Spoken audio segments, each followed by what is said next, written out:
Live from WBFF in Baltimore, this is Fox 45 Early Edition.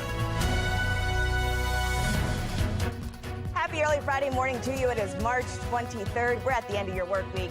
Let's go ahead and get a check of your forecast. Meteorologist Amy Aronson with us today. Good morning to you. Good morning, Taylor. Yeah, we reached 80 degrees yesterday. Incredible day. Hopefully everybody enjoyed it because now, the rain is here, along with some cooler temperatures. We can see a batch of showers pushing southward through the Baltimore area right now. If I put this into motion, you can see we're starting our day off with some light rain. So yes, the roadways are wet. There's more green to our west. It's going to be a pretty rainy day today. Plus, temperatures are eventually going to start to come down.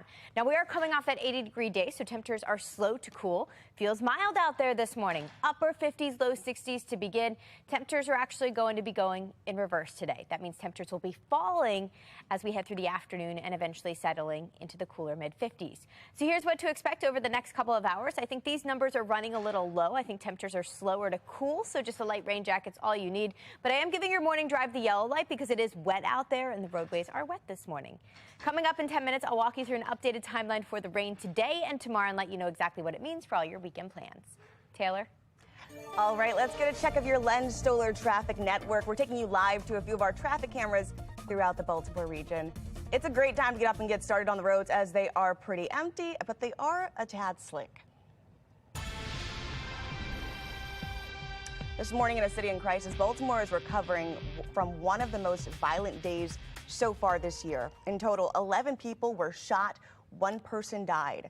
The most recent shooting happening in Upton around 8 o'clock last night. Police say 2 people were shot and taken to the hospital. One of them is currently in critical condition.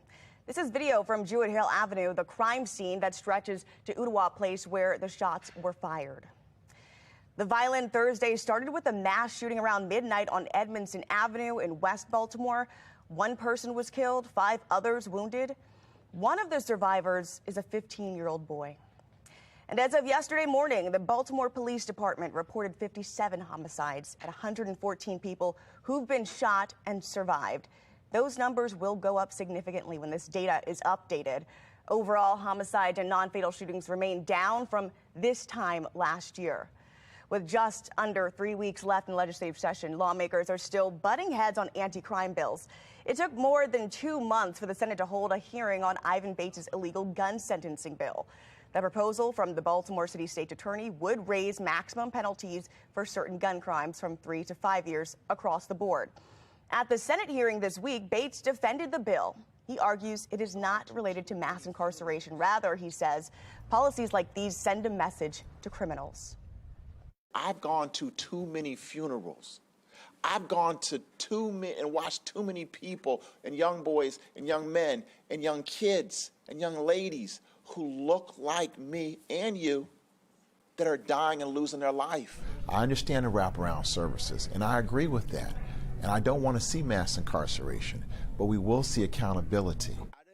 The future of the bill is still up in the air. The committee didn't vote on the legislation during this week's hearing, and it's unclear when or if that will happen. Elsewhere in a city in crisis, a group of Baltimore residents is suing the city over recycling pickup delays, and they're now filing a second petition in circuit court. This one is over the city's new Clean Corps initiative. More than 200 Baltimore residents are calling for the city to immediately shut down Clean Corps.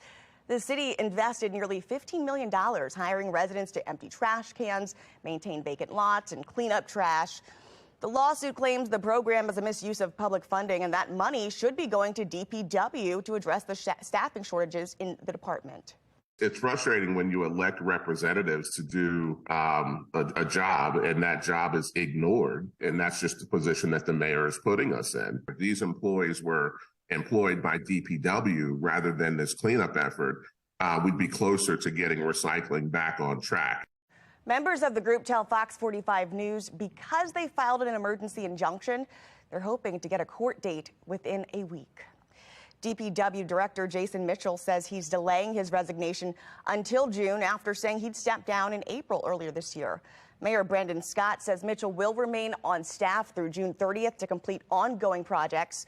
On WBAL radio yesterday, City Council President Nick Mosby was asked about this decision. Take a listen. What the administration has communicated to me as president is that he's going to stay on to the end of June. Anything past that, I'm not aware of. They haven't communicated that. Now, when questioned in January if Mayor Scott requested his resignation, Mitchell told us he had some serious family health issues. A troubling audit from the Anti-Defamation League finding a major jump in anti-Semitic incidents in Maryland in 2022. That number jumped 98% last year.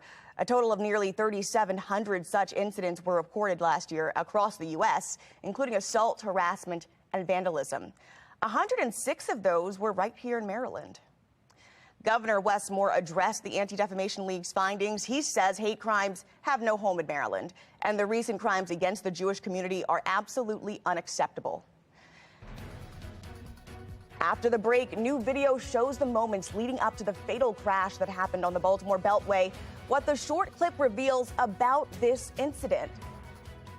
And we've got a weather maker moving through this morning. Coming up, it will last through the weekend. I don't know. Meteorologist Amy Aronson will let us know. You're watching Fox 45 Early Edition, all local, all morning.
.38 on this Friday morning. We are waking up with rain, so that means the rain gear a must as you step out the door. Today is going to be rainier than yesterday, so rain pretty much on and off all day today, along with some much cooler temperatures. Temperatures are actually peaking this morning, so don't let them deceive you as you step out the door. We'll be falling through the 50s and the 40s as we head through the remainder of the day.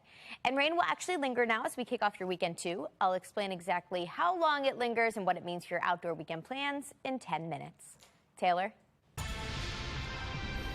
Continuing coverage this morning on the deadly crash that happened on the Baltimore Beltway right near Woodlawn. Now, this morning, we have new video of the moments leading up to the incident. That's on your left screen right there. It shows an Acura colliding with a white Volkswagen, then flipping over into the median where the road crew was working. And on the right, we have a live look at 695 North along the stretch of the road where 6 construction workers were killed in that crash Wednesday. The victims have now been identified. It includes 1 woman and 5 men ranging in ages from 31 to 52 years old. We also have new video from Frederick Police that shows what happens before officer shot and killed a man they were attempting to arrest earlier this month.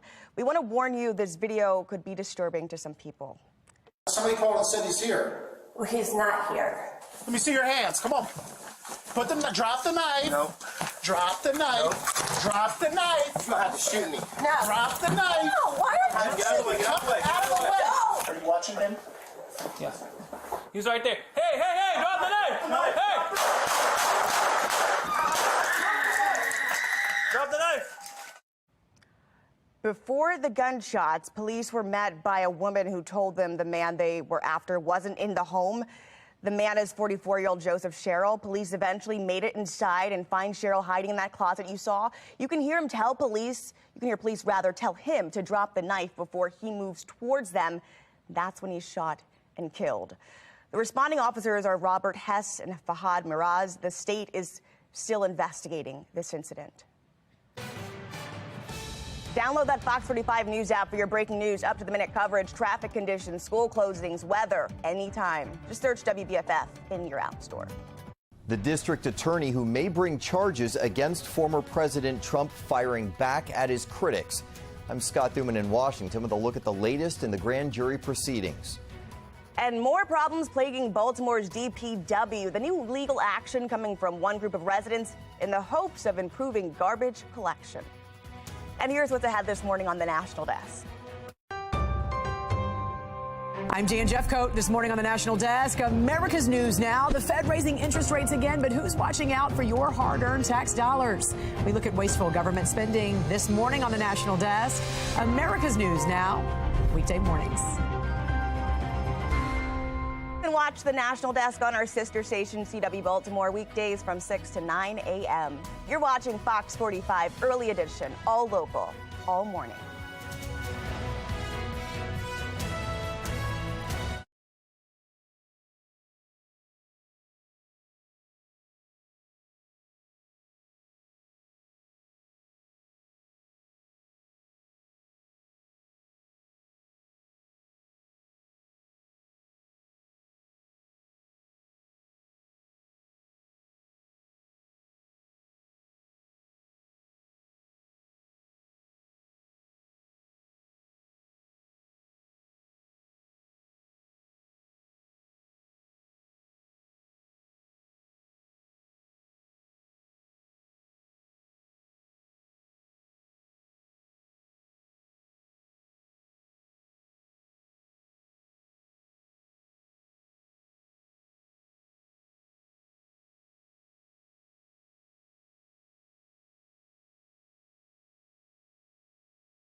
All right, making headlines this morning, the country is watching as former President Donald Trump could be indicted and arrested. He faces allegations of paying hush money to cover up an affair. A decision from a New York grand jury won't come until at least next week, though. Political correspondent Scott Thuman has the updated timeline. All eyes focused on Alvin Bragg, Manhattan's district attorney, coming and going quietly and leaving many to guess if a grand jury is about to indict a former president for the first time ever. It'd be a sad day in America that a former president of the United States would be indicted. I put my trust in the judicial system, as I believe the majority of Americans will. But Trump supporters and conservatives seeing it very differently. I think the DA should focus more on prioritizing safety for New Yorkers than settling political scores. I think it's very clear that he campaigned on doing this to the former president. I think it's a publicity stunt by the DA in Manhattan, personally. I think it's just to bring more limelight to him. That part of the reason Republicans are demanding Bragg testify before Congress about his motivation and provide communications he's had regarding the case. But Bragg now pushing back. His office saying congressional Republicans are just reacting to Trump's headline-grabbing statement last weekend, creating a false expectation that he would be arrested the next day. And Congress is not the appropriate branch to review pending criminal matters. Well, it's the world we live in, Scott. It's a very political world. I'm sad for the legal profession that I'm a part of. I think these cases are going to make or break the legal system. Can they withstand the stress? It's like a stress test now on the legal system, all of these Trump investigations. Or how they'll affect the 2024 race. Trump heading to friendly territory in Waco, Texas this weekend to rally his base and undoubtedly rail against the investigations, to also include his taking of top-secret documents and alleged election interference. In Washington, I'm Scott Thuman. Former President Trump remains in Florida where he'll have two options if he's indicted. He can either surrender to New York's authorities or fight extradition. If he surrenders, the criminal proceedings would move ahead. There will be a mugshot and there will be fingerprints. Then Trump will get his bond, which would be no cash bond. He'll just get released on his own recognizance and then come back to Mar-a-Lago to await the trial. If Trump opts to remain in Florida, the decision would end up in the hands of his political rival, Governor Ron DeSantis.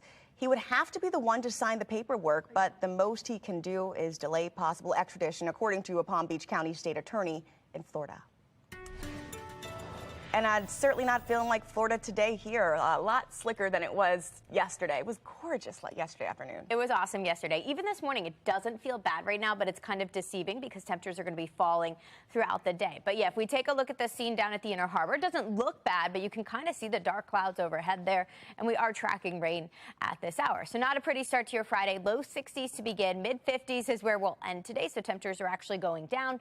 We are looking at a very rainy end to the week. And I'm also tracking some showers to actually kick off the weekend. Looks like Sunday will be the drier of the two weekend days, plus turning milder again. This is the weather maker to blame, causing issues for our neighbors to the south, crossing the country and then extending here into the northeast. It's a cold front that's dipping through. Now, for our neighbors to the south, this means severe weather today. For us, it means plain rain. What's happening is that cold front is sinking to our south, dragging the moisture in, but also dragging some cooler air in. So that cooler air will be more noticeable as the day continues.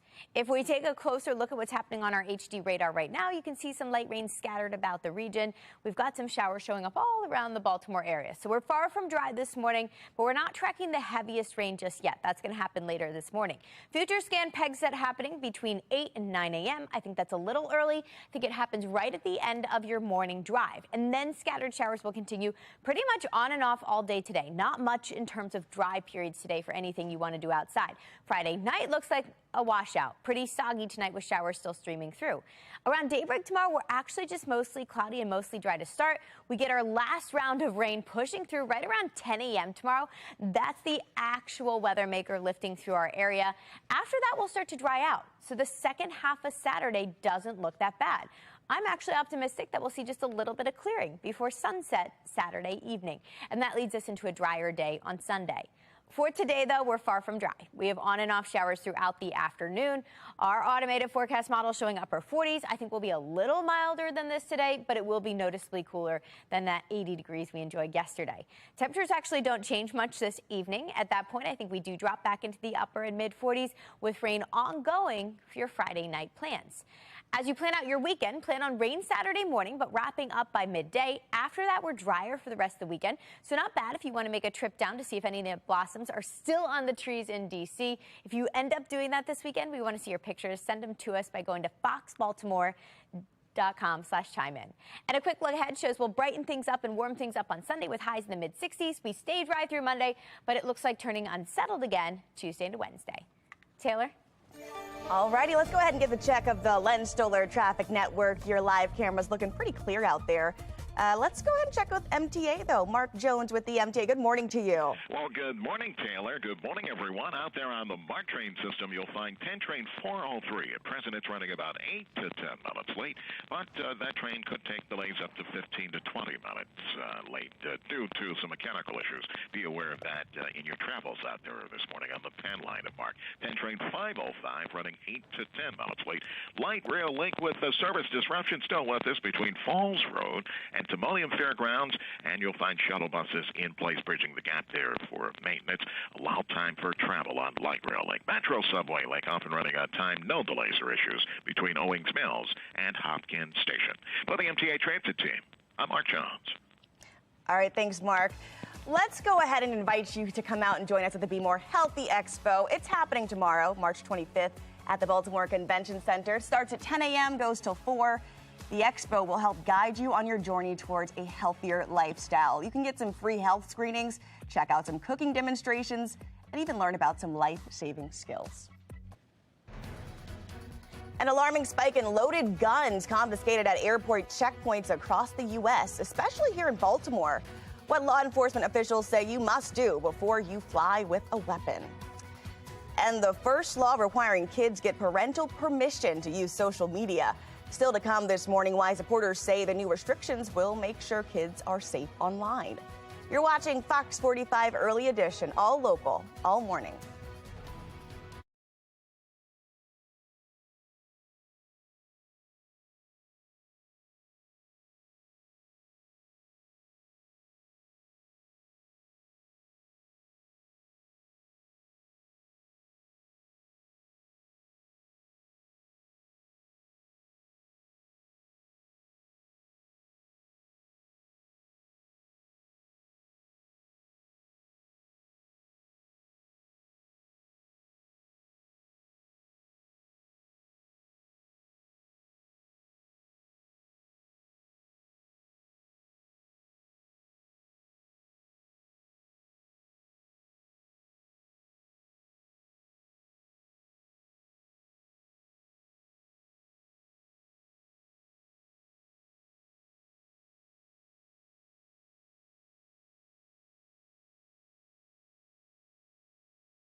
New details this morning on the 17-year-old suspected gunman in Wednesday's Denver school shooting.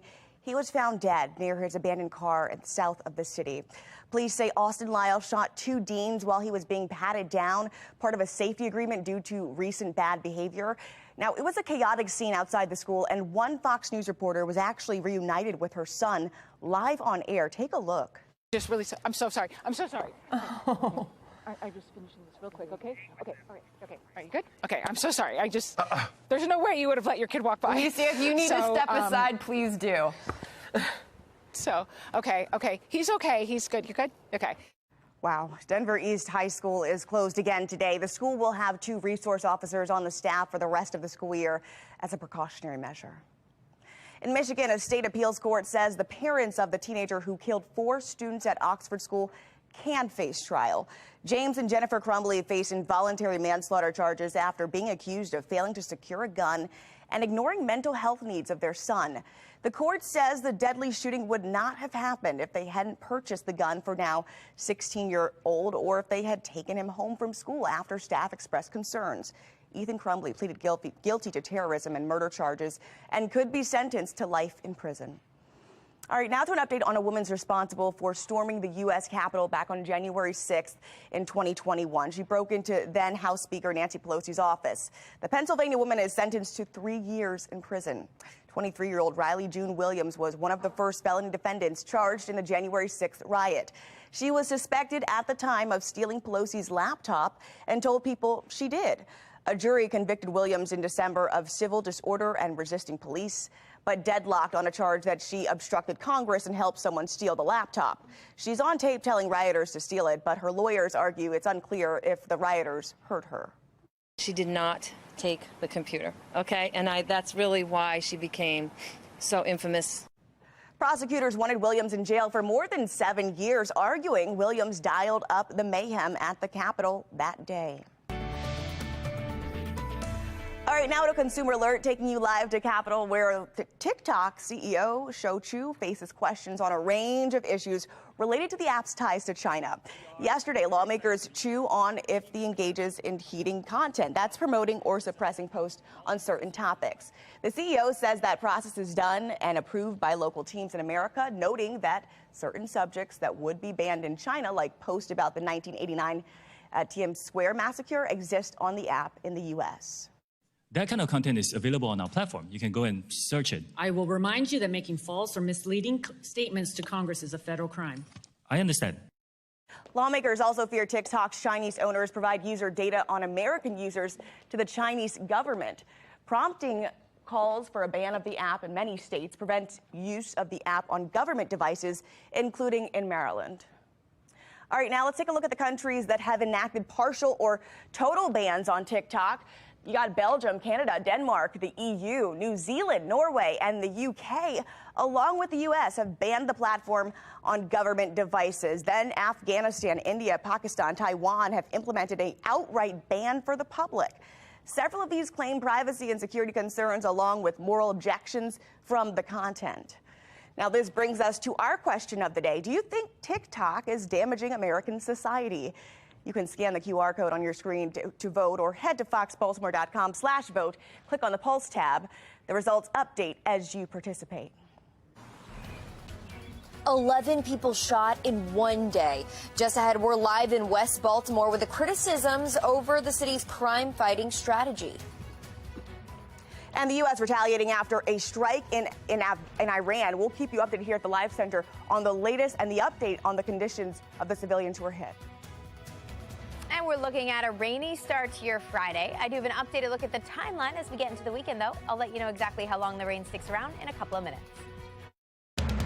Live from WBFF in Baltimore, this is Fox 45 Early Edition. Just about 5 o'clock here on this Friday, March 24th. I'm Tom Rogers. I'm Megan Gilland. Let's check in with meteorologist Amy Aronson. Kind of a mild start and what's to come. Yeah, going downhill very gradually. We were spoiled yesterday. We ended up reaching 80 degrees, so that was pretty nice. But today, we're a far cry from that. Unfortunately, we are starting off with some showers this morning. Doesn't look bad right now on the radar. They're very, very spotty, but rain's going to fill in as the morning continues, and rain's going to linger actually much all day today. We are looking at temperatures temperatures off to a mild start, though. Low 60s, upper 50s to begin. Don't let these temperatures fool you. Still throw on a jacket because it's going to cool down as the day continues. Temperatures are going backwards today. Not only do we have showers through lunchtime and pickup time, we're also looking at cooling temperatures from the 50s back into the 40s by pickup time at the bus stop. Coming up in 10 minutes, I'll let you know exactly how long the rain's going to stick around and what it means for all your weekend plans. Tom?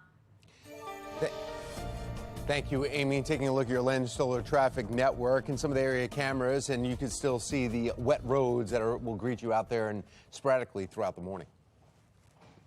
Well, this morning in a city in crisis, Baltimore is recovering from one of the most violent days so far this year. In total, 11 people were shot, one of them dying. Now, the most recent shooting happening in Upton about 8 o'clock last night. Police say 2 people were shot and taken to the hospital, one of them currently in critical condition. This is video from Druid Hill Avenue. The crime scene stretches to Utah Place, where the shots were fired.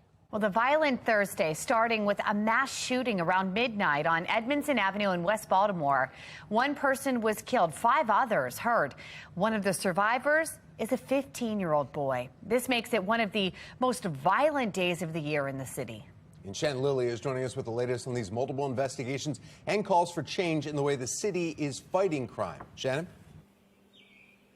Yes, since early yesterday morning, Tom, bullets rang out in every part of the city. And this morning, police have their hands full because as far as we know, no arrests had been made. And there are certainly questions swirling now about the city's crime-fighting strategy, especially here in the city's west side. In fact, 7 of yesterday's 11 victims were shot on this side of the city, the Western District, which is the same district where the city's group violence reduction strategy is being deployed.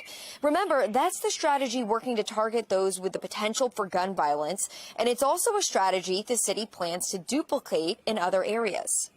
And you replicate that success, that will bring our violence down in the city continuously. If city leaders are so much in a bubble that they think things are going well, they need to get out and talk to people on the streets.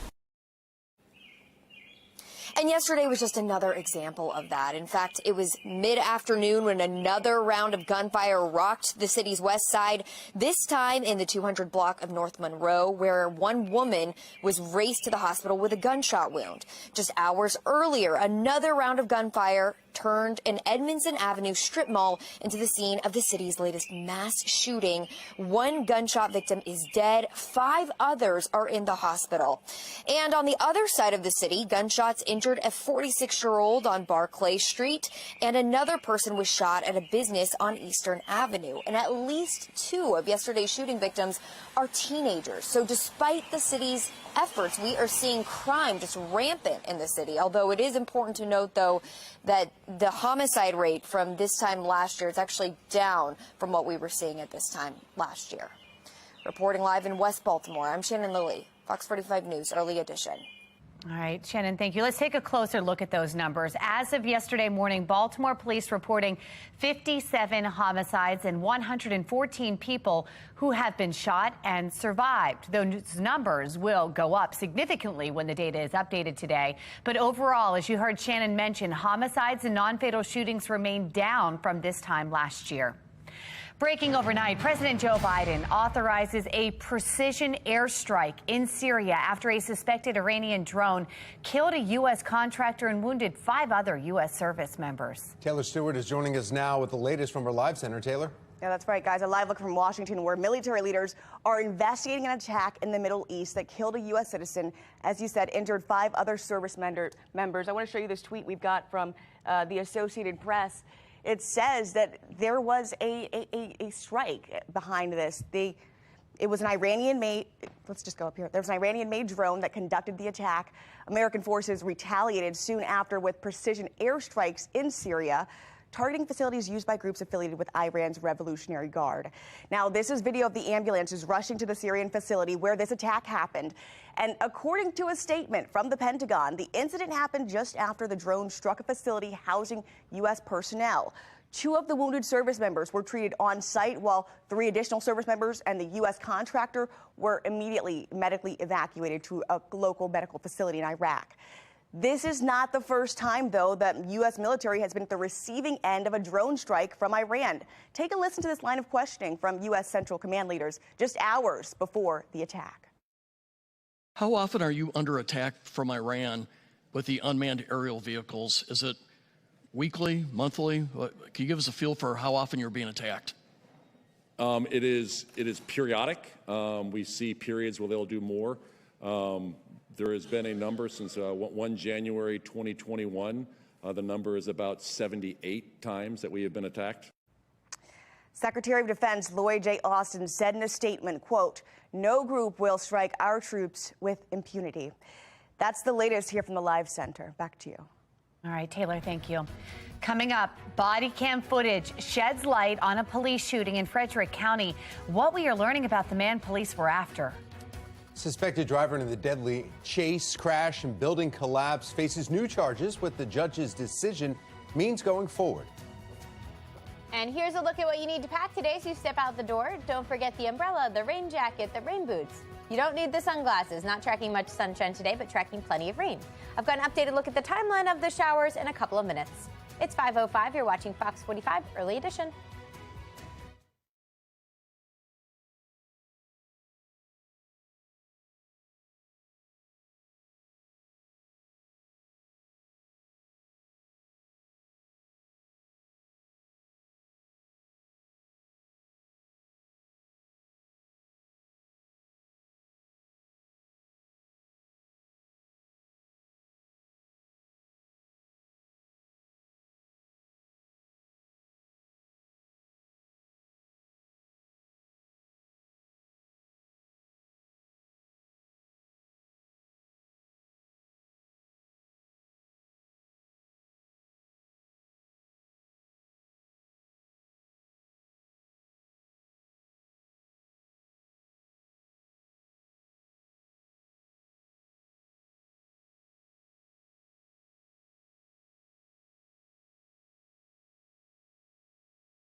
.08 on this Friday morning. We are tracking rain today. Not a pretty way to end the week. We are looking at cooling temperatures along with some showers. Plan on rain pretty much all day today.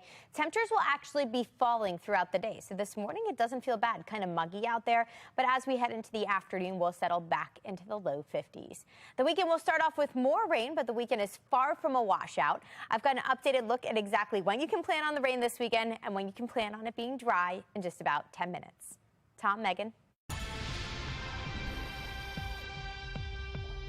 Continuing coverage this morning on the deadly crash on the Baltimore Beltway right near Woodlawn. This morning we have new video of the moments leading up to that incident. On the left, it shows a dark Acura colliding with a white Volkswagen, then flipping over into the median where the road crew was working. Now, on the right, we have a live look at 695 North along the stretch of road where the 6 construction workers were killed in that crash Wednesday. The victims have now been identified, and they include a woman, 5 men ranging in ages from 31 to 52 years old, including a father and son. We have new developments surrounding a deadly police chase in February in East Baltimore. That crash that followed then killed a pedestrian. Yeah, Sean Brunson is now facing manslaughter charges for his alleged involvement in the chase, driving that dark vehicle there in which the 2 cars crashed into a building, causing it to collapse on top of the pedestrian, 54-year-old Alfred Fincher. Brunson was already facing charges related to stolen vehicle. Investigators say he was driving without a license. His case moves to Baltimore City Circuit Court as investigators piece together what actually happened that night. In Baltimore County, police discover a body in the Loch Raven Reservoir right near the intersection of Delaney Valley Road and Jarrettsville Pike. Police say they haven't yet determined the person's identity or how they ended up in the water. We know the investigation is ongoing. You can download the Fox 45 News app for breaking news, up-to-minute traffic conditions, school closings, and weather anytime. Just search WBFF in your app store. TSA agents addressing a rise in weapons confiscated by airport security. Next, how to properly pack your gun if you plan on bringing it on a plane. House this morning, a sneak peek of the Be More Healthy Expo going down tomorrow. Look at the old young Mark Clark. Okay, we'll be here this morning talking about what's going down tomorrow right here on Fox 45 Morning News, all local, all morning long.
.513, and we're getting ready for our Be More Healthy Expo that's happening tomorrow. Be More Healthy or Be More Lifestyle host Mark Clark is getting healthy out there, taking us to the little mini expo, giving us a sneak peek. How's it going, Mark?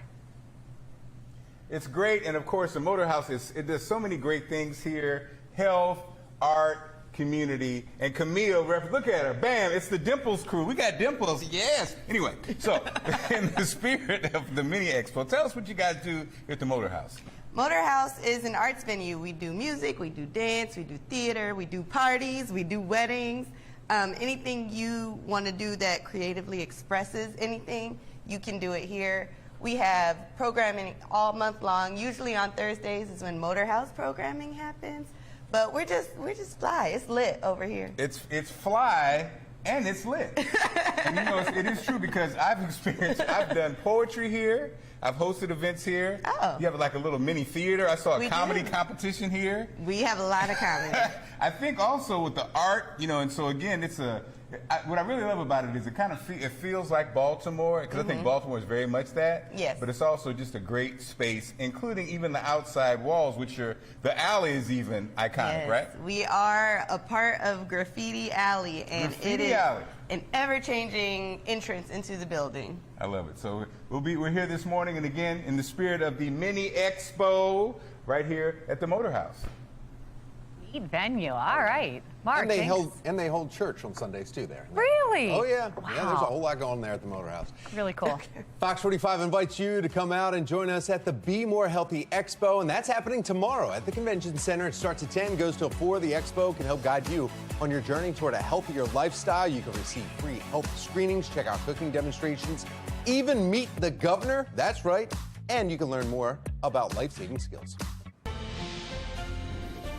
5:15, taking a look at this stunning rainbow shining over Baltimore yesterday. Yeah, this is just last night here. We have the latest weather maker to thank for that one. Plus, here's some shots from the Inner Harbor right outside of our studio around that same time. Beautiful. Look at the same scene, meantime, from the Tidal Basin in D.C. yesterday. The cherry blossoms, they are now at peak bloom, showing off their color, gathering a lot of crowds out there. Make sure to send us all of your favorite photos on Chime In, and thanks for sharing them with us. Yeah, in fact, taking the pictures don't touch the cherry blossoms. That's that's an right. issue this year, yeah. And we need to find out exactly what the weather's going to be like as you head down to D.C. or around the Baltimore region. We have meteorologist Amy Aronson joining us. Yeah, don't touch them and don't climb the trees either. I can't believe you even have to tell people that, but yeah, don't. I might have touched it, to be honest. I could see myself, smelling it or pulling it towards. I could see. I think that's might have done that. I think it's the whole cutting the branches. Yeah, you don't want to damage them. They are so pretty, and you can see them around here too. So if you don't want to make the trip to D.C., I know Fort McHenry has a bunch around there. Jewett Hill Park also has a bunch, so you can see them right here in Baltimore. Today, not looking great for seeing them wherever you're headed. It's going to be cool and rainy, not only in D.C., but also here at home. Tomorrow, we've got some showers early, but by the afternoon, I would change that yellow light to the green light. Looks better, looks a little drier. And Sunday, definitely the best day weather-wise to check out the blooms. If they still last on the trees with the rain and the wind moving through the next couple of days, it will turn drier and milder. And if you do see some of them, I've already seen some folks do this. Make sure you send us your pictures, foxbaltimore.com/chime in, and then we can share them here with everybody else. Looking a little wet this morning down in Towson. Not raining there at the moment, but you can see the roadways are wet. The circle is empty and wet this morning. We're starting off really mild. BWI coming off that 80-degree yesterday, still holding on to 61. We've got 50s now in all other spots, so not feeling too bad at the moment. But cooler air is going to take over, and this weather maker is going to move in. Big problems expected today across northeastern parts of Louisiana, heading into Mississippi. That's the area highlighted in red. That's a moderate risk for severe weather, 4 out of 5 on that threat level scale. So keep them in your thoughts today. For us, no severe weather risk, but we are dealing with a lot of rain. So we're on the edge of this weather maker that's actually headed our direction. We are dealing with that front that's dipping right to our south today, sending some rain our way and also some cooler temperatures. So here's a look at our next batch of showers. You can see it's working its way in from west to east, and there's a lot of rain to our west. This is going to last pretty much all day today. We're starting off with some drizzle this morning. The soaking rain arrives by the end of your morning drive. Between 8 and 10 a.m., some pretty heavy rain at times, and that's going to reduce visibility and just create a soggy mess out there. And then that stream continues for us pretty much all afternoon, right through your Friday night plans. Not looking great tonight. Tomorrow morning, we get a brief break in the activity before the actual weather maker moves through, but I think we've got another round of soaking rain right around 10, 11 a.m. So if you're headed out to join us all at the Be More Healthy Expo, make sure you bring the umbrella if you are headed out during that time, because at that point, we're going to get some moderate rain coming down. But that's the end of it. So after that, things look drier for the rest of your Saturday afternoon, your Saturday night, heading into your Sunday too. So here's a closer look at all the rain chances. Today, a washout and cooler. Temperatures will be settling back into the low 50s this afternoon. Tomorrow's not as cool. We do have some showers in the morning, but after that, we're in better shape for the rest of the weekend. We are bouncing back into the mid-60s by Sunday. And we'll stay drier through Monday and Tuesday, just some sprinkles both days. Looking at our temperature trend next week, it looks like we'll actually be right around normal, with highs in the upper 50s all the way through next Thursday. Tom, Megan. All right, Amy, thank you. Let's go ahead and take a look at our Len Stoller traffic network. We have some white roads out there, but pretty light volume here at this hour. No issues to report. Let's get a check on mass transit. We've got Mark Jones with the MTA. Happy Friday, Mark. Happy Friday, Megan. Good morning, everyone. Out there on the MARC train system, you'll find train 841 on the Camden line and 10 train 505 operating with 5 to 10 minute delays. Be aware of that in your travels out there on MARC train and perhaps allow a little extra time. Light rail link working with a service disruption still between Falls Road and the Timonium Fairground stops. That's due to maintenance ongoing. Shuttle buses remain in place there and allow time for travel. And Metro subway link looking good. No delays in either direction. For the MTA Transit team, I'm Mark Jones. Thank you, Mark. Well, more problems plaguing Baltimore's Department of Public Works. The new legal action from a group of residents suing in hopes of improving garbage and recycling collection. And top defense officials making their case to Congress where the 2024 budget stands and how it compares to last year's. It is 5:20 and you're watching Fox 45 Early Edition, all local, all morning.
.23 making headlines this morning. Top defense officials are making their case to Congress.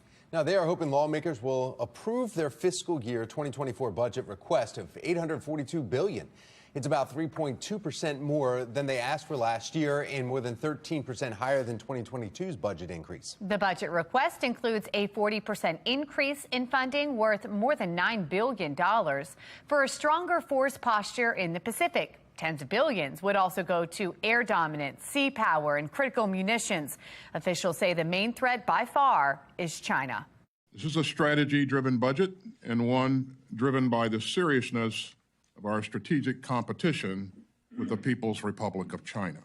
The People's Republic of China remains our number one long-term geostrategic security challenge, so-called pacing threat in our strategy. Well, the Pentagon is also putting forward the largest space budget in Pentagon history to improve capabilities and resilience in space. TSA agents, meantime, addressing an alarming increase in guns found at security checkpoints at BWI, Thurgood Marshall Airport, and other airports across the country. The agency claims more than 6,000 guns were confiscated at U.S. airports just last year. 88% were loaded. But agents stress there is a safe way to transport your gun as long as it is not loaded. You want to make sure, again, you put your unloaded firearm into the hard side case. Now, if you're traveling with ammunition, you want to make sure the ammunition is in its original case. So this would have been a box of 50 rounds. And even if you only have 6 or 7, that's okay. Leave it in the original box, and you can put it in there. You don't want to put just a handful of loose bullets in there. You want to put them in a Ziploc bag. They should be in their original case. Agents stress these containers are the only way to transport your gun. So far this year, 10 guns have been stopped at BWI, which is on pace to shatter last year's record of 35. More than $15 million in funding is headed to BWI, all thanks to an infrastructure investment from the federal government. The money will be used to reconstruct more than 1,800 feet of pavement in the taxi lane. That's on top of almost $40 million for concourse and baggage handling improvements. It's part of a $550 billion investment in transportation through the Infrastructure and Jobs Act. Now to a health watch. A federal appeals court blocks President Joe Biden's order requiring COVID-19 vaccinations for federal employees. The court rejected arguments the president, like the CEO of a private company, can require employees to be vaccinated. The decision reverses an earlier ruling upholding the mandate. President Biden issued the requirement in an executive order in 2021. An important note, Maryland has the highest concentration of federal workers in the U.S. We're starting off warmer this morning. It's almost like the earth is sweating this morning. Temperatures are going to fall, though, throughout the day. Coming up, how our current weather maker is impacting these temps into our weekend. The legal battle ramps up over the city's rolled back recycling. Just ahead, I'll have details on yet another lawsuit being filed. You're watching Fox 45 News Early Edition.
Live from WBFF in Baltimore, this is Fox 45 Early Edition. Welcome back to Fox 45 Early Edition. It's Friday, March 24th. I'm Megan Gillen. I'm Tom Rogers. We want to go over to meteorologist Amy Aronson, find out what's going on with this rain, when it leaves, how hot we're going to get. Yeah, I think temperatures peaking right now. So this is it for the day. These are our high temperatures. We are tracking some on and off showers, but I want to focus in on the numbers right now because I don't want you to get caught off guard. We're starting off in the mid-50s, low 60s. Don't let these numbers deceive you. Not only is it mild out there, it's also kind of muggy out there. So if we take a look at where our dew points are at, they're not too far off from the temperatures. So when these numbers are close together, it means the air is really, really saturated. Currently the case. And we've got a lot of moisture out there. So because of that, I'm giving your morning drive the yellow light just because we are tracking some on and off showers throughout your morning commute. Rain will actually become steadier by 10 a.m. So at that point, plan on some traffic issues. Temperatures also falling by the end of the morning through the 40s. So it's also going to turn cooler. Coming up in 10 minutes, I'll let you know exactly how long the rain sticks around and how much rain we're expecting. Megan? Right, Amy, we're seeing a little bit of the rain out there on the roadways, at least a little bit of the remnants, some wet conditions out there right now. But look at the map there. This is our Len Stoller traffic network here, and you can see just green everywhere you look there. And, you know, we've got some traffic building up as you're heading into the Fort McHenry Tunnel, but they're moving just fine. 5:30 and continuing coverage this morning into the legal battle over Baltimore City's rolled back recycling. Last week, Fox 45 News told you about the first lawsuit filed by city residents claiming the lack of services is a violation of the city charter. And this week, those same residents filed another petition in circuit court. This one is over the city's new Clean Core initiative. Shannon Lilly is joining us live this morning with their concerns. Shannon. Yeah, the group behind this, Tom, says the money and the millions of dollars being spent on Clean Core is being misused and misplaced. And until weekly recycling resumes, they want the city to put a pause on this newly launched program. It's frustrating when you elect representatives to do a job and that job is ignored. And that's just the position that the mayor is putting us in. Yeah, Desmond Stinney there is just one of the many residents frustrated by his overflowing recycling, thanks to the city's year of doing only biweekly collections. So Stinney has rallied a group of nearly 200 residents to launch a lawsuit against the city, claiming the lack of recycling is a violation of city code. And on top of that, the group has now filed a second petition calling for the city to immediately shut down Mayor Scott's Clean Core initiative. The city invested nearly $15 million in the Clean Core program, which hires city residents to help clean up. That is a job that both Stinney and Councilman Gitzi Schleifer argue is better suited for trained city employees. One of the biggest concerns we had was worker safety and whether or not the workers are covered by health insurance, if they are entitled to workers' compensation. It's simply a complete waste of money, and they're harming these employees. We have the open positions in DPW right now, fully funded PINs, to hire every single one of those employees. They would be making more money working for the city. They would have full benefits. And we did reach out to the mayor's office and DPW for a response to this litigation, and so far we have not heard back. But we do expect to hear something soon because a court date could be scheduled within the next week. Reporting live in West Baltimore, I'm Shannon Lilly, Fox 45 News Early Edition. Thank you, Shannon. As the Department of Public Works faces a number of controversies, its director, Jason Mitchell, is delaying his resignation. Earlier this year, he said that he was stepping down in April. The mayor says Mitchell will now remain at DPW through June 30th to complete ongoing projects. On WBAL radio yesterday, Council President Nick Mosby was asked about this decision. What the administration has communicated to me as president is that he's going to stay on to the end of June. Anything past that, I'm not aware of how they haven't communicated that. Well, when questioned in January if Mayor Scott requested his resignation, Mitchell told us that he had some serious family health issues. 5:34 in this morning, new video from Frederick police shows what happened before an officer shot and kills a man they were attempting to arrest earlier this month. And we want to warn you, this video is disturbing. Somebody called and said he's here. Well, he's not here. Let me see your hands. Come on. Drop the knife. No. Drop the knife. No. Drop the knife. You don't have to shoot me. No. Drop the knife. No, why are you Get out of the way. Get out of the way. No. watching him? Yes. He's right there. Hey, hey, hey, drop the knife! Hey! Drop the knife! Well, before the gunshots, police were met by a woman who told them that the man was not in that home. That man is 44-year-old Joseph Sorrell.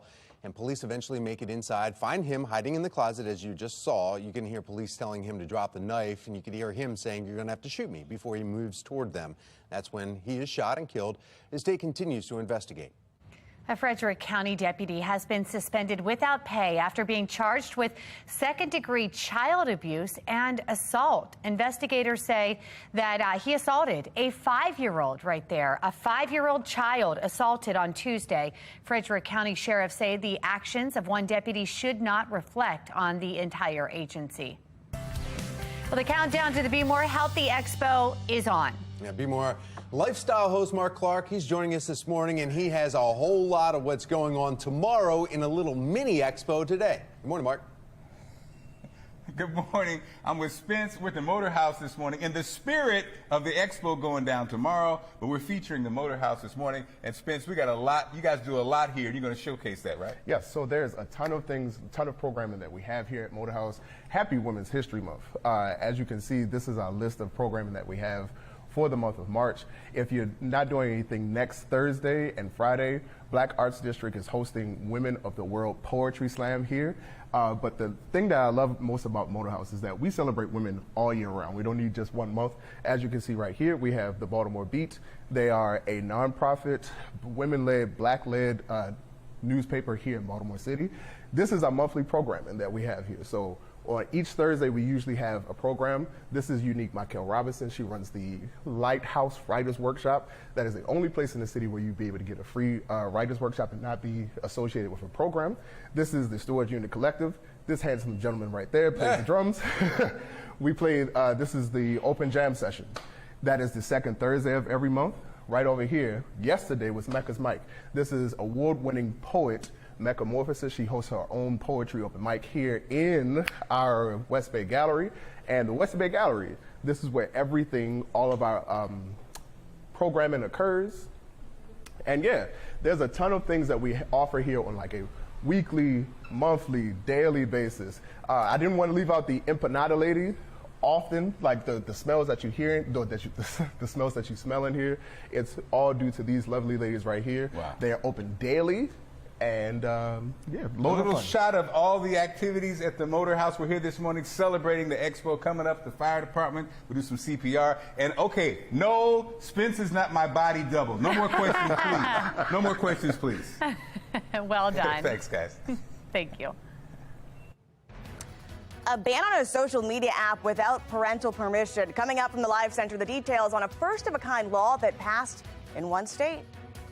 We have a weather maker moving through this morning. Will it last through the weekend, though? That's the big question that meteorologist Amy Aronson is going to let us know about. That's all coming up. 5:37. You're watching Fox 45's Early Edition, all local, all morning.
5:40 on this Friday morning. We are looking at a rainy day ahead of us. Plan on rain pretty much all day today. Plus, it's going to turn much cooler than it was yesterday. Temperatures starting off in the 60s and 50s, but you'll notice they're falling through the afternoon and eventually ending up in the cooler upper to mid 40s. Coming up in 10 minutes, I've got an updated look at exactly how long the rain lasts into the weekend now and what that means for whatever you have planned this weekend. Tom, Megan. Thank you, Amy. One state taking serious measures to limit the use of TikTok. Taylor Stewart at our live center with more on this new law. Taylor. Well, guys, it's a first in its kind law signed in by the Utah governor that could soon drastically restrict children and teens' use of TikTok. Republican Governor Spencer Cox signed a bill that in part would ban anyone under the age of 18 from using the app between the hours of 10:30 at night to 6:30 in the morning. The bill would also require parents to have access to their children's accounts and ban ads directed towards minors. While lawmakers in Arkansas, Louisiana, New Jersey, Ohio, Texas, they're also looking at ways to limit the use of TikTok in their state. A state rep in Texas even proposing a bill that would ban everyone under the age of 18 from using the app. Now, as of right now, it's not clear how Utah plans to enforce this new law. If it moves forward, though, it could go into effect in March of next year. However, it's not likely, or rather it is likely, TikTok will file a lawsuit before that even happens. That's the latest from the Live Center. Back to you. Thank you, Taylor. Disney World reaches a tentative deal on increasing the park's minimum wage. What this means in the years to come for the industry and for tourists. And 11 people shot, 1 victim dead. We are tracking one of the most violent days of the year in Baltimore, and we're asking, are the city's crime-fighting efforts working? 5:42 now on Fox 45 Early Edition.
.544 trending this morning. Disney World reaches a tentative deal with its union workers. They are agreeing to boost the park's minimum wage from $15 to $18 an hour by the end of the year.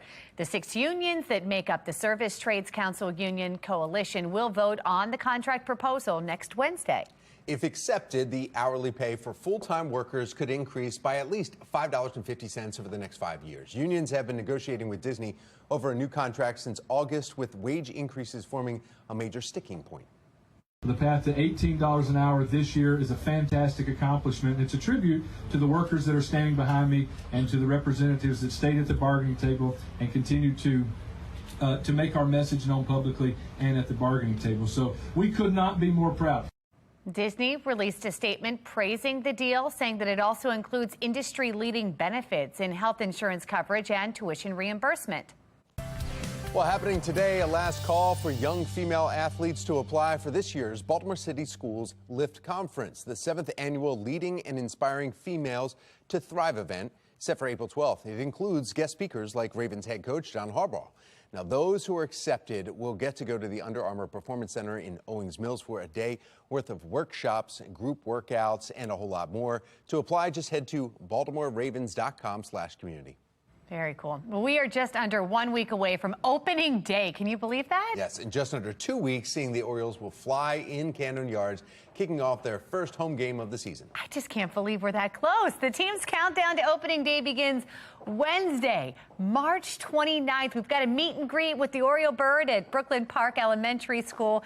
March 30th, there is an opening day watch party at McGurk's in Federal Hill. Got to get a cheesesteak there. Then on April 5th, there is a home opener Eve happy hour before the Orioles host the Yankees. Yankees. All right, 5:46 right now, and yesterday felt like baseball weather. My goodness, except for the rain. See, I thought the rain was going to make it cold. Yes. Still humid. We've got meteorologist Amy Aronson here, and it still feels that mugginess outside right now. It does. And if we could have a day like yesterday for opening day, that would be awesome. Get the rain out of the way early and then warm things up. And I actually just pulled my graphic on the stats from opening day to show you some of the records from opening day. Now, this data only runs through 2019. Haven't updated it yet, including the past couple of years. But we can take a look back. The warmest on record through 2019 was 86 degrees in 2001. The coolest, 45 degrees for the high in 2003. The wettest was in 2006, 0.6 of an inch of rain. Average high anywhere between 58 and 63 degrees, which is pretty nice for baseball weather here in early April. 50% of opening days have had rain. So that stat, not the best, and we'll have to see what this year brings. Right now, we are looking down at Camden Yards, all lit up dark and early this morning, looking pretty nice, even in the rain. Little cloudy right now. We're starting off at a muggy 61 degrees. We end up in the low 50s this afternoon. So yeah, you do the math. Temperatures are dropping about 10 degrees this afternoon, and we are looking at more rain. So a rainy end to the work week with some showers to actually kick off the weekend, too. It should turn milder, though, by the end of the day on Saturday, leading us into Sunday, and also drier by the end of the weekend. But this is the weather maker we've got to get through. It's a pretty big weather maker, extending actually from the mid-Atlantic all the way back into Texas. Severe weather will be focused in this area today off to our south and west. For us, it's just going to be a rain event here. So here comes the rain. You'll notice showers are now working their way in from west to east. The stream of showers will continue pretty much all day today. A closer look at what's happening on the radar shows the rain right now moving into Frederick and Westminster. It's going to push along I-70 there and eventually reach us right here in the Baltimore area. So let's track the showers together. Rain will pick up and intensify between 8 and 9 a.m. So steady rain if you're holding off to drive at that point. We get on and off showers after that through lunchtime, through this afternoon, through your drive home this evening, and through late tonight, too. So rain pretty much continues all day long. Brief pause in the activity right around daybreak tomorrow, but then I'm tracking the last round of showers and some steadier rain right around 10 a.m. tomorrow. That should be the end of it. Then we start to dry things out for the second half of your Saturday. We welcome a little sun back, and then we are trending drier for Sunday. Today's going to be trending cooler. Temperatures will be settling back into the 50s and 40s this afternoon with on and off showers today. Rain likely tonight, too. So for your Friday night plans, bring the umbrella and the rain jacket. You're certainly going to need both. This weekend, we'll wrap up with showers early Saturday. Rest of the weekend looks better for heading to D.C., checking out the cherry blossoms there. That actually peaked yesterday officially. Temperatures will be warmer by Sunday with highs bouncing back into the mid-60s. And temperatures will stay in the 60s through Monday. A couple of sprinkles showing up Monday and Tuesday, but no significant chance for rain next week, with temperatures actually pretty seasonable. We're in the upper 50s all the way through week's end. Tom, Megan. Thank you, Amy. Now to your Lynn Solar Traffic Network here, and taking a live look now. This is right at the inner loop, right when you're on 83 traveling before you get off the inner loop and into the Towson, well, I should say Timonium area. You can see it on the far left there, the flashing lights there. There's a multiple vehicle accident on that ramp going for the Harrisburg Expressway. Everybody else, you're in the green. No issue to report from our Len Stoller mobile track. It is traveling now just past Parkville on 695. So just a little bit past the accident that we just showed you right there. And it looks like the ramp right there looks like dry road conditions. Now we want to get a check of your mass transit. We have Mark Jones with the MTA. It's a Friday morning, Mark. It sure is. Happy to have it. Out there right now, Tom, you'll find on the Mark train system, 511 train on the Penn line with a 25 to 30-minute delay. We've got 407 train running about 15 minutes late on the Penn line, and Camden 8435 minutes behind. Light rail link still with the service disruption between Falls Road and the Timonium Fairground stops. That's due to ongoing maintenance. Shuttle buses are in place, bridging the gap there. Metro subway link good to go for travel. No delays between Owings Mills and Hopkins Station. For the MTA Transit team, I'm Mark Jones. Thank you, Mark. Parents on Capitol Hill blasting the Biden administration. They say the government is getting in the way of their children's education. I'll tell you more about their claims next. And we're at the Motor House having fun this morning, but also getting ready for the expo tomorrow. Coming up, CPR with the fire department. Mark Clark, Fox 45 Morning News, all local, all morning long.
.554 and turning now to the crisis in the classroom. Attempts to ban and restrict books at schools and public libraries set a new record in 2022. According to a new report from the American Library Association, more than 2,500 different books were objected to. That is compared to around 1,800 in 2021 and just 466 in 2019. There were nearly 1,300 demands to censor library books in 2022 versus the 729 challenges in 2021. Now, according to the association, the vast majority of books in question are about members of the LGBTQ community and people of color. In February, we told you about concerned residents in Baltimore County looking to ban 2 books titled Lawn Boy and Genderqueer from public school shelves. They claim that the books are obscene and do not belong in schools. At the time we originally reported this, Genderqueer was being called one of the most controversial and most banned books in the country. The biggest one that we were concerned about was Genderqueer. It is a graphic novel with quite a few pornographic pictures. It's one thing for them to be in a library in an adult fiction novel area. It's another thing for them to be on the shelves in our public schools, where in high school now children are as young as 14. Baltimore County State's Attorney Scott Schellenberger says his office reviewed Genderqueer and found it does not qualify as obscene. He had not even heard of Lawn Boy at the time. Baltimore County Public Schools says that book was also reviewed and will stay on the school shelves. Taking a live look now over Capitol Hill there behind us, where parents blasted the actions of the Biden administration, claiming the government is interfering with their fundamental rights to raise their children. And Janae Bowens with the National Desk listened to what they had to say and joins us now with more on their concerns. These parents say they are being shut out of their children's education and are being tagged as threats by the federal government. Outraged parents on Capitol Hill Thursday. It is tragic that they now fear their federal government. We are not domestic terrorists, and we will not be silenced. The frustration stems back to that 2021 Justice Department memo that directed federal law enforcement to work with local authorities because of a, quote, disturbing spike in harassment, intimidation, and threats of violence against school staff and board members. Parent advocacy groups say parents were pegged as threats after voicing concerns about COVID-19 lockdowns, gender identity policies, and controversial subjects in the curriculum. What they are doing is teaching through the lens of critical race theory and critical theory in general. And it's demoralizing our children, and it's having an effect that's causing division amongst the children, and we're seeing increases of violence across the country. Attorney General Merrick Garland released the memo after the National School Boards Association sent a letter to President Biden comparing some conduct at school board meetings to domestic terrorism. The organization has apologized for the letter.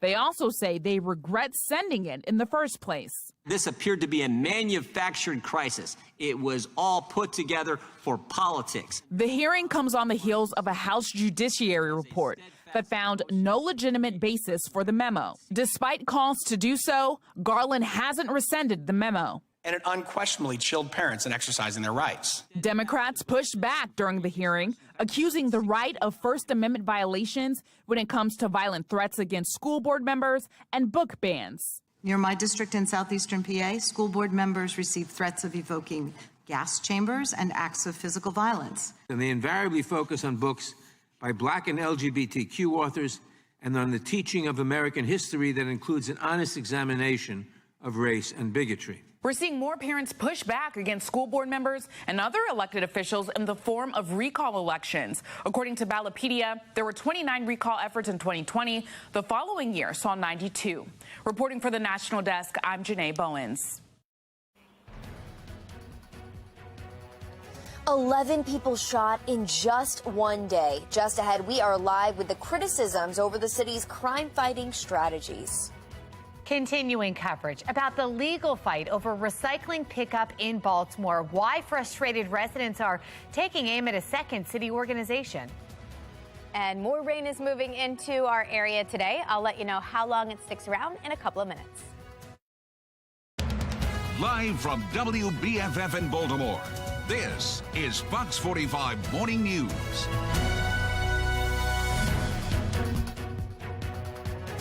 All right. Just about, well, it's 5:59 on a Friday morning, March 24th, and it is warm. I'm Tom Rogers. I'm Megan Gillen, and it's going to change. Meteorologist Amy Aronson with the turnaround. Yeah, it's muggy this morning, little deceiving. If you're heading out of the house now for the whole day, you're going to have to pack different things. So first of all, the rain gear, but then a nice warm jacket, because temperatures are actually going to be changing as the day continues, starting off mild and then cooling as we head through the rest of the day. Here's a look at the rain right now, pushing into Carroll County, right now arriving in the Westminster area. So break out the umbrella if you're traveling in that direction. Temperature-wise, we're still warm. We're still mild, starting off well into the upper 50s right now, but these numbers are going to start to come back down. So that means the kids need to head out with a nice warm jacket, because by the time they get off the bus stop, not only is it going to be raining, it's also going to be backing off into the 40s by this evening. Coming up in 10 minutes, I'll let you know exactly how long this rain sticks around and how much rain we're expecting through the start of the weekend. Tom? Thank you, Amy. Now to your Lens Solar Traffic Network, taking a shot at 895-95 this morning. Still cleaning up the ramp to 83 northbound into Timonium. There's an accident causing just a little bit of delay there. Everybody else, you are in the green, moving along just fine as the roads are starting to dry out. 6 o'clock, and in a city in crisis, Baltimore is recovering from one of the most violent days in recent memory. In total, take a look at the map here, 11 people shot, one of them died. Well, the most recent shooting happening in Upton around 8 last night, where 2 people were shot. One of the victims is now in critical condition, according to Baltimore City Police. This is video from Druid Hill Avenue. Crime scene stretches to Utah Place, where the shots were fired. Well, Baltimore City Police now investigating a mass shooting that happened around midnight Thursday in West Baltimore. One person was killed, 5 others wounded. One of the survivors is a 15-year-old boy. And Thursday marks one of the most violent days in city so far this year. We have Shannon Lilly joining us live from West Baltimore this morning with the latest on the multiple investigations and the calls for change in how the city is actually tackling this crime. Shannon. Yeah, since early yesterday morning, Megan, bullets began flying through every corner of the city. And this morning, police certainly have their hands full because as far as we know, no arrests have been made. So with all of this violence, questions are certainly swirling now about the city's latest crime fighting strategy, especially here in the city's west side. In fact, 7 of yesterday's 11 victims were shot on this side of the city. This is the Western District, which is the same district where the city's group violence reduction strategy is being deployed. Remember, that's the strategy working to target those with the potential for gun violence, and it's also a strategy the city plans to duplicate in other areas. And you replicate that success, that will bring our violence down in the city continuously. If city leaders are so much in a bubble that they think things are going well, they need to get out and talk to people on the streets. And yesterday was just another example of that. In fact, it was mid-afternoon when another round of gunfire rocked the city's west side, this time in the 200 block of North Monroe, where one woman was raced to the hospital with a gunshot wound. Just hours earlier, another round of gunfire turned an Edmondson Avenue strip mall into the scene of the city's latest mass shooting. One gunshot victim is dead. 5 others are in the hospital. And on the other side of the city, gunshots injured a 46-year-old on Barclay Street, and another person was shot at a business on Eastern Avenue. And at least 2 of yesterday's victims we know are teenagers. So despite the city's efforts, crime is still rampant in the city, although it is important to note, though, that the homicide rate is actually down from this time last year. Reporting live in West Baltimore, I'm Shannon Lilly, Fox 45 Morning News. All right, Shannon, thank you. As of yesterday morning, Baltimore police reporting 57 homicides. 114 people have been shot and survived. Those numbers will go up significantly when the data is updated later this morning. And again, overall, homicides and non-fatal shootings remain down from this time last year. Well, make sure you download the Fox 45 News app for up-to-the-minute traffic conditions, school closings, breaking news, weather anytime. Just search WBFF in your app store. Breaking overnight, President Joe Biden authorizing a precision airstrike in Syria after a suspected Iranian drone killed a U.S. contractor and wounded 5 other U.S. service members in northeast Syria. And Taylor Stewart is joining us live with the latest from our live center. Taylor? Yeah, here, a live look from Washington right now, where military leaders are investigating that attack that happened in the Middle East and killed a U.S. citizen. 5 other service members injured here. But look at this tweet from the Associated Press. You can see here, they say an airstrike came from a suspected Iranian-made drone. American forces retaliated soon after with precision airstrikes in Syria, targeting facilities used by groups affiliated with Iran's Revolutionary Guard. This is video of ambulances rushing to the Syrian facility where this attack happened. According to a statement from the Pentagon, the incident happened after the drone struck a facility housing U.S. personnel. 2 of the wounded service members were treated on site. 3 additional service members were rushed to the hospital. The U.S. contractor was medically evaluated by the coalition medical facilities in Iraq. But this is not the first time the U.S. military has been at the receiving end of a drone strike from Iran. Take a listen to this line of questioning from U.S. Central Command leaders hours before the attack. How often are you under attack from Iran with the unmanned aerial vehicles? Is it weekly, monthly? Can you give us a feel for how often you're being attacked? It is periodic. We see periods where they'll do more. There has been a number since 1 January 2021. The number is about 78 times that we have been attacked. Secretary of Defense Lloyd J. Austin said in a statement, quote, "No group will strike our troops with impunity." Now, we also are learning here 4 people have been killed in this attack. That's a new update coming in just right now. We'll keep you updated and update our story for you here at the Live Center. Back to you. All right, Taylor, thank you. Problems at DPW piling up faster than trash in the street while residents are taking legal action in hopes of improving recycling collection. His name is now trending, but before yesterday, few knew who he was. Still ahead, we'll tell you who Ken Francis is and what he has to do with Lamar Jackson's contract talks. And here comes the rain, moving back into the Baltimore area. I'll let you know when to plan on the heaviest rain today in a couple of minutes. It's 6:05. You're watching Fox 45 Morning News, all local, all morning.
Scary.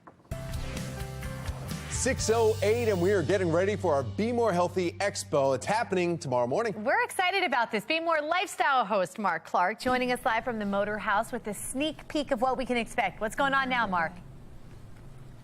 Well, I'm with Captain Weems, and we're going to find out how to save a life in 60 seconds, 90 seconds.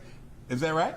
That's right. Awesome. Well, tell us what's going to happen. What is it? You said this is what, hands-only CPR? Hands-only CPR. It's a non-certified American Heart Association course that advocates for bystanders to start CPR prior to arrival. They will only be using their hands, hence it's called hands-only CPR. And paramedic Everett is here, stylish, but ready to save a life.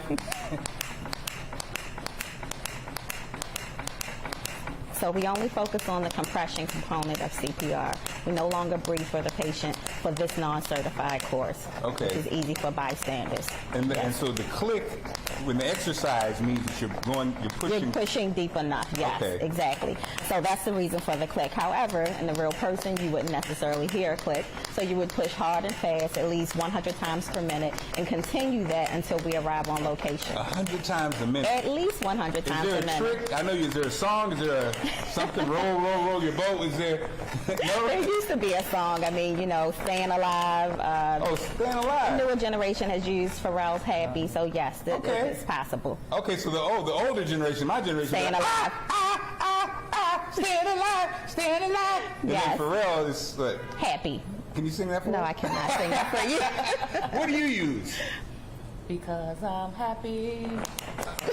Okay. The point of it is to do something prior to arrival. I mean, this is a life-saving skill that we want everyone to learn. Baltimore City Fire Department is into the life-saving business. Wow. And so we want to make sure that people come down on Saturday. That's right. If you do not have a smoke detector, please call 311. We'll come out within 2 hours and install them in your home. And once again, if you don't know how to do CPR, please meet us down at the Be More Healthy Expo. Meet us down tomorrow where tomorrow is going down. Absolutely. And you can have your own song, right? Awesome. That's good. Thank I'm you, going with Marty. Pharrell. I like the Pharrell rendition there. Yeah? That's better. Oh, yeah. Well, Fox 45 invites you to come out, join us at the Be More Healthy Expo. It's happening tomorrow. It starts at 10 and goes until 4. You can meet the governor, too. The expo can help guide you on your journey toward a healthier lifestyle. You receive free health screenings, check out cooking demonstrations, as we were just showing you. Learn how to save a life, too. Very important.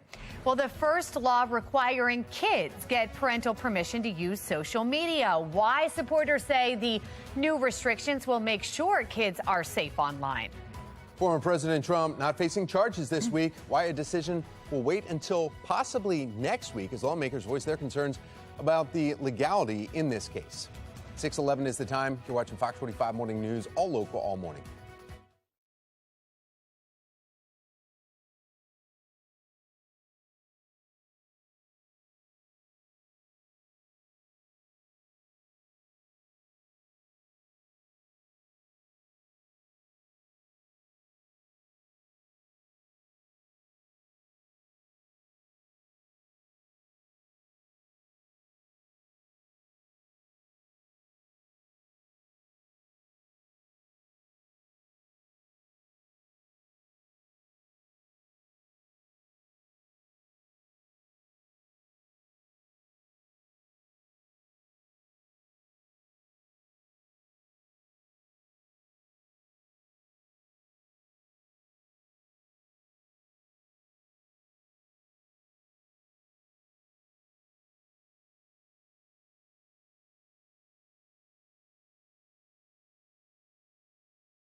It would be a sad day in America that a former president of the United States would be indicted. I put my trust in the judicial system, as I believe the majority of Americans will. I think the DA should focus more on prioritizing safety for New Yorkers than settling political scores. I think it's very clear that he campaigned on doing this to the former president. I think it's a publicity stunt by the DA in Manhattan, personally. I think it's just to bring more limelight to him. A lot of speculation here. The anticipation continues to build here on when former President Trump may be indicted and arrested for allegedly paying hush money to cover up an affair. The grand jury in New York, they did meet yesterday, but reportedly did not make any decisions in the case, which will likely resume on Monday now. At least that's what we're hearing. All eyes focus now on Alvin Bragg, Manhattan's district attorney, coming and going quietly, leaving many to guess if a grand jury is about to indict a former president for the first time ever.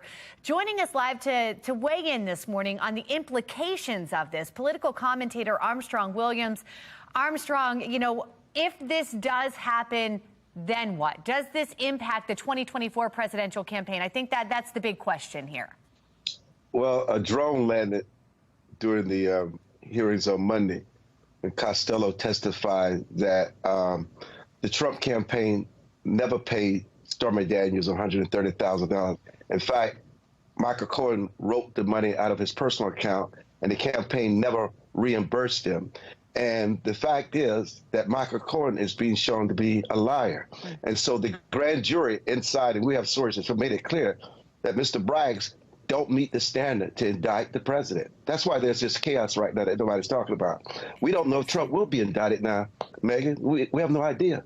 It is in chaos right now. And remember, Bragg never wanted to bring this case in the beginning because he felt it did not meet the bar, but it was a lot of pressure on him. And now their star witness is a fading star.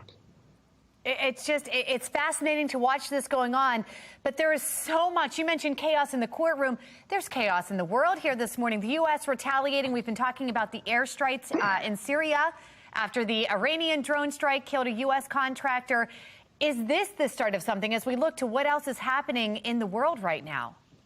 Let's go back to former President Trump and General James Mattis, when Mattis said he resigned because Trump was forcing them to pull out of Syria. Right. One thing that President Trump did not want to happen in Syria, for the U.S. to build a military base there among all that chaos with no place to protect them. You have to supply these people. You have to provide them everything. And all of a sudden, this base has grown to 900 military personnel. There's no way in that region with Iran and Iraq just sitting in that place with the best weaponry, you cannot protect them.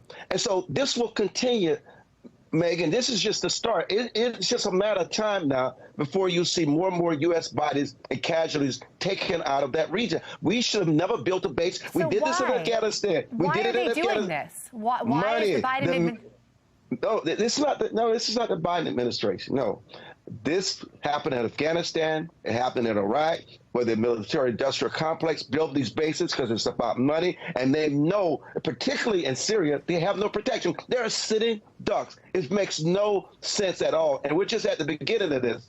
And it's just a sad situation. So what is going to change it? If you're saying this isn't an administration, that this is just something that continues to happen, what changes those tides? What changes those ties is that eventually America is going to have to pull out of Syria. We should not have a military base. The same way we pulled out of Afghanistan, the same way we pulled out of Iraq, because we cannot protect our personnel there. We're just going to have to leave. No matter how embarrassing it may be, you just got to get out of there sooner or later. And this is one part of what we're seeing in the world. We've got the war in Ukraine, meantime, drawing lines in the sand there. Japan visiting there, talking with Zelensky. China, many worry they're partnering with Russia. Where do we fit in all of this, and what could happen on that front?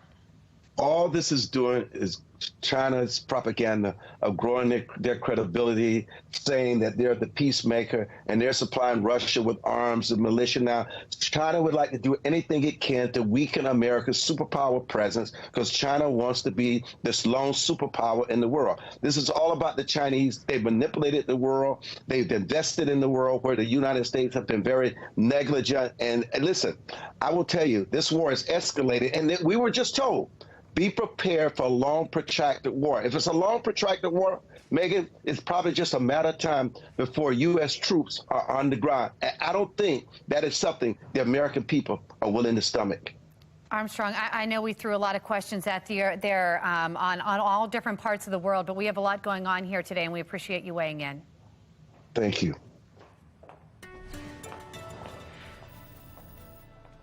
6:19 on this Friday morning. Yesterday, we reached a balmy 80 degrees. Felt really nice. Average high for this time of year around 57. We'll be closer to that this afternoon. Temperatures will actually be falling today, and eventually we settle back into the cool low 50s. Dark and early this morning. It's just cloudy right now looking down at Towson. We're starting off in the upper 50s in most spots, low 50s in spots like Bel Air, mid 50s in Columbia. This is it for the day. Temperatures are actually going to fall as we head through the afternoon. And this is all before our next weather maker gets here. The heart of the severe weather today is highlighted in orange and in red. Looks like northeastern parts of Louisiana heading into Mississippi under the gun for very, very strong and dangerous storms today. We're not included in any severe weather threat, although we can't rule out some rumbles of thunder, much like yesterday, as our next batch of rain pushes in. So this is the weather maker. I'll step out of the way so you can see how big it is. It expands from the mid-Atlantic all the way back into Texas. And we are going to be tracking that long line of showers as it pushes our way today from west east. It's actually starting to move in right now. Showers are inching their way into Carroll County and just arriving in the Baltimore area. The heavier rain just back to our west. Let's time it out. Looks like that heavier stuff, when we have that potential for some rumbles of thunder, arrives between 8 and 10 a.m. this morning. So as your morning drive is wrapping up, it's going to be messy out there. Visibility will go down as that rain pushes through. And then on and off showers for the rest of the afternoon, Friday evening, and Friday night. Not looking great. Saturday morning, we briefly dry out. Gives you a chance to squeeze in a jog, a run, a walk with the dog. But then we get one more batch of showers pushing through right around 10 a.m. So by the tail end of the morning, and that's it. That's the weather maker moving through. We should dry things out behind that. Actually see a little bit of clearing by Saturday evening. So we are tracking some showers today. Highs in the cool low 50s. Low 60s will follow on Saturday. Rain wraps up early, and then we're drier and we're milder for the end of the weekend. We stay mostly dry next week. Couple of chances for some sprinkles with seasonable temperatures each day. Tom, Megan. Thank you, Amy. Now to your Len Stoller traffic network here. And this is one shot. Now, you can barely make it out. It's off the horizon. It's actually, we are talking about a vehicle fire, and it's on the ramp to northbound 75. So if you're getting off the outer loop and you're trying to head up northbound 75, that is either blocked off or not. But the cameras around it, and the closest cameras, are down now. The MDOT cameras are not even working around that area. But it's causing delays not only there on the inner loop and outer loop. So just be careful if you're heading that way. Live look from the Len Stoller mobile track, which is heading in that direction of that vehicle fire. We'll try and get there as soon as possible. Right now, traveling on the outer loop right near Lutherville. Now we want to get another check with your mass transit. We have Mark Jones, the MTA. Good morning, Mark. Well, good morning, Tom. Good morning, everyone. Out there right now, you'll find Penn Trade 511 with a substantial delay. It's running about 30 minutes late at present due to earlier mechanical issues. Allowed time for travel in that instance, certainly. Train 845 running 5 minutes behind the other trains of Mark. Look good for the start. Light rail link on time at present. You'll find Metro Subway link good to go for travel in both directions of that service for commuting. For the MTA Transit team, I'm Mark Jones. Thank you, Mark. The legal battle ramps up over the city's rolled back recycling. Just ahead, I'll have details on yet another lawsuit being filed. The employees at the happiest place on earth may be a little bit happier starting next week. How a tentative deal with union workers could change the Disney park industry for years to come and possibly raise your tickets for years to come. You're watching Fox 45 Morning News, all local, all morning.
6:26, and in your consumer news, Disney World has reached a tentative deal with its union workers, agreeing to boost the park's minimum wage from $15 to $18 an hour by the end of the year. Now, the 6 unions that make up the Service Trades Council Union Coalition, they vote on the contract proposal next Wednesday. If accepted, the hourly pay for full-time workers could increase by at least $5.50 over the next 5 years. Disney releasing a statement praising the deal, saying it also includes industry-leading benefits in health insurance coverage and tuition reimbursement.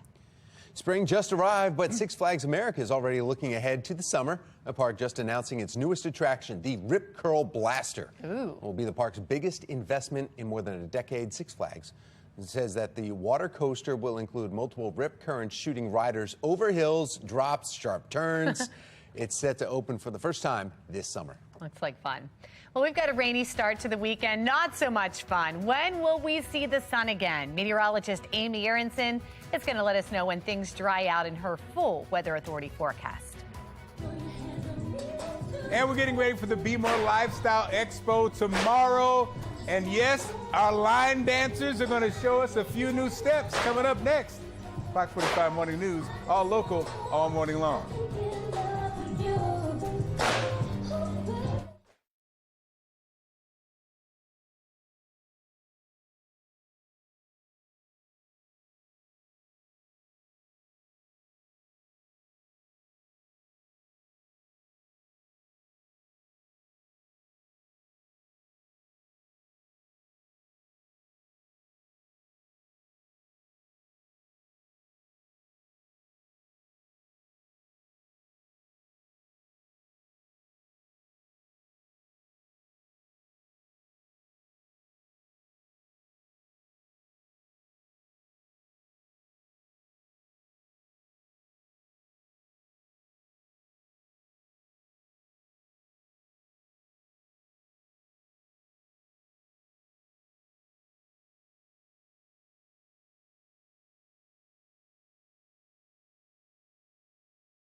Morning News. Welcome back to Fox 45 Morning News. It is Friday, March 24th. I'm Megan Gilland. I'm Tom Rogers. Are we able to take the BAM shot real quick? I think he's going to be asked to move. We actually have Graham, our photographer, on the scene of an accident. 7095's northbound lane is shut down. That's what you're looking at right there. Apparently a vehicle fire, so the inner loop and outer loop, this is the outer loop right here, shut down. You have to move past there. Could cause some delays this morning. Just wanted to take that shot because it looked like they were going to come over and talk to him. You may have to move here. So we wanted to show you exactly what it looks like on the ramp 795. Very active scene out there. Not weather-wise, though, at least for now. Meteorologist Amy Aronson with what we can expect here over the next few hours. Yeah, it doesn't look like rain's falling there, but you can see it's moving in behind me on the radar. So this is what's coming. We are tracking some changes. Some steady rain's going to be pushing in here from west to east. So you can already see that's the case in Carroll County, north of Baltimore. That green stuff, yeah, that's going to be taking over the next couple of hours. Still mild to begin. We're holding on to the mid and upper 50s. This is the peak for the day, though. High temperatures being reached as we speak. They're only going to be cooling down from here. And it's muggy out there. Dew points, the amount of moisture in the air, not too far off from our temperatures, showing how saturated the air mass is, making for a comfortable morning, but a wet one. So because of that, I'm giving your morning drive the yellow light. Plan on showers picking up as we head through 10 a.m. this morning with cooling temperatures. Coming up in 10 minutes, I will walk you through the timeline for the showers today and tomorrow and let you know exactly what the rain means for all your weekend plans. Tom, Megan. Thank you, Amy. Continuing coverage this Friday morning into the legal battle over the city's rolled back recycling. Last week, Fox 45 News told you about the first lawsuit filed by city residents claiming the lack of services is a violation of the city charter. And this week, those same residents filed another petition in circuit court. This one is over the city's new Clean Core initiative. Shannon Lilly is joining us live with their concerns. Shannon. Yeah, the group behind this, Tom, says the millions of dollars that the city is spending on Clean Core is being misused and misplaced. And until the city resumes weekly recycling, they want to see that program stopped. It's frustrating when you elect representatives to do a job and that job is ignored. And that's just the position that the mayor is putting us in. Desmond Stinney there is just one of the many residents frustrated by his overflowing recycling, thanks to the city's year of doing only bi-weekly collections. So Stinney has rallied a group of nearly 200 residents to launch a lawsuit against the city, claiming the lack of recycling is a violation of city code. Now, on top of that, the group has now filed a second petition calling for the city to immediately shut down Mayor Scott's Clean Core initiative. The city invested nearly $15 million in the Clean Core program, which hires city residents to help clean up. And that is a job that both Stinney and Councilman Gitzi Schleifer argue is better suited for trained city employees. One of the biggest concerns we had was worker safety and whether or not the workers are covered by health insurance, if they are entitled to workers' compensation. It's simply a complete waste of money, and they're harming these employees. We have the open positions in DPW right now, fully funded PINs, to hire every single one of those employees. They would be making more money working for the city. They would have full benefits. Now, we did reach out to the mayor's office and DPW for a response to this litigation. We have not heard back, but we do expect to hear something soon because a court date for this may be scheduled within the next week or so. Reporting live in West Baltimore, I'm Shannon Lilly, Fox 45 Morning News. We'll be following it. Shannon, thank you. It is 6:34, and you can get dancing at this year's Be More Healthy Expo. Be More lifestyle host Mark Clark was just saving lives. He's live from Motor House with a sneak peek of what we can expect and the dance moves now, right, Mark? Let's see a thing. You hit it, okay? That's right. And Lisa here, we're getting ready. If you're at home, the line dancers are about to do it. So, Lisa, we're going to see this in full scale at the expo tomorrow. Tell us about the group. You said it's like a mixture of superstars. Yes, my name is Lisa, and I'm with the No Limit Express and LX group. But this is a collaboration of the Fun Bunch, which are groups, mini groups that we come together and dance. Well, you know what? Enough talking. Let's see what we'll see tomorrow. Lisa, can we see a little bit? Yes. I tried it, but I can't hang with this. Awesome. A first in the nation bill creating a TikTok curfew. The string of restrictions just signed into Utah law and the states that may do the same soon. Plus, shocking footage this morning from a deadly police-involved shooting in Frederick County. In our next hour, what the video reveals about the moments leading up to the deadly encounter. And the rain is bringing cooler temperatures to our region. Meteorologist Amy Aronson has a look at when things will dry out. That's in her full Weather Authority forecast. It is 6:37 now, and you're watching Fox 45 Morning News, all local, all morning.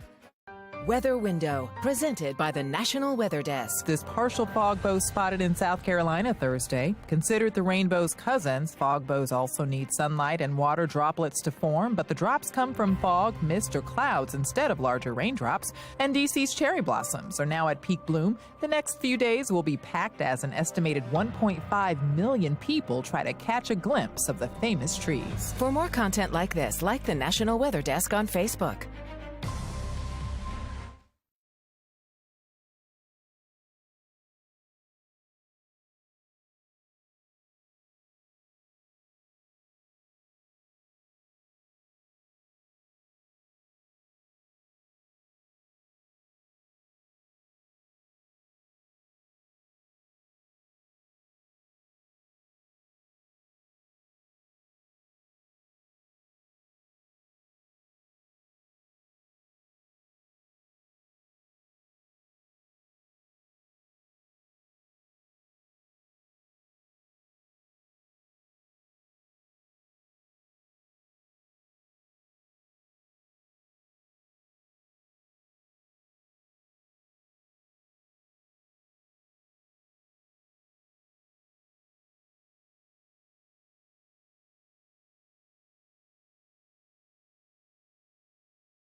.640 and giving you a live look right now from our Len Stoller mobile track. We were just talking to our photographer Graham right here. He is on this is the outer loop trying to go northbound on 795. It's completely shut down. Also, if you're on the inner loop, there's even a longer delay there because that's closed as well. Looks like the fire. We can't see it from here, and he said he couldn't see it or hear anything about it right now, but it's right where the two loops getting onto 795 northbound merge. That's where the marker for MDOT is. Their cameras are taken down in the area. So this is really the best shot that we have. And we'll continue to follow this and find out more information as soon as we find out any more from your Len Stoller Traffic Network. One state is taking dangerous measures to limit the use of TikTok. We have Taylor Stewart from our live center with more on this new law. Taylor. Yeah, this is the first of its kind in the nation. It was signed by Utah's governor, and it could soon drastically limit children and teens' use of TikTok. Republican Governor Spencer Cox signed a bill that would in part ban anyone under the age of 18 from using this app between 10:30 at night and 6:30 in the morning. The bill would also require parents to have access to their child's accounts and ban ads directed at minors. Now, lawmakers in Arkansas, Louisiana, New Jersey, Ohio, Texas, they're also looking at ways to limit the app's use in their state. A Texas state representative even proposed legislation that would ban everyone under the age of 18 from using the app. As of right now, it's not clear how Utah plans to enforce this new law. Now, if it moves forward, it would go into effect in March of next year. However, TikTok is likely to file a lawsuit before that happens. That's the latest here from the Live Center. Thank you, Taylor. TSA agents addressing a rise in weapons confiscated by airport security. How you can properly pack up your gun if you plan on bringing it on a plane. The Ravens roller coaster of an offseason continues with a new chapter in the Lamar Jackson saga here. The person who may or may not be reaching out to other teams for him. We'll explain. 6:42 now on Fox 45 Morning News. All local, all morning.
.644, and we want to take you out to the vehicle fire that we've been talking about. This is the reason why 795's ramp northbound on the outer loop and inner loop is shut down. You see that black smoke that's pouring there? Yeah, and there's a better shot, too. Look at that. Oh, now coming out from Graham's camera right here, our Graham cam. Again, 695 getting on the 795 off ramp right there. You can see that smoke now billowing over.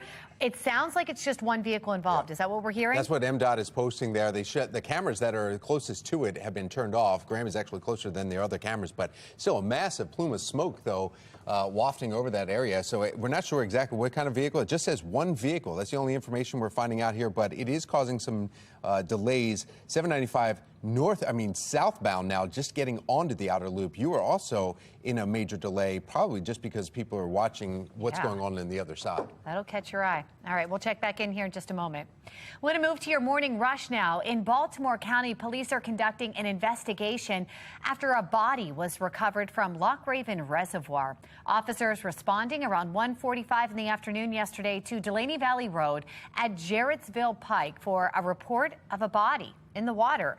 Police say they have recovered the body and they are continuing to investigate. Now in Baltimore City, a community grappling with more loss following one of the most violent days of the year after 11 people were shot in Baltimore City. Shannon Lilly joining us live this morning. Shannon, this is leading to more skepticism over the city's crime fighting strategy. Yeah, it certainly is, Megan, especially because 7 of those 11 people shot were shot right here in the city's west side. And remember, the Western District right here, this is the same district where the city has deployed its group violence reduction strategy. That is a strategy that aims to target those with the potential for gun violence. But now there are people questioning whether it's really, truly working. So stay with us because in 15 minutes, I'm going to detail those multiple investigations underway right now, including one for a mass shooting and now the calls for change. Now back to you. 6:46 on this Friday morning, looking a little gray and gloomy looking down at the Inner Harbor as we start to brighten things up for the first time this morning. We are off to a mild start, but that's going to change. Temperatures are actually going in reverse today, so cooling into the low 50s this afternoon. Plus, we're looking at increasing rain chances. So I am tracking some showers today and also to kick off your weekend, but then we're going to dry things out, turning drier and actually milder by the end of the weekend on Sunday. And here's the weather maker to blame for all of this. It stretches from Texas right here into Maryland. First, we're dealing with this cold front that's actually in the process of dropping to our south. That's dragging in some cooler air and some showers right now, actually. So we see the showers increasing from west to east here, taking over, actually now just starting to push into the Baltimore area. Closer look at that HD radar shows the rain is light to start, but it is enough to dampen the roadways if you're traveling through Baltimore this morning. And rain's actually only going to increase in coverage over the next couple of hours. Some pretty steady stuff moving through between 8 and 10 a.m. and then showers will linger through the rest of the afternoon, Friday evening, and actually Friday night too, looking pretty soggy. Tomorrow morning we get a brief break in the activity, but then more rain will follow right around 10 a.m. So by the tail end of the morning, we get this push of showers, and that's the end of it. After that, we'll dry out from west-east, and we actually start to see some clearing here by the end of the day on Saturday.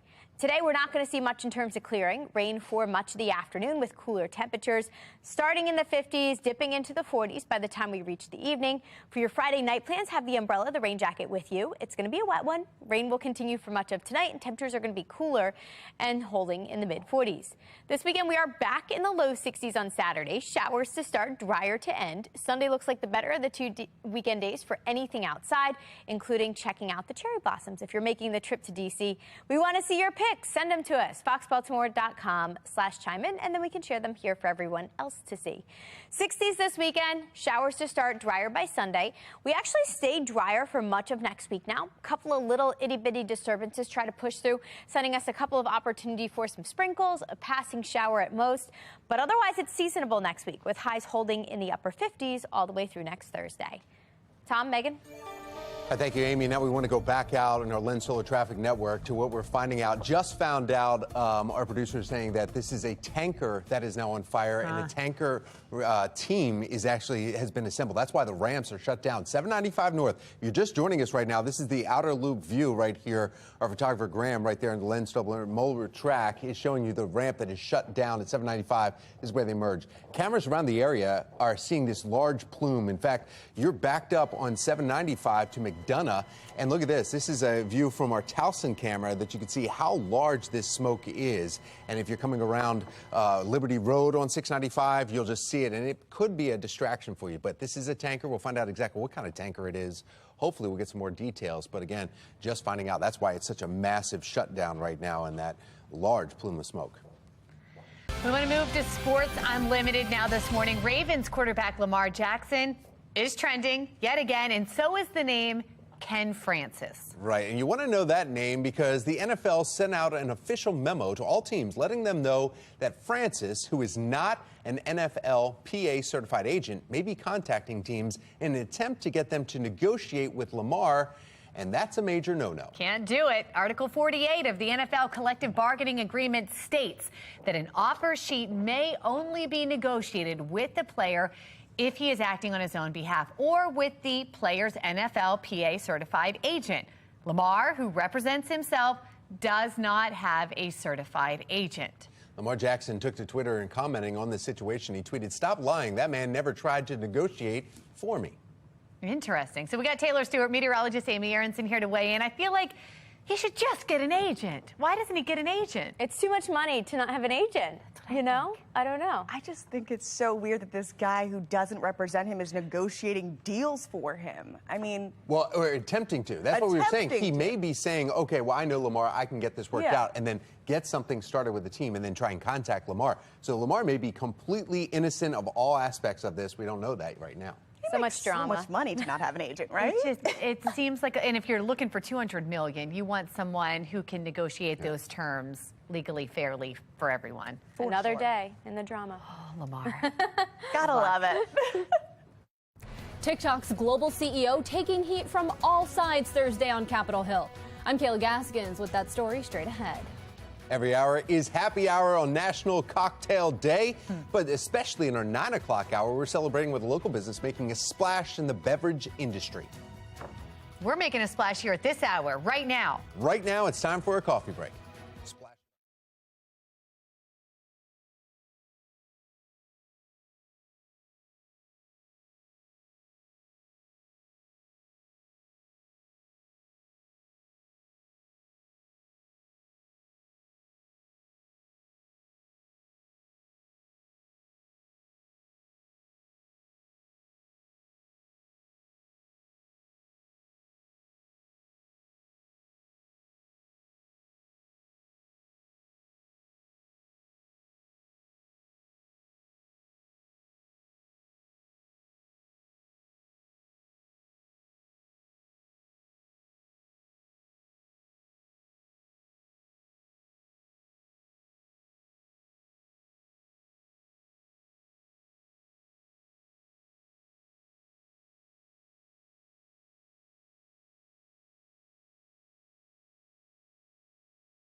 .55. We've got some breaking news here. Check this out. Another live look here. We are following a tanker fire. This is at the ramp from 795 onto the Beltway there. You see those black plumes of smoke right there? That is from the tanker there that is now just igniting on fire there. The Baltimore County Firefighter Association tweeting out this photo right there. Look at that. Just flames shooting out right there. They're saying the strike team, let me go back to make sure I have that right, is the tanker strike team is now on scene. Now, take a look at this, that a fire department tweeting the picture from the scene, causing some major delays. So if you're going southbound 795, trying to get on the inner or outer loop, it's going to be a while because it's been closed down. And if you're trying to go northbound on 795, you got to find an alternate route. There's no way to get from the inner and outer loop onto 795 northbound because of that plume of smoke. They have it blocked off both directions. Photographer Graham's been sitting here now for about 40 minutes now. As the sun came up, that's when we saw it's actually the smoke is dissipating compared to what it was before. We'll continue to follow the story all morning long on air and online. That's visible, though, from far, far away. So you can imagine this is going to cause some issues even not near the scene as people are trying to figure out what's going on ahead. The CEO of TikTok in Washington this week testifying before Congress. And lawmakers are continuing to weigh the social media giant's future in the U.S. amid growing privacy concerns. National correspondent Kayla Gassigans explains.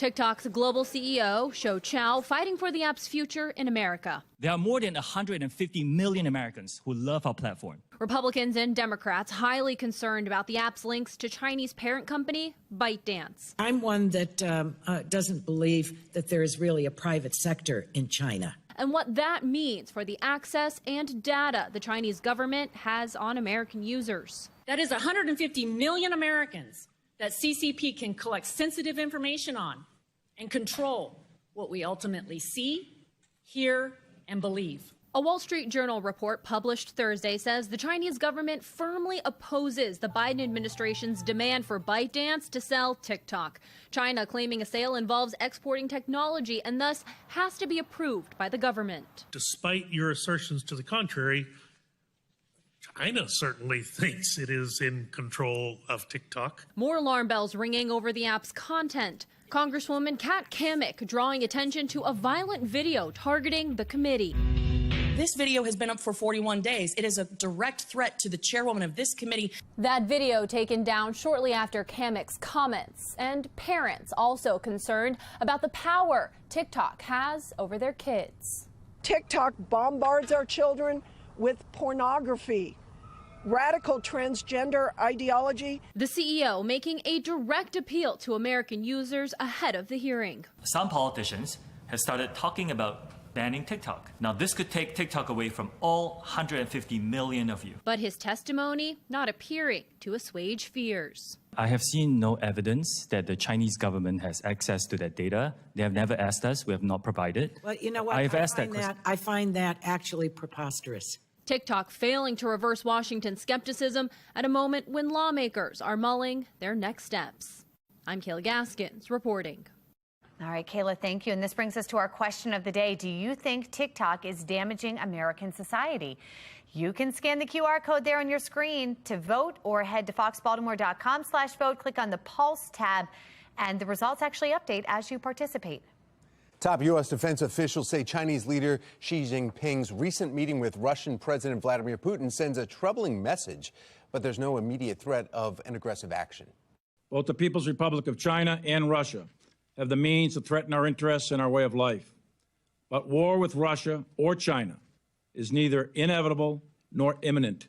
Now, in Europe, defense officials say they will only stop supporting Ukraine as if it defends or fends off Russian aggression with Ukraine and remains a free sovereign country with its land intact. Now, when it comes to Asia, military officials say keeping the U.S. military stronger than anything China can field is, quote, fundamental to deterrence of war.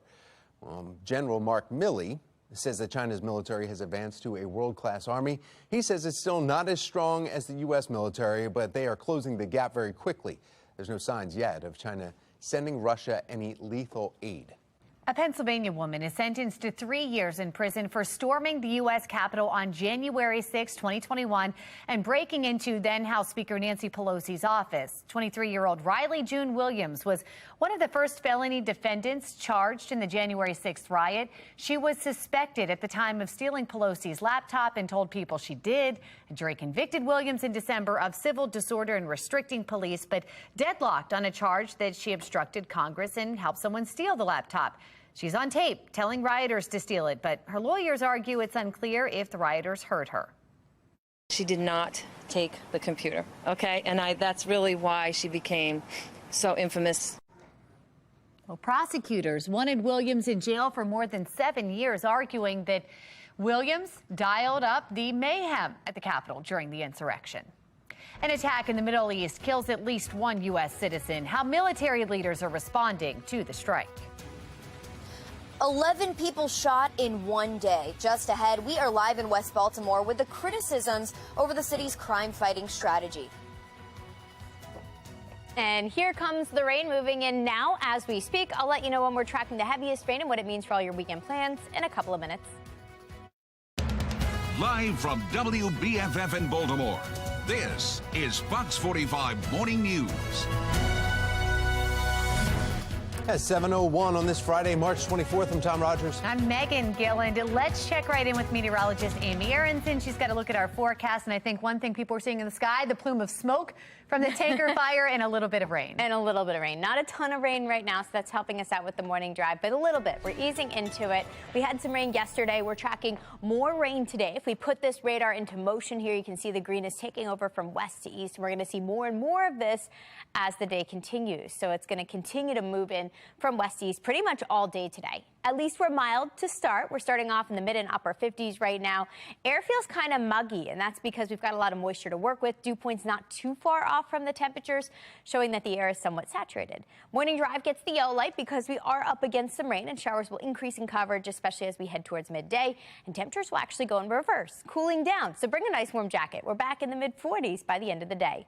Coming up in 10 minutes, we'll take a look ahead to your weekend forecast, and I'll let you know when you have to plan on some rain then, too. Tom?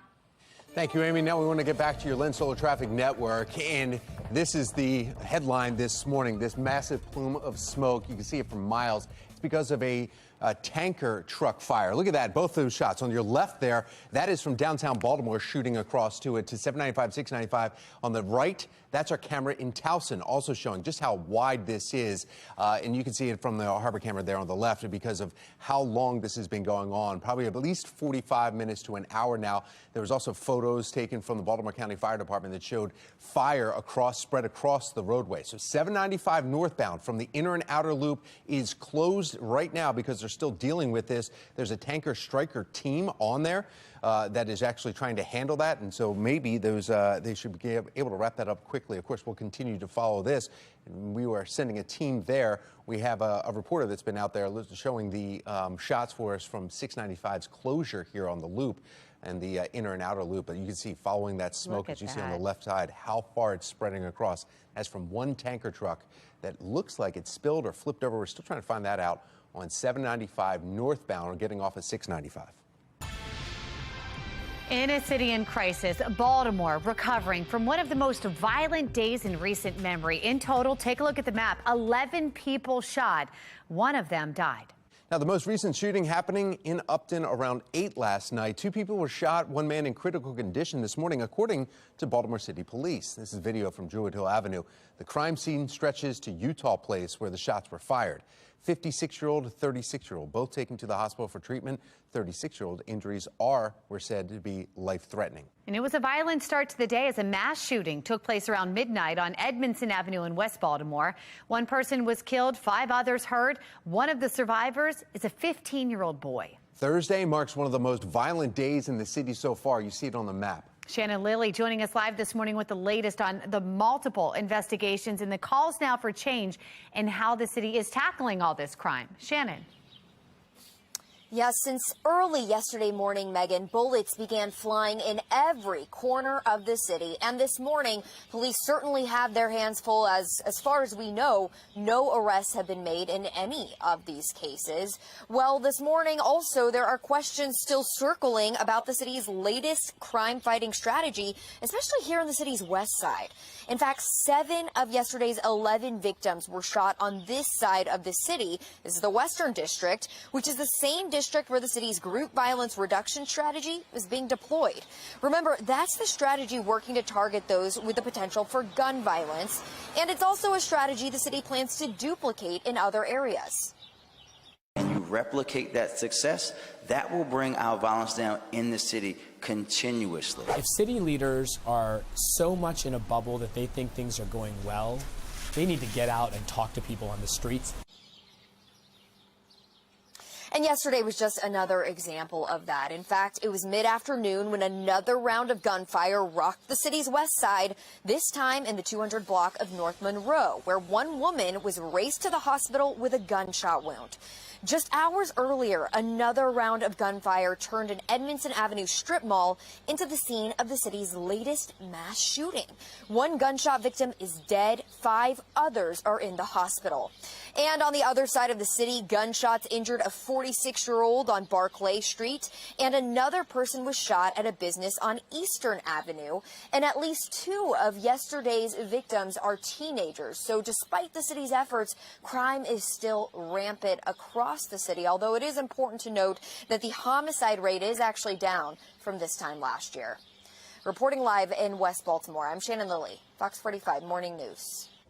Thank you, Shannon. Turning now to the crisis in the classroom, and attempts to ban and restrict books at schools and public libraries set a new record in 2022. According to a new report from the American Library Association, more than 2,500 different books were objected to. That is compared to around 1,800 in 2021 and just 466 in 2019. There were nearly 1,300 demands to censor library books in 2022 versus 729 challenges in 2021. According to the association, the vast majority of these books in question are about members of the LGBTQ community and people of color. In February, we told you about concerned residents in Baltimore County looking to ban 2 books titled Lawn Boy and Gender Queer from public school shelves. They claim the books are obscene and do not belong in schools. At the time we originally reported this, Gender Queer was being called one of the most controversial and most banned books in the country. The biggest one that we were concerned about was Gender Queer. It is a graphic novel with quite a few pornographic pictures. It's one thing for them to be in a library in an adult fiction novel area. It's another thing for them to be on the shelves in our public schools, where in high school now children are as young as 14. Baltimore County State's Attorney Scott Schellenberger says that his office reviewed Gender Queer and found it does not qualify as obscene. At the time, he had not even heard of Lawn Boy, but Baltimore County Public Schools, they claim that book was also reviewed and it will stay on school shelves. Some U.S. college students say they are struggling with mental health as they try to keep up with class loads. According to a study from Gallup and the Lumina Foundation, 2 out of every 5 undergrads responded to questions saying that they often have emotional stress issues. More than 40% of those who responded say they thought about dropping out of school as a result. The findings are based on 12,000 men and women who have yet to graduate with their bachelor's degree. All right, 7:08 now. Let's get another check of your forecast. We have meteorologist Amy Aronson back telling us a little bit more about when the rain will stop, especially during the weekend plans. Yeah, unfortunately today it's kind of an all-day event, so today is going to be a washout, low 50s too, so temperatures will be cooling down. Come tomorrow though, we'll start off with some showers during the late morning, but then they should wrap up and we should actually dry things out during the afternoon, and that's going to pave the way for much better conditions for anything outside. Sunday, that trend continues. It's actually going to be drier and much milder to close out the weekend. Coming up in 10 minutes, I will take you through that timeline hour by hour, and I've also got an updated look at exactly how much rain we're expecting over the next couple of days. Megan? All right, Amy, thank you. We want to go back to the breaking news we've been following from our Len Stoller Traffic Network. Look at this on the map here. Following a tanker fire in Pikesville, the ramp right here, this is 695, getting onto 795 there. It is completely shut down. Backups really extending here. You can see the black plume of smoke there. That smoke actually visible all the way here in Baltimore. We're going to continue following this story as it develops, but for right now, the ramp is shut down. Delays are extending. Now, here's a look at the stories making your headlines this hour. Baltimore Department of Public Works Director Jason Mitchell announcing earlier this year he would be stepping down. Why he has now decided to delay his resignation.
Fox 45 News, winner of 17 2022 regional Emmy Awards, more than all other Baltimore news stations combined.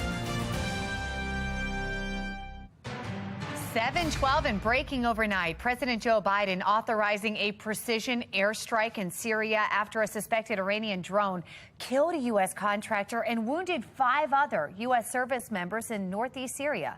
Taylor Stewart joining us now from and she has the latest from our live center. Taylor. That's right. A live look from Washington right now, where we're following some swift responses from U.S. military leaders. American forces retaliating with airstrikes, which, according to early reports from Syria, killed 6 Iranian-backed fighters at an arms depot. Several people also injured here, according to a report from the Associated Press. We're also learning that Pentagon leaders still investigating that initial Iranian drone attack near the U.S. military base that killed an American contractor and injured 5 other service members. This is video of the ambulances rushing to the Syrian facility where that attack happened on Thursday.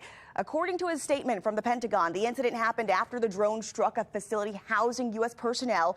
2 of the wounded service members were treated on site, while 3 additional service members and the U.S. contractor were rushed to a medical facility in Iraq. Now, this is not the first time, though, the U.S. military has been at the receiving end of a drone strike from Iran. Take a listen to this line of questioning from U.S. Central Command leaders just hours before the attack. How often are you under attack from Iran with the unmanned aerial vehicles? Is it weekly, monthly? Can you give us a feel for how often you're being attacked? It is periodic. We see periods where they'll do more. There has been a number since 1 January 2021. The number is about 78 times that we have been attacked. Secretary of Defense Lloyd J. Austin said in a statement, quote, "No group will strike our troops with impunity." Now, this is the latest in the Live Center. It's a developing situation. We'll keep you updated. Back to you.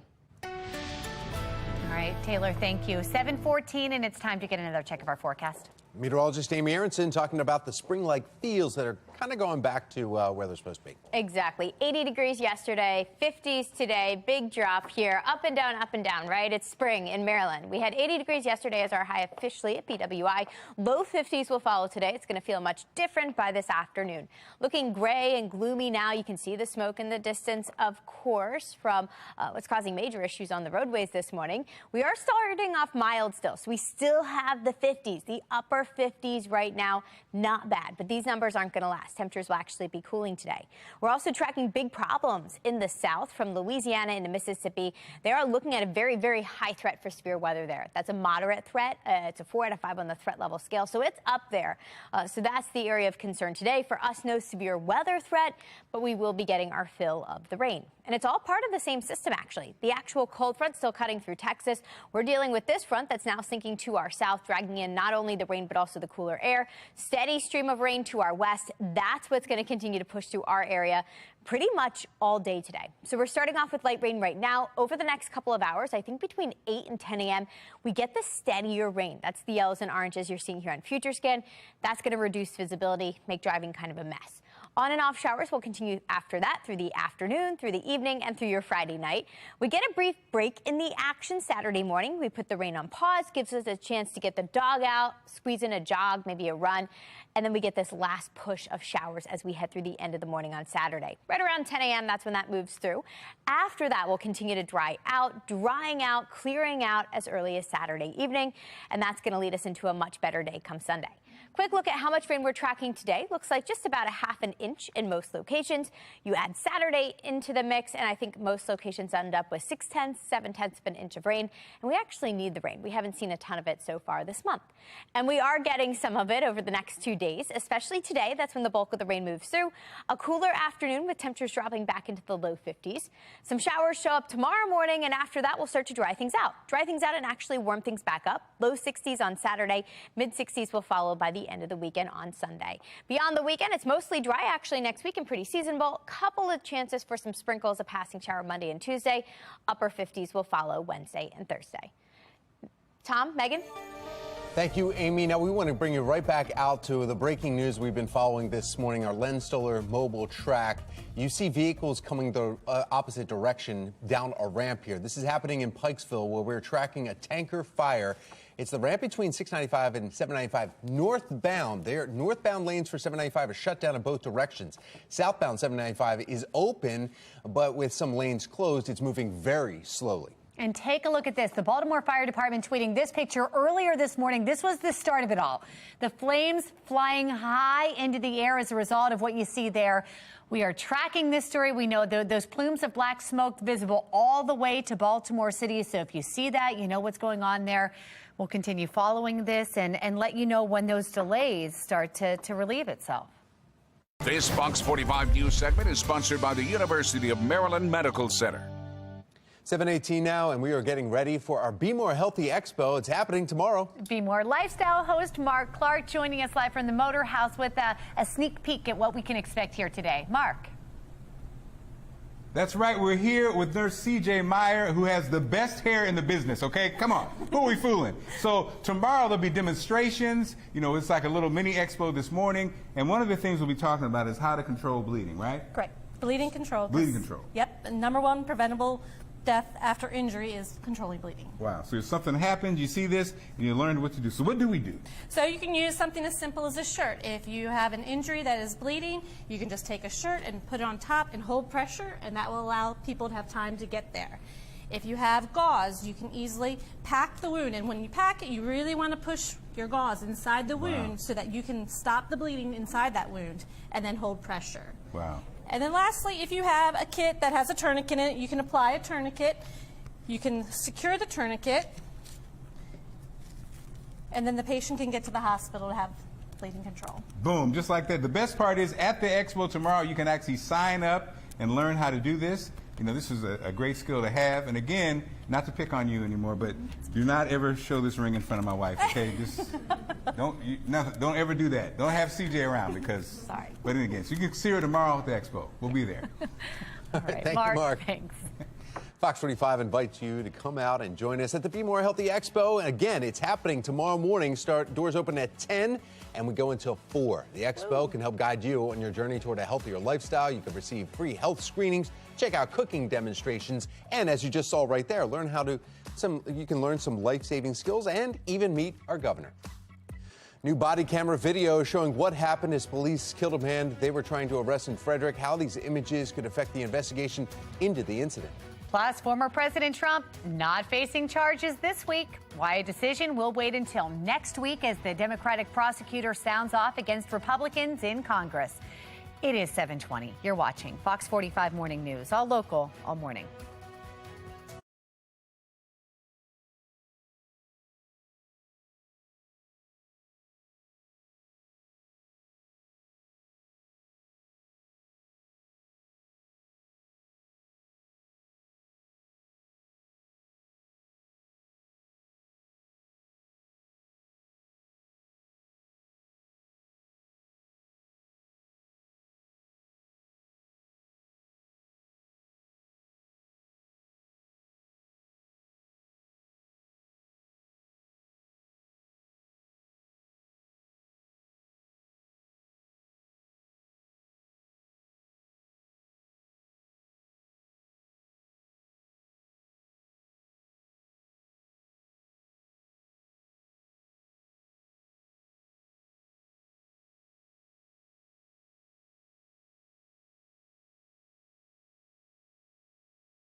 Well, the country is watching as former President Donald Trump could be indicted and arrested. Trump faces allegations of paying hush money to cover up an affair, but a New York grand jury won't decide until at least next week. Chief political correspondent Scott Thuman has the updated timeline here for us.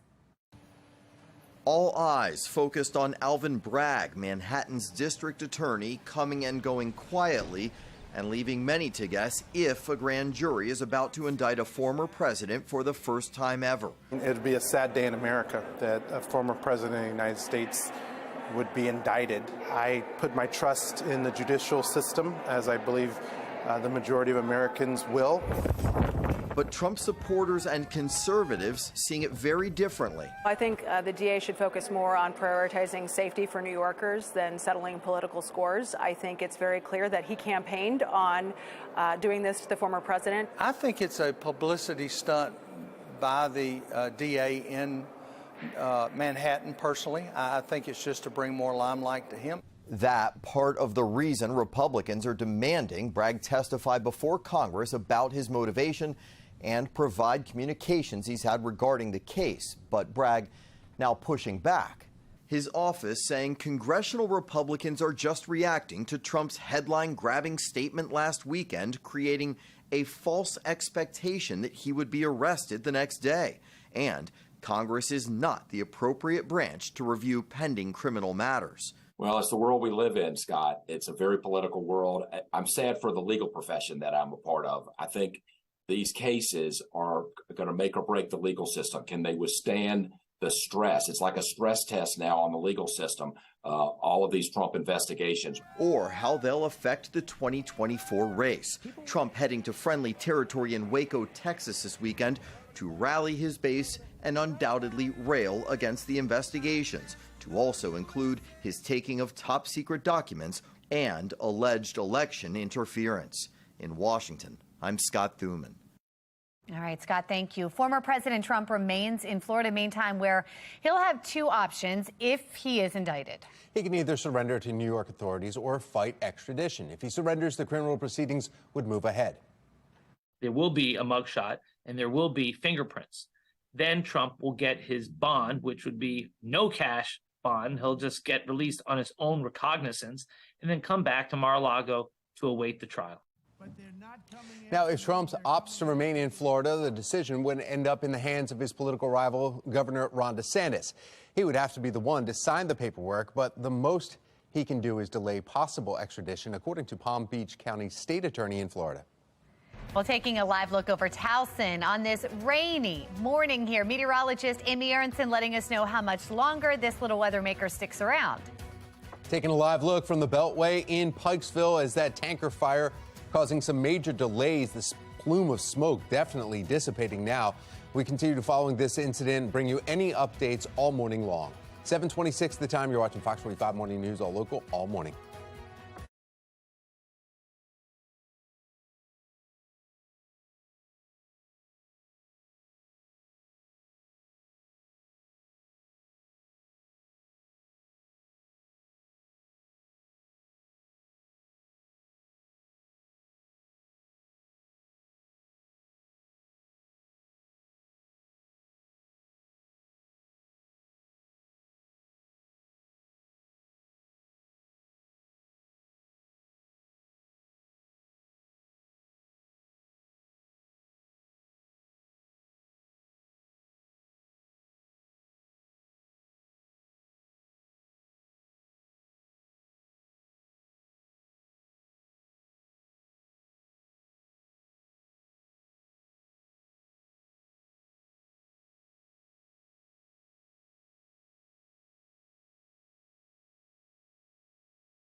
We want to go back to the breaking news we've been following here this morning. Another live look. We're following that tanker fire. This is on the ramp from 695 on to 795 right there. The Baltimore County Volunteer Fire Association saying the tanker strike team is on the scene. And look at that right there. The officer moving off the scene right here. This was the start of it here.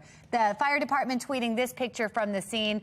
We know it's causing major delays. The ramp has been shut down again. We just took away from that shot. It looks like this maybe, could it be that we're starting to open up, Tom? Hopefully. You're starting to see the traffic moving, but the inner loop, 695 at Liberty Road, is just back to back. That's slowly starting to move, and you're starting to see police officers pulling away. So that's good. The good news there is that it looks like they're leaving. But yeah, this is still a major issue, and it will be for quite some time on your morning commute. A Friday morning commute, and we're continuing to follow this tanker fire that is 795, had it shut down northbound. Southbound lanes were open. Northbound lanes, inner and outer loop, is backed up because of that. And again, the other improvement, the big black plume of smoke that we saw has dissipated. So some good news on that end. Yeah, and this is right, you see, this is right down from where we had that horrible accident. This is the scene right here at Liberty Road just a few days ago where 6 road workers were killed. That's the shot right here. Wow. So this is right down the street from that. So hopefully this will be cleared up and your morning commute will continue with no other issues. Well, thanks for waking up with it. Live from WBFF in Baltimore, this is Fox 45 Morning News. Good morning. It's Friday, March 24th. I'm Megan Gillen. I'm Tom Rogers. We're going to get right over to meteorologist Amy Aronson. She's looking at a weekend forecast. Yeah, and keeping a close eye on the radar because we are tracking showers pushing in now and taking over. That's going to continue pretty much all day today. So if I put this into motion here, you'll notice the green stuff, that's the light rain, is increasing from west to east. And once the rain moves in, not going to really let up today. It's an umbrella day. We're starting off in the mid and upper 50s right now, but these numbers are going to gradually come down. I'm showing you dew points just because it felt kind of muggy out there, but these numbers are also coming down, so should not feel as sticky as the day continues. It's actually just going to feel kind of cool and damp. Showers will linger through the rest of the morning into the afternoon, so because of that, your morning drive still gets the yellow light. Coming up in 10 minutes, I'll let you know exactly how much rain we're expecting and when all the rain is officially going to wrap up. Tom? Thank you, Amy. Taking another quick look at your Lens Solar Traffic Network. The tanker, though, is causing some issues. Inner loop 695. From basically, you're backed up all the way to 70. There is now, we're getting another one right at Liberty Road. There is an incident, a collision there, inner loop. So that's causing some added issues here. So that's traffic is backed up there. But the main cause that started it all was a tanker that either flipped on its side or somehow leaked fuel that was burning 795's northbound ramp. So you're northbound going 795 in both directions, inner and outer loop. They are still shut down at this moment. And of course, as soon as we get any more information, we'll pass that along. Continuing coverage this morning into the legal battle over the city's rolled back recycling. Last week, Fox 45 News told you about the first lawsuit filed by city residents claiming the lack of services is a violation of the city charter. And this week, those same residents filed another petition in circuit court. This one is over the city's new Clean Core initiative. It's frustrating when you elect representatives to do a job and that job is ignored. And that's just the position that the mayor is putting us in. That's Desmond Stinney. He's just one of many residents frustrated by his overflowing recycling, all thanks to the city's year of doing only bi-weekly collections. Stinney has rallied a group of nearly 200 residents to launch a lawsuit against Baltimore City, claiming the lack of recycling is a violation of city code. On top of that, the group has now filed a second petition calling for the city to immediately shut down Mayor Scott's Clean Core initiative, where the city invested nearly $15 million to the Clean Core program, which hires city residents to help clean up. That's a job both Stinney and Councilman Yichi Slafer argue is better suited for trained city employees.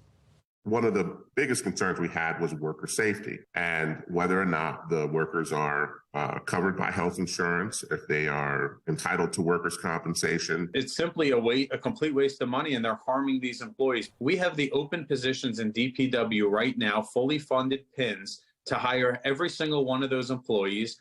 They would be making more money working for the city. They would have full benefits. Well, we reached out to the mayor's office and DPW asking for a response to this new litigation. We've not yet heard back, but we could hear from them soon because a court date will likely be scheduled within the next week. As the Department of Public Works faces a number of controversies, Director Jason Mitchell is delaying his resignation. Earlier this year, he said he was stepping down in April. The mayor says Mitchell will now remain at DPW through June 30th to complete ongoing projects. On WBAL Radio yesterday, Council President Nick Mosby was asked about this decision. What the administration has communicated to me as president is that he's going to stay on to the end of June. Anything past that, I'm not aware of. They haven't communicated that. When questioned in January if Mayor Scott requested his resignation, Mitchell telling us that he had some serious family health issues. This morning, new video from Frederick police shows what happened before an officer shot and killed a man they were attempting to arrest earlier this month. We want to warn you, this video is disturbing. Somebody called and said he's here. Well, he's not here. Let me see your hands. Come on. Put them. Drop the knife. No. Drop the knife. No. Drop the knife. You're gonna have to shoot me. No. Drop the knife. No. Why are you Get out of the way. Get out of the way. Out of the way. No. Are you watching him? Yeah. He's right there. Hey, drop the knife. Hey. Now, before the gunshots, police were met by a woman you saw in the video who told them the man that they were after was not in that home. That man is 44-year-old Joseph Sherrill. Police eventually making it inside, finding Sherrill hiding in the closet. You can hear police telling him to drop the knife. You can also hear him saying, "You'll have to shoot me," before he does that. That's when he comes out of that room and down the hallway and he is shot and killed. The responding officers, Robert Hess, and one of the officers there, but the state continues to investigate. A Frederick County deputy has been suspended without pay after being charged with second-degree child abuse and assault. Investigators say 29-year-old Alan Manduhano assaulted a 5-year-old child on Tuesday. Frederick County sheriffs say the actions of one deputy should not reflect on the entire agency. One state is taking serious measures to limit the use of TikTok. We have Taylor Stewart joining us from our live center with more on this new law. Taylor, what's going on? Well, that's right. This first-of-a-kind law follows that heated back and forth on the Capitol over TikTok's content and user data concerns. Well, a new bill just signed into law by Utah's governor could soon drastically limit children and teens' use of the platform.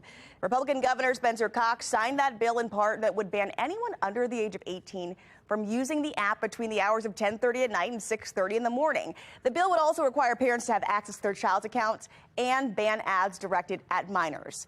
Well, lawmakers in Arkansas, Louisiana, New Jersey, Ohio, and Texas are also looking at ways to limit the app's use in their state. The Texas state representative even proposed legislation that would ban everyone under the age of 18 from using the app.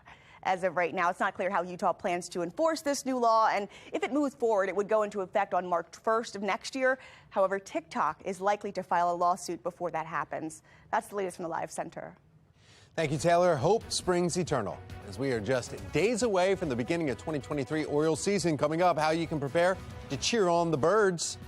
And unfortunately, today does not look like baseball weather. No, bring out the tarps, right? Coming up, meteorologist Amy Aronson let us know the forecast improves heading into your weekend. 7:37, you're watching Fox 45 Morning News, all local, all morning.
7:40 on this Friday morning. We are tracking showers today. Not the prettiest Friday. Starting off mild, cooling down as the day continues with rain pretty much nonstop all the way through the end of the night.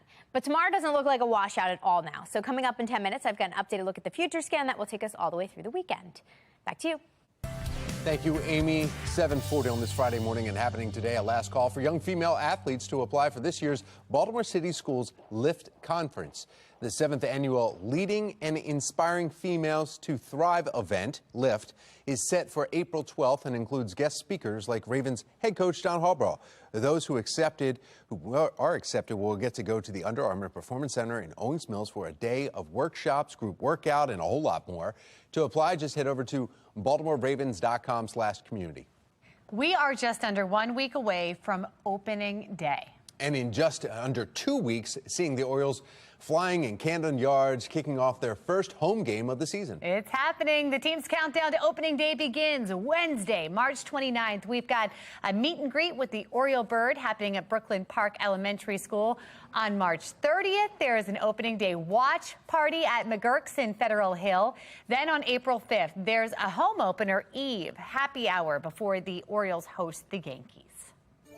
Now to a health watch. A federal appeals court blocks President Joe Biden's order requiring COVID-19 vaccinations for federal employees. The court rejected arguments the president, like the CEO of a private company, can require employees to be vaccinated. That decision reverses an earlier ruling upholding the mandate. President Biden issuing the requirement in an executive order in 2021. Now, an important note, Maryland has the highest concentration of federal workers in the U.S.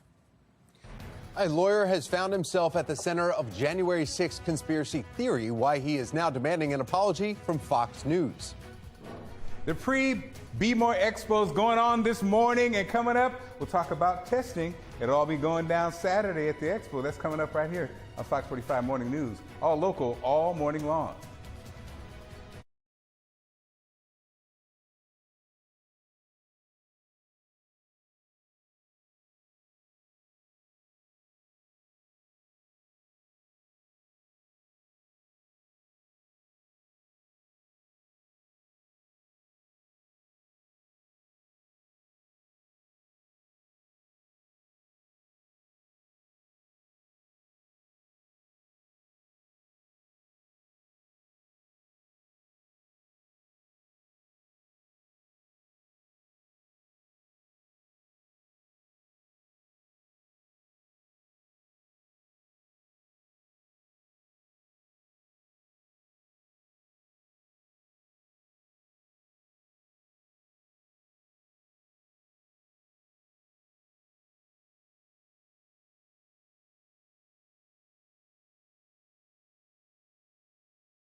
This Fox 45 news segment is sponsored by Total Healthcare. 7:45, and we're getting ready for our Be More Healthy Expo, and it's happening tomorrow. Be More You know what? Lifestyle I'm not used to it. Mark Clark is joining us live from Motor House. She's a He's powerful been very woman busy out there. Mark, can you hear us? I don't think they're ready for us. Well, Oh, there wait, he we is. woke up the cameraman. Oh, Mark Clark, are you ready? Wait, is that Lainey out there, camera woman? Oh. Expo. Yep. So doing testing and everything else. Yep. So Total Healthcare is a community health center with several locations located throughout metropolitan Baltimore. As your partner in health, our goal is to help you manage and maintain your health. And so the first part of that is knowing your status and your health screening. So we'll be providing BMI screenings, HIV testing, and blood pressure screenings. The second piece is connecting with a healthcare provider to really be your partner in care. And so we'll be offering on-site appointments for our primary care services, behavioral health, mental health, pediatrics, and dental. And so we want to demonstrate just how quickly, normally this is done in a private setting, but how quickly and easy it is to do an oral HIV test because of the importance of knowing your status. And so we have our Ryan White team, which is a federal funded program, and they just want to show how quickly and easy it is to know your status.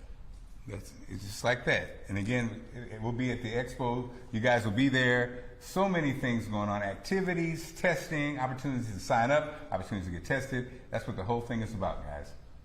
Awesome. Thank you, Mark. And free. Yes. Yeah, I love that part about the free. And it's happening tomorrow. Fox 45 invites you to come out and join us at the Be More Healthy Expo. It's happening tomorrow. As we said, doors open at 10. They go until 4. The Expo can help guide you on your journey toward a healthier lifestyle. You can receive free health screenings, check out some cooking demonstrations, meet the governor, and learn more about life-saving skills. Kind of sad it's going to be over tomorrow. I like the music that we do when we tease ahead to this expo. There'll be a I lot miss of it. music tomorrow, too, that we'll be listening true. to.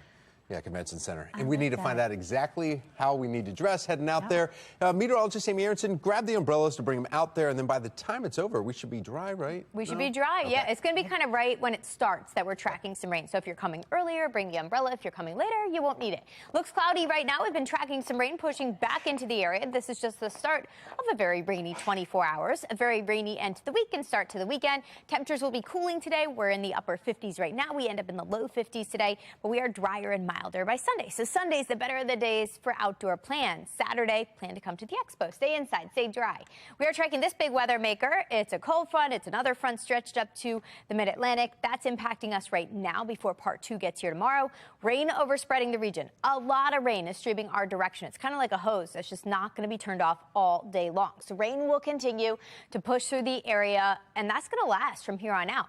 We've already got that light to moderate rain coming down from Baltimore on off to the south and east down towards Annapolis, back towards Frederick. So much of the state now dealing with rain, and we'll continue to deal with it over the next couple of hours. Some pretty steady stuff comes through as the morning drive wraps up, then light steady rain throughout the afternoon, throughout the evening, and for your Friday night plans too. So umbrellas, rain jackets all day today.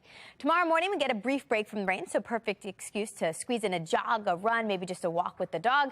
Then we get this coming through as the expo gets underway. We get this pocket of moderate rain coming through, but that's the end of it. By the time the expo wraps up, we're drying out, we're clearing out, and I think we'll actually see a little bit of sun by Saturday evening.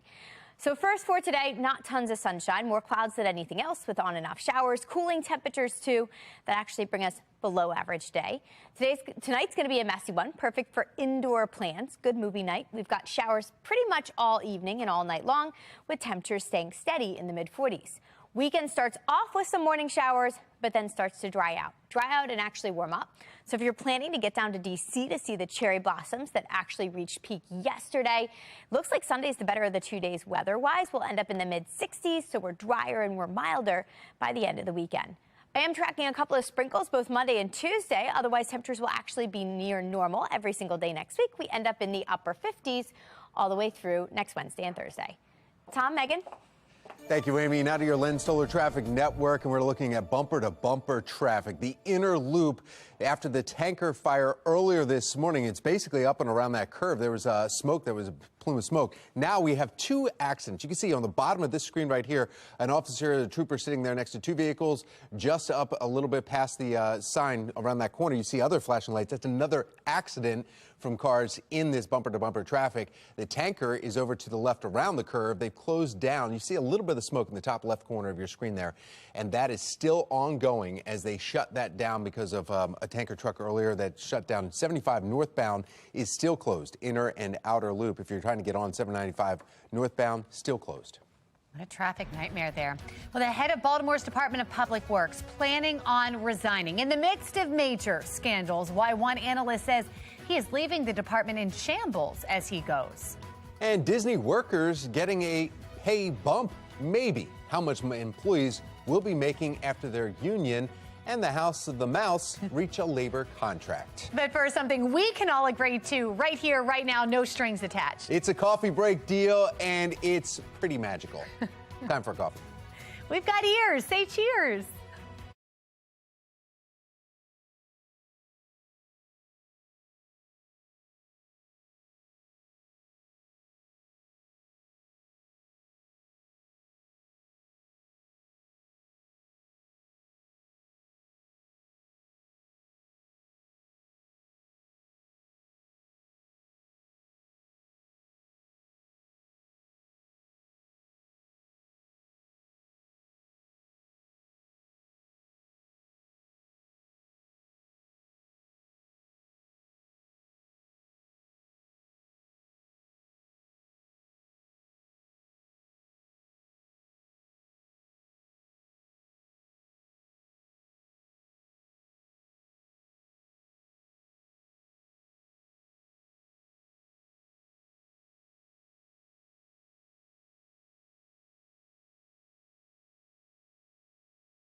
Back to our breaking news. Check this out. A live look here as we now have a shot of what is left of that tanker fire. This is at the ramp from 795 from the Beltway onto 795 there. And I mean, this had to have been giant a little while ago, and now a contained little fire right there. You can see them all around it. Yeah, you actually had a fire strike force that came out, were deployed to contain the fire, that oil spill or whatever kind of was burning from that tanker truck.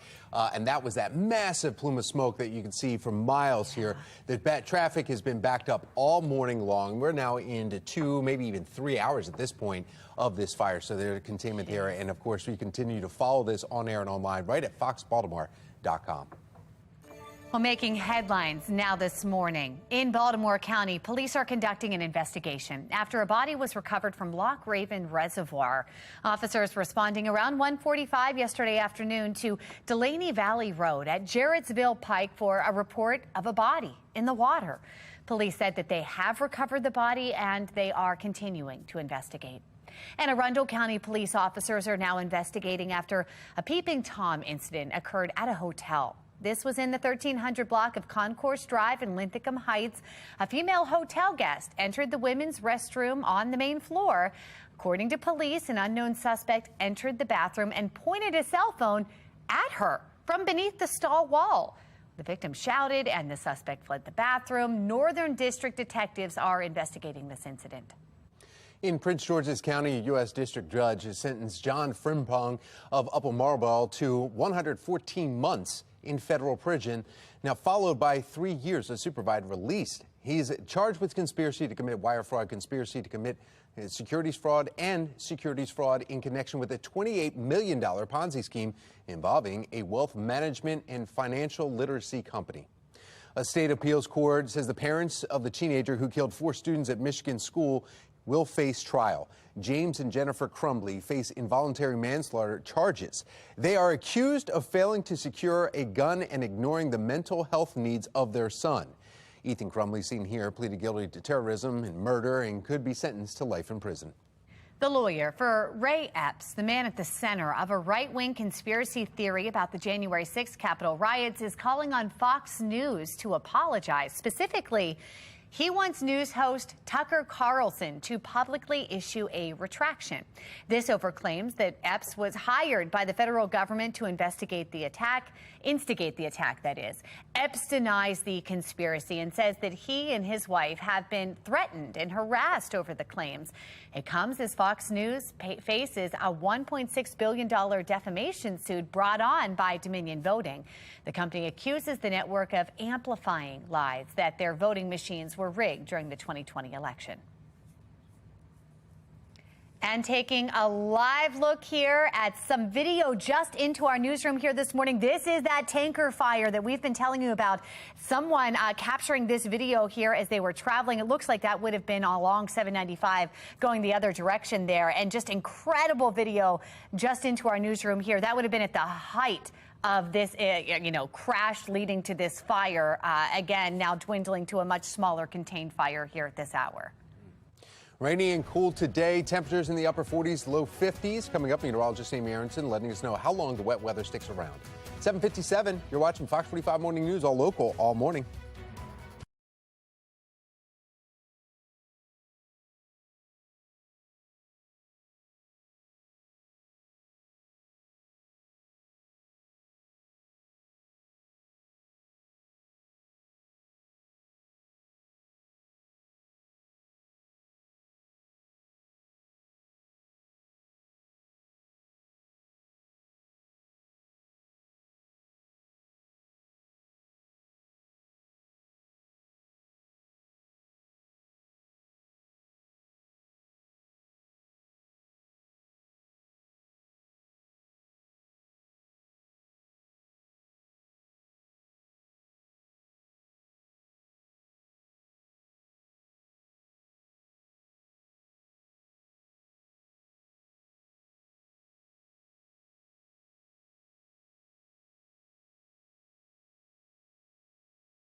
Live from WBFF in Baltimore, this is Fox 45 Morning News.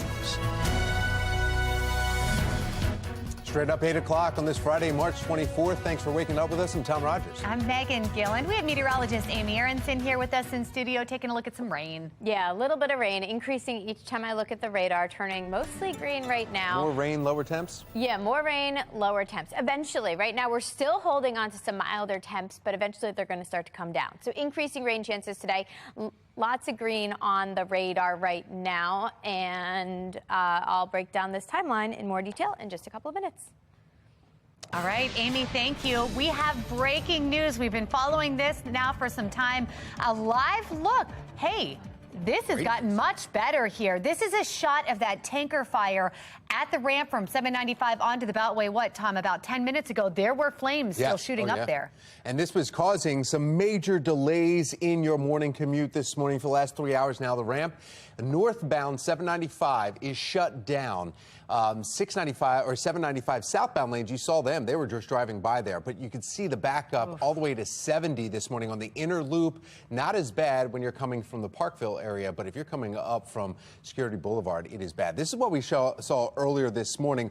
Actually, one of our viewers just chimed in. This video showed us this through Stackla here, and that's why it was such a major, massive plume of smoke, and they closed down both ramps northbound 795. But that now looks like it's gone. Of course, we continue to follow any more information, especially when we actually hear from MTA to find out a little bit more about this. There's other smaller accidents that have occurred as a secondary accidents because of the backups here on. That's what you're looking at right now on the inner loop of 695. In a city in crisis here this morning, Baltimore recovering from one of the most violent days in recent memory. More than a dozen people have been shot in just more than 24 hours. The latest happening just minutes after midnight. A double shooting right near the 5400 block of York Road left a man dead and injured a woman. Now, the violent Thursday started with a mass shooting around midnight right at Edmondson Avenue in West Baltimore. One person there was killed, 5 others wounded. One of the survivors, a 15-year-old boy.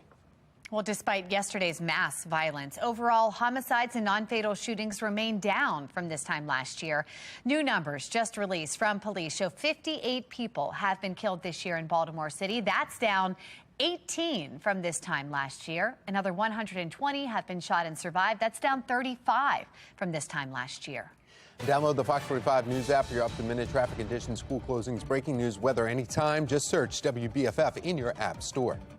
Well, breaking overnight, President Joe Biden authorizing a precision airstrike in Syria after a suspected Iranian drone killed a U.S. contractor and wounded 5 other U.S. service members in northeast Syria. Taylor Stewart joining us now she has the latest from our live center. Taylor?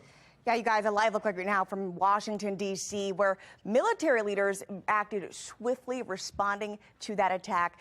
Military forces retaliated with airstrikes, which, according to early reports from Syria, killed 6 Iranian-backed fighters at an arms depot. Take a look at this. We're learning more from the Associated Press about that attack here. It comes up. And we're learning that those airstrikes also came after a first airstrike from Iran. Now, meanwhile, the Pentagon is investigating that. That killed a U.S. American contractor, as well as injured 5 other service members. Now, this is video of ambulances rushing to the Syrian facility where the attack happened. And according to a statement from the Pentagon, the incident happened after the drone struck a facility housing U.S. personnel. 2 of the wounded service members were treated on site, while 3 additional service members and the U.S. contractor were immediately medically evacuated to a local medical facility in Iraq. This is not the first time the U.S. military has been at the receiving end of a drone strike from Iran. Take a listen to this line of questioning from the U.S. Central Command Center hours before the attack. How often are you under attack from Iran with the unmanned aerial vehicles? Is it weekly, monthly? Can you give us a feel for how often you're being attacked?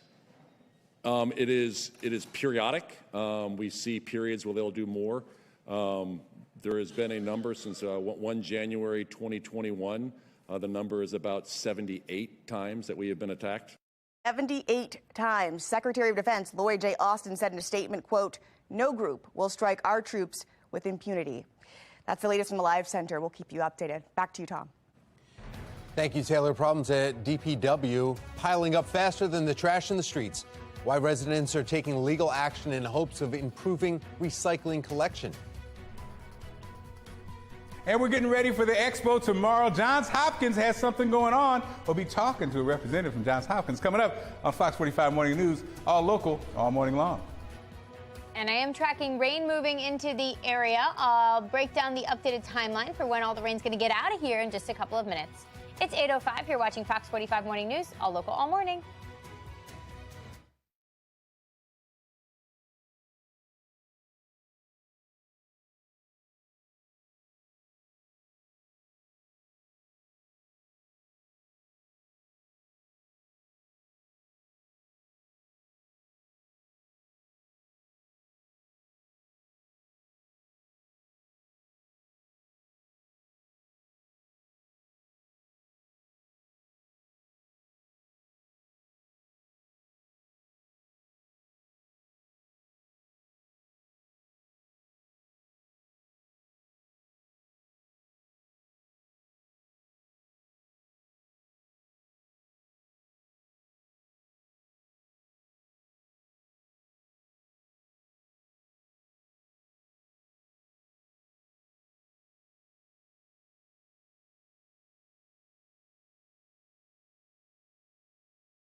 To 8 on this Friday morning, turning into a very rainy Friday morning as rain creeps into the area from the west and takes over.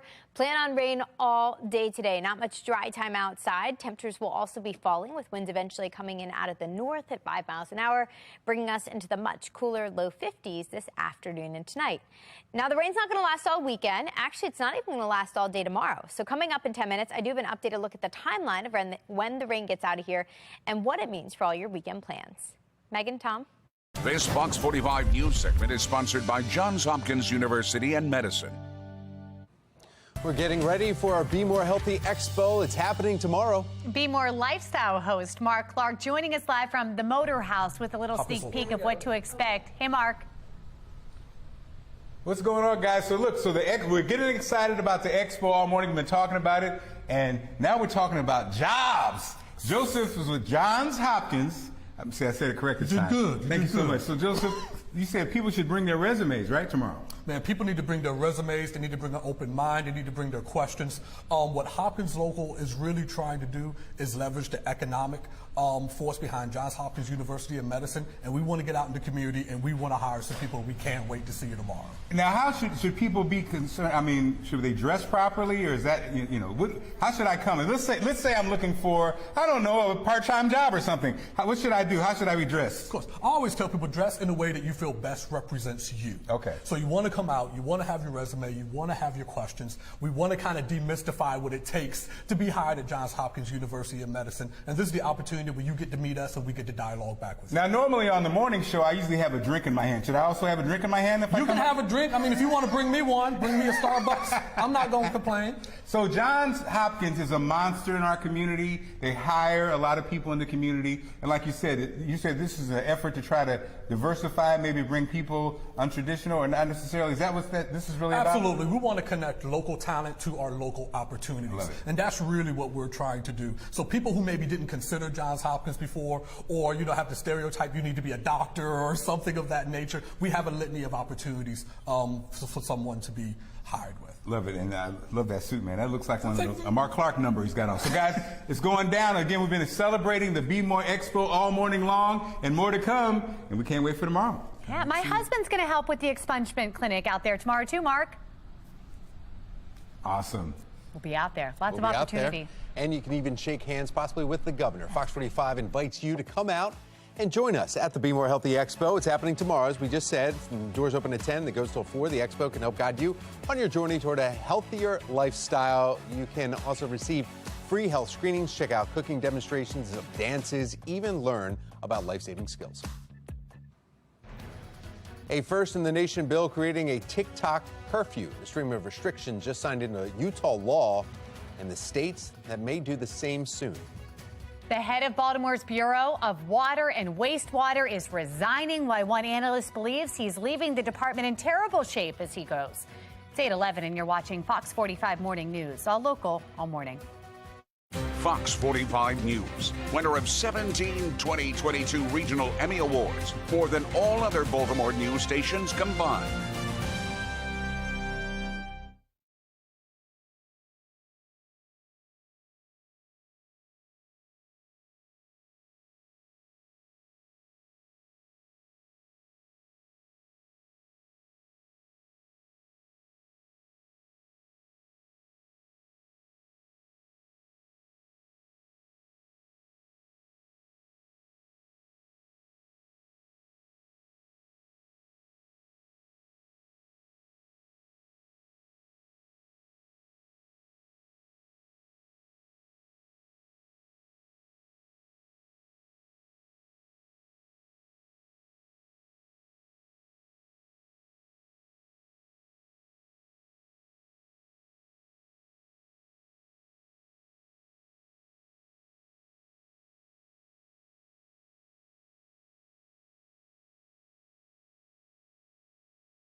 (8:14) and we have an news that we have been following here this morning. We are now hearing the driver of the tanker that caught fire is now at shock trauma in serious condition. This all started around 6 o'clock this morning. We know BWI's foam unit and Baltimore County's foam unit, they are both on the scene trying to get things under control. They are expecting the roads to be closed for an extended period of time. A live look there, though, about 40 minutes ago, we saw flames still. So improvement here as we take a live look from the scene there from the 695 ramp to 795. The head of Baltimore's Bureau of Water and Wastewater, who was given $1 billion to fix the city's disaster-plagued Back River wastewater treatment plant, is resigning, leaving the plant in shambles and leaving high levels of pollution just seeping into our waterways. Joining us now, founder of openbooks.com, Adam Andrzejewski. Adam, thank you so much for discovering this. We're talking about $1 billion, and yet what improvement has happened to the plant? Well, not enough, of course. This plant, this Black River wastewater treatment plant, is responsible for massive pollution, including the E. coli outbreak in West Baltimore. Obviously, last week, there was a massive explosion that put at risk the processing of 70% of sludge, serving 1.8 million people, not only in the Baltimore City, but in surrounding counties. And Tom, this is after an allocation of $1 billion to upgrade the physical infrastructure of the facility. Now, we know the director, though, has been there for almost 4 years, but was moved from one position up into this position. He's resigning now. Did he give any real reason why he's resigning? So we didn't see the reason, but obviously, I mean, there's catastrophic problems. The state has said that leadership just doesn't understand the gravity of the matter. The state has stepped in and they've said that there's been 2 failures at this plant. One has been unqualified employees running it, and the other one has been a lack of maintenance of the facility. That falls right on leadership. So, look, that director of waste and wastewater was making a healthy salary, $167,000 a year. The head of the Department of Public Works, he says he's moving on as well, Jason Mitchell. He makes a lot of money. He's one of the most highly compensated city employees. He makes $245,000 a year in cash compensation. Tom, that's $20,000 plus per month, plus the cost of benefits. Why at the Department of Public Works are we having these catastrophic problems with these highly compensated employees? Yeah, and now we're hearing also, Adam, that Mitchell is saying, well, you know what, maybe I'm going to not resign right now. He's been rethinking that, so that's still up in the air, too. But when you think about this, going back to the $1 billion to go in and improve this, you have to go in now and say, okay, where did the $1 billion go? Has it all been spent? And then is this going to cost taxpayers to actually more money to come in and fix what is not fixed? Well, it seems like it always costs taxpayers in the city of Baltimore more money. For example, just last month, right here on FOX45, I detailed the fact that over the course of the last 10 years, the payroll cost of the Department of Public Works in the city has ballooned 3 times faster than inflation, but the headcounts of the employees are lower than what they were 10 years ago, yet there are more highly compensated employees, the bosses at the department, and fewer workers. So there's been a misallocation of resources at the Department of Public Works for a long period of time. Adam Andrzejewski, founder of openthebooks.com. Thank you. Thank you. Time now, 8:18, and it's time to get another check of our forecast. Meteorologist Amy Aronson talking about some rain and some even cooler temperatures, but how it will shape up this weekend is the big question, right, Amy? Yeah, exactly. Not looking great right now, but I will say today's going to be the rainiest out of the next 3. We are tracking this light, steady rain pretty much everywhere now. That's the darker shadings of green you're seeing show up on the radar. This rain's not going to let up today, so it's hard to see looking down at Towson, but it is raining there currently under cloudy skies. Temperatures are slowly falling out of the 50s, nearing 50 degrees already in spots like Westminster, where it's already been raining, mid-50s now in Annapolis, low 50s in Bel Air. So these temperatures will only drop as we head through the rest of the day. At least we're not tracking severe weather here. We could hear some rumbles of thunder, but I think the bulk of the severe weather is included in the area highlighted in red and orange there. That's where they have a moderate risk for severe weather in Louisiana to Mississippi. It's going to be a dangerous afternoon there because of strong to severe storms that develop.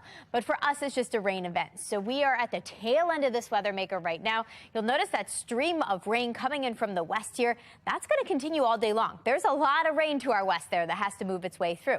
It's an umbrella day, a rain jacket day, a rain boots kind of day. It's going to be a wet one.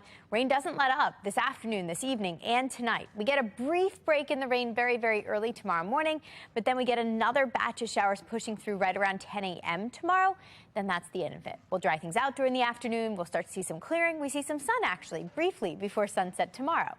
Updated look at how much rain we're expecting today. Looks like about a ½ an inch in most locations. We add tomorrow into the mix, and most spots end up with just shy of an inch before the system clears out of here. So we've got a rainy couple of days ahead of us. We do need the rain. It's going to help out our grass and our plants that are already starting to bloom and blossom. Cool and rainy today with temperatures in the low 50s this afternoon. Low 60s are back tomorrow, and tomorrow's far from a washout. Showers mainly in the morning, drier during the afternoon, and then much drier and much milder by the end of the weekend on Sunday. Sunday, actually the best day for anything you want to do outside. We welcome back some sunshine with temperatures in the mid-60s at that point. It looks like next week is actually mostly dry, too. We've got a couple of weak disturbances trying to push through, setting us that chance for some sprinkles, mainly Monday and Tuesday. After that, temperatures will actually settle and remain closer to where they should be for this time of year. So that puts us in the mid-50s on Tuesday, and then the upper 50s will follow both Wednesday and Thursday. Remember, you can always use that QR code you see at the bottom of your 7-day forecast. If you are interested in using it, all you have to do is scan it with your phone. It's going to take you right to our WBFF weather app, and you can also get all these weather updates there for free. Tom, Megan. All right, Amy, thank you. Back out to our Len Stoller Traffic Network. A live look here.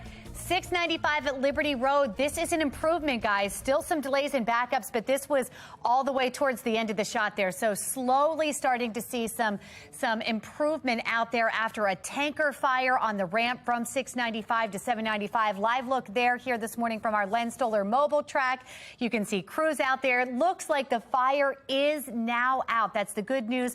We do know the driver of that tanker truck has been taken to the hospital being treated in serious condition. But for all of you heading out, actually, that's the tanker truck you see on its side right there. Crews trying to make sure that conditions are safe out there to get this ramp back open. But for now, it remains closed. We're going to be speaking with the State Highway Administration to get an update for all of you hoping to get through that area in just a moment. Well, the Ravens' roller coaster of an offseason continues with a new chapter in the Lamar Jackson saga. The person who may or may not be reaching out to other teams for him.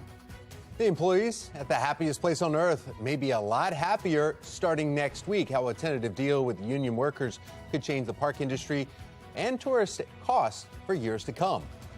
8:22, you're watching Fox 45 Morning News, all local, all morning.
Now to your consumer news. Ford's electric vehicle unit is losing billions of dollars. The company rolled out a new way of reporting those numbers, which separates the EVs from combustion and commercial vehicles.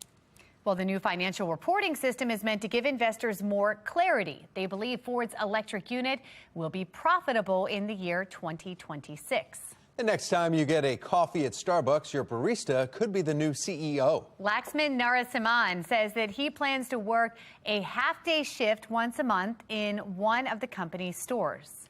He says he wants to stay close to the company's culture and customers as he tries to reinvent the Seattle-based coffee chain and give his employees better pay and benefits.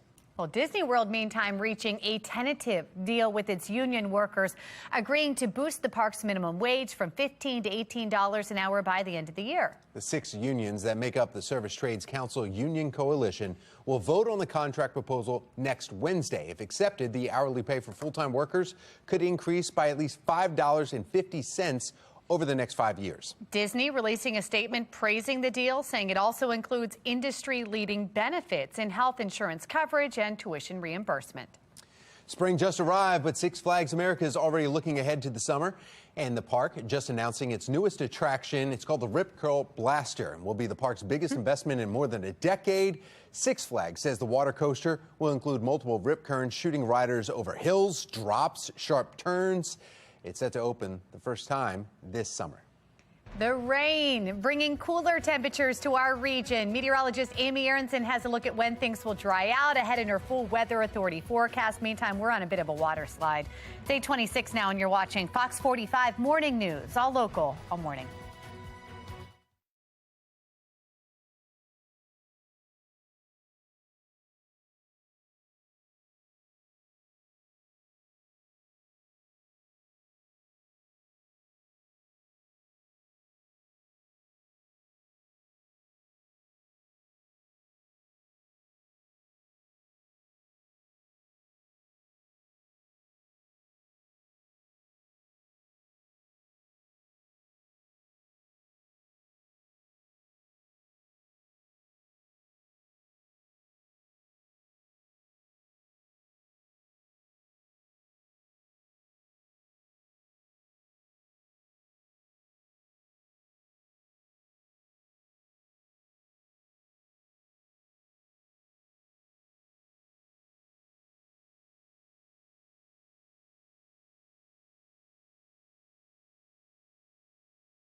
Live from WBFF in Baltimore, this is Fox 45 Morning News.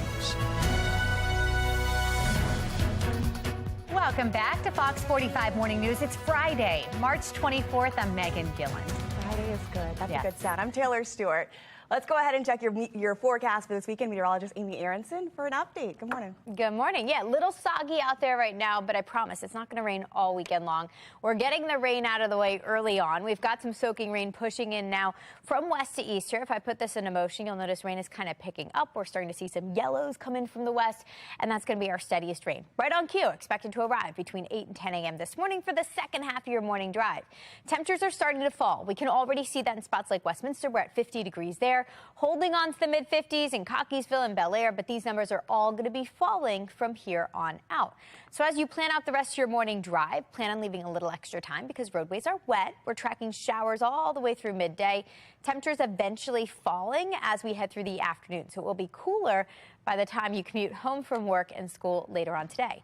Coming up in 10 minutes, we'll take a look ahead at the rest of the weekend, and I'll let you know exactly when we're expecting a little more rain and what it means for your weekend plans. Megan, Taylor. All right, we're following major breaking news this morning with a major impact on traffic. A tanker fire in Pikesville. Incredible scene out there. Charlie Gishler from the State Highway Administration joining us live now with an update. Charlie, we appreciate your time here this morning. We've been taking live looks all morning from the black plumes of smoke to what looks like a controlled scene out there right now. What is the latest? The good news, and good morning and happy Friday to you. The good news is that according to the fire department that's on the ground and conveying to our crews that are assisting, the fire is out right now. So now the cleanup's going to happen. We also have some of our inspectors out there to make sure there's no damage. There might be some pavement damage and some other kinds of damage. So that's what we're doing right now. There is a sweeper truck that's coming up. We got to, once the fire's out and the heavy duty tow comes and gets that vehicle out of there, we have to sweep up the area. That way our inspectors and our pavement folks can look and see. But this is going to be an extended closure. And what is closed right now are the ramps from both loops of the Beltway to go onto northbound 795. And that is affecting traffic on that Pikesville side of the Beltway right now. So we're telling folks to take alternate routes if you can. We're retiming some of the traffic signals to more green time for through traffic. So leave some time today. And Charlie, we definitely want to get into the impacts on the road. But from your understanding, how did this all take place in the first place? That's something that the state police crash team will probably have to do. We are in charge of traffic control and then helping with the crash cleanup and then getting people around the scene right now. So no idea how these things happen, but you know, we're out there and we're going to open those ramps as soon as it's safe to do so. Charlie, we were looking at some of our cameras around the Beltway here this morning, seeing those delays starting to improve, but it's going to take some time. Any indication for those looking to leave the house right now and how long this could take to start seeing some improvement? Yeah, I mean, we're talking hours, not minutes here to clear that scene and open those ramps up again. So if have to go that way. Again, we're trying to help out by providing more green time on the major routes like Reisterstown Road and Liberty Road. But I would give yourself an extra 20, 30 minutes to get through that area, you know, if we got to get somewhere. We heard hazmat teams, too, had contained the area there. Are you getting word of that as well? Yeah, that's part of the first response in this type of thing. Even if it wasn't a tanker truck, if it was just a normal tractor trailer, they have the saddle tanks, and it is protocol for them to come and contain that and mitigate for anything and try to clean any kind of fuel spills that are up.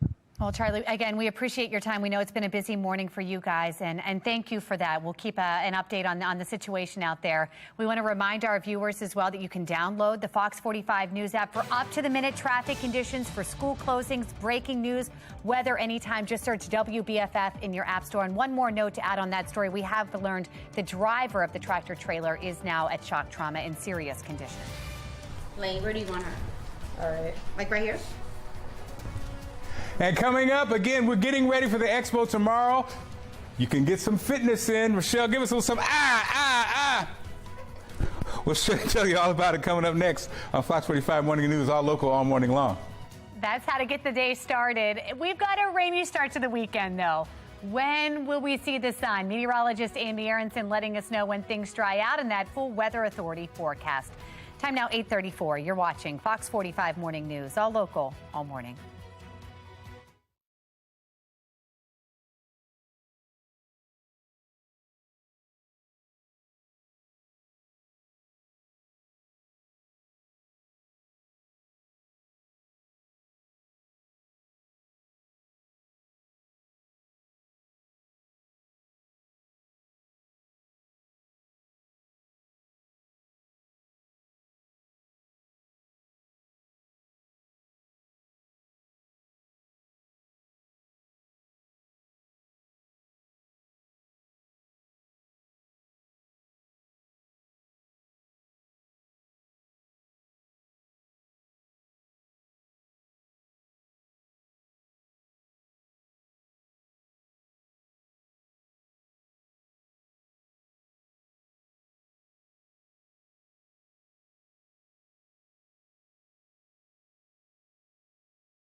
8:36 on this Friday morning. We're tracking rain right now, and guess what? It's not going to wrap up anytime soon. We are looking at a very rainy day ahead of us from the morning through midday, right through this afternoon. Not only are we tracking showers pretty much all day long, we're also tracking cooling temperatures. So our temperatures already peaked earlier this morning and will now actually be falling as we head through the rest of the day. So we're starting off in the 50s, but it looks like we'll end the day in the much cooler upper and mid 40s. We start the weekend off with a little more rain, but after that we'll start to dry things out. And as we dry things out, temperatures are going to improve. So by the second half of the weekend, we're in much better shape. Coming up in 10 minutes, I will take you through that weekend forecast hour by hour and let you know the best time to make your outdoor plans. Megan Taylor. This Fox 45 News segment is sponsored by Maryland Physicians Care. All right, we are getting ready for our Be More Healthy Expo. It's happening tomorrow. It's a lot of fun to be had. Be More Lifestyle host Mark Clark joining us live from the Motor House with a little sneak peek of what you can expect. How's it going down, Mark? It's going great. Rochelle's going to be on the main stage getting us fit, and she'll give us a little demonstration now. So, Rochelle, what can we look forward to? Excellent. So Maryland Physicians Care will be there tomorrow. I will be on the main stage at 11 a.m. putting people through, audience members, adults and kids, to show you how to use resistance bands to get more fit. So most people are doing cardiovascular activity, which is great for your heart health, but we want to work on strengthening our muscles, because muscles, when you work on building your muscles, you're actually going to be burning more calories over a longer period of time than doing just cardio alone. Can I help in this? Absolutely. So we have these resistance bands, so come out and participate and you'll get a band. Okay. And you can do it with a partner. So I'm going to show you, Mark's going to hold one side here and he's going to hold it stationary, and I'm going to do bicep curls. So you can actually do bicep curls, and then I'm going to hold it, and then Mark's going to do bicep Unfair, curls. Your muscle is bigger than mine. That's not nice. And then I'll even show people how they can work their back. So Mark's going to hold the center, and I'm just going to do some simple little rows that work the back of my shoulders, the center of my back. Okay, so, you going to do me now? Yes, absolutely. I want to do it too. Hold it tight now. A strength of 10 men. This is just a snapshot of what we'll see tomorrow. And again, we're going to get one of these? Yes, but you have to participate. Come out. We'll have plenty of room in front of the main stage. I'll have some great Be More Club beats going in the background. I'm telling you, if you're not excited about the Be More Expo, I don't know what we can do, guys. There's a lot going on, and we look forward to seing you tomorrow. Look at those guns, Mark. Great for posture, too. I know. Let's see the guns again. Well, we can't wait to see her and all of you. We're inviting you to come out and join us at the Be More Healthy Expo. It's happening tomorrow at the Convention Center from 10 a.m. to 4 p.m. And the Expo, guys, is going to guide you on your journey toward a healthier lifestyle. You can receive the free health screenings like we've seen. There's going to be cooking demos, and you can even learn about life-saving skills. We hope to see you there. 8:40, and we continue to follow that breaking news creating major traffic delays here this morning. The aftermath of a tanker fire. This is in Pikesville on the ramp from 695 getting on to 795. Shannon Lilly is there right now from the scene. Shannon, what are you seeing? Well, guys, it is quite a scene out here. In fact, I just spoke with Baltimore County Fire, and they say to expect delays for quite some time. If you take a look behind me, you can see why. You can see that tanker truck overturned, and we are told that it exploded around 6 o'clock this morning. The driver has been taken to shock trauma, and he is in serious condition. Now, just behind this truck, notice all of those flashing lights, that active scene. Well, I'm told both BWI's foam unit and Baltimore County Fire's foam unit were here on scene being used to get this fire under control. The good news, though, right now, we're told that the fire is now out. But BWI's foam unit is typically used should there be a plane crash. So that just gives you some perspective of the extent of this fire. Now, again, they do have this fire under control, and hazmat teams in the Maryland Department of Environment have contained any leaks. Right now, where we are, this is on 795 north heading towards Owings Mills, but both 795 northbound getting on the Beltway at both the inner and outer loops. That is shut down. And again, the road is expected to be closed for quite some time. So expect delays if you are taking this route this morning. And again, we do expect to speak with the PIO who is on their way right now. So we do expect to learn more very soon. And we'll keep you posted and check back in with you guys in just a few minutes. I'll send it back over to you. Shannon, thank you. In our next hour, the nuclear test we're seeing from North Korea and how the U.S. is choosing to respond. And up next, the sudden rise in infant sleep-related deaths and what you can do tonight to make sure that your child is safe. It is 8:42, and you're watching Fox 45 Morning News, all local, all morning.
This Fox 45 News segment is sponsored by the University of Maryland School of Medicine.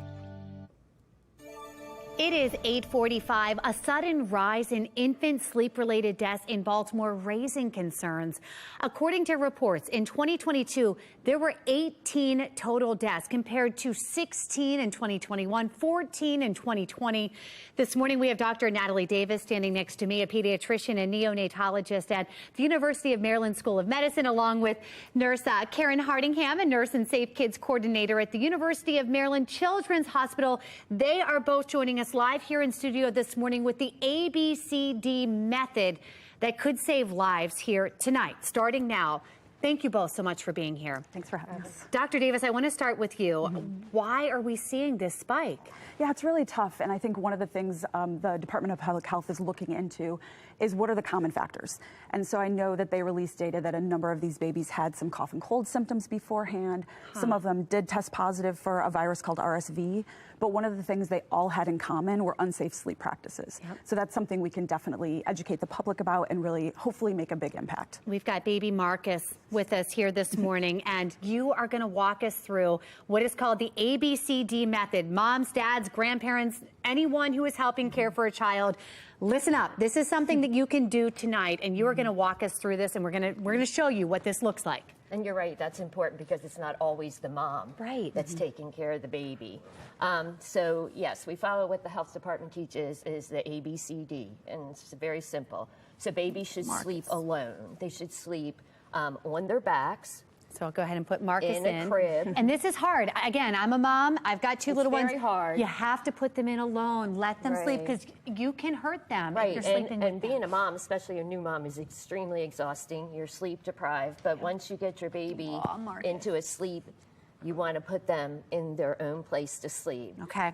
We've had a lot of babies that are put in beds with multiple people or on a sofa where any environment that's not flat and firm, it's just dangerous. Baby can sink and baby can be smothered. And on their back. So A alone, B is on back. Yes. And what if they roll over? I know I looked at the baby monitor and my heart would drop if I saw them flipping over. So that's later on. So for the newborn babies, they make things like this called a sleep sack. Yes. And so the baby can be swaddled in it, and it's in place of a blanket. We want no blankets, no toys, nothing extra other than the mattress, the cover on the mattress. You don't want the toys in there. No, nothing. And the toys are very cute, but the problem is at this developmental age, babies can't roll yet. So the infants, the first 5 to 6 months of life. So if they're on their side, if they're on their belly, if there's a toy in there, they can roll their face into that. They can suffocate. And I can't even imagine how tragic. We get to see in the crib. You don't want them sleeping anywhere else. And then D seems obvious, but we're going to put it out there as a reminder. Right. Don't smoke. Yep. Having smoke in the anyone smoking in the house around the baby is a risk factor for babies. It makes it very difficult and sets them up for having breathing issues early on. And even if you don't have a crib, you can contact Healthcare Access Maryland, and they can help you get a porta crib like this if you qualify for the program. So if you go to the Baltimore City Health Department website for the Healthy Babies Baltimore, you can find the number to Healthcare Access Maryland on there and get yourself a crib, so that when you take your baby home, that they're ready to go. And you mentioned some of the babies had some coughs or things like that. If that happens, go see your pediatrician right away too. Yeah, and you can't, I can't emphasize that enough. And also prevention. Yep. I think, not bringing babies in large spaces where there's lots of people that have colds and infections, not bringing the baby where everyone's kissing the baby. People mean well, but they people might want even to not, kiss babies. Yeah, too. they might not even know they have an infection yet. So lots of hand washing, that kind of things. Ladies, I can't thank you enough. I know that's going to help some people out there when you go to put your kids to bed tonight. ABCD. Thank you, guys. Thank you. All right, let's check in with meteorologist Amy Aronson. What do you think of baby Marcus here? My new little doll that I'm really taking a liking to. I noticed a full head of hair there. I know. Some mild hair so there. Realistic. Probably because it's not a great hair day. It's kind of misty out there, right? We are tracking showers, light rain coming down in Baltimore City right now, and this is going to continue pretty much all day long. So rain jackets needed today. We're at 56 right now. We're cooling into the low 50s. We're looking at a very rainy end of the week. Showers will also start off the weekend, but we are going to dry things out by part 2, and it's also going to turn milder come Sunday, so that's something to look forward to. In the meantime, we're dealing with this big weather maker stretched out actually from the mid-Atlantic all the way back into Texas. Severe weather likely across the south today, but for us this will just be a pure rain event. But we've got a lot of rain on the way. See that line of green coming in from the west? Yeah, that all has to push through our area, and it's going to do so before the day is over. So steady light rain picking up now. We've got some pockets of heavier rain off to our south and west, down towards D.C. actually. That's going to head our direction by the end of the morning, so staying pretty messy from here on out. Future scan shows lighter rain showers this afternoon, but not really letting up. Even this evening, it's going to be messy at times as you head out to dinner. Any Friday night plans, it's going to be raining. That rain doesn't really let up until overnight tonight. We catch a brief break from the showers tomorrow morning. One more batch of showers, though, rolls through by the end of the morning tomorrow, and then that's it. We'll start to dry things out. So Saturday, far from a washout. We've just got that brief period with some rain moving through. Today, we've got rain all day. Umbrellas, rain jackets, rain boots, all the rain gear needed. Temperatures will also be cooler, dropping through the 50s and eventually back into the 40s today and tonight. So for tonight, make some indoor plans. The rain's not going to let up. That will take us through much of tonight, not wrapping up until after midnight. I did throw some showers into your forecast for tomorrow morning, but the afternoon should be better if you want to take a trip down to D.C., check out the cherry blossoms. Then we'll end up in the low 60s, actually. Drier and mild on Sunday. Sunday's definitely the better of the 2 days for anything you want to do outside. We'll be more comfortable by the end of the weekend. And an early look at next week looks like it's going to be mostly dry now. No big significant weather makers, just a couple of sprinkles Monday and Tuesday with temperatures actually near normal. Upper 50s will stick around Wednesday and Thursday. And now let's take a look at the view through your window. I want to thank Norma for sending us this picture of some cherry blossom trees, actually. I believe this is a local picture.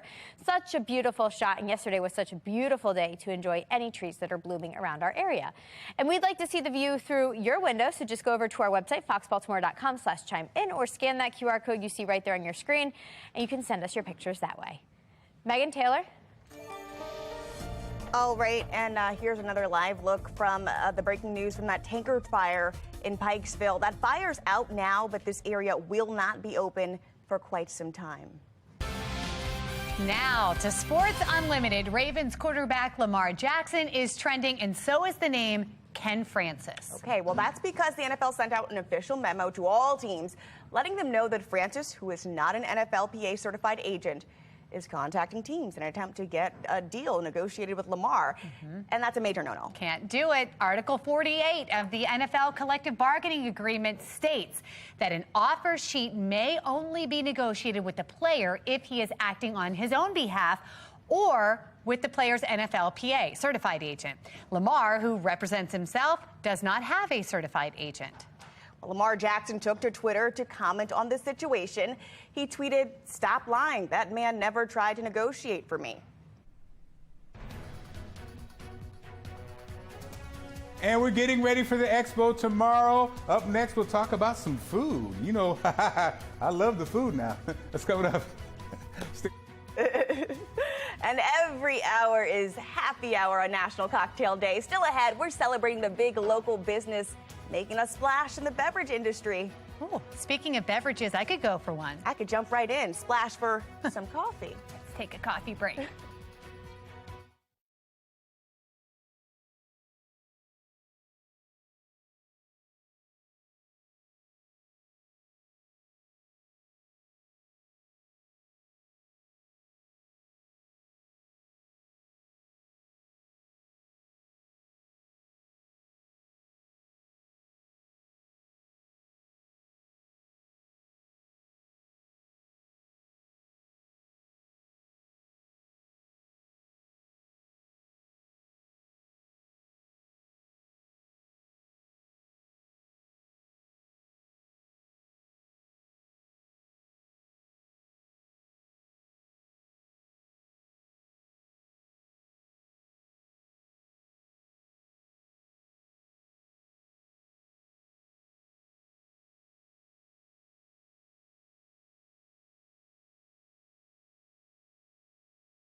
Tapping your morning business report, top execs at First Republic Bank have elected not to receive bonuses this year. It comes as the bank faces an uncertain future, and its stock price has already plunged nearly 90%. In a filing with the Securities and Exchange Commission, First Republic says the move acknowledges recent volatility in the banking system and its subsequent impact on First Republic Bank.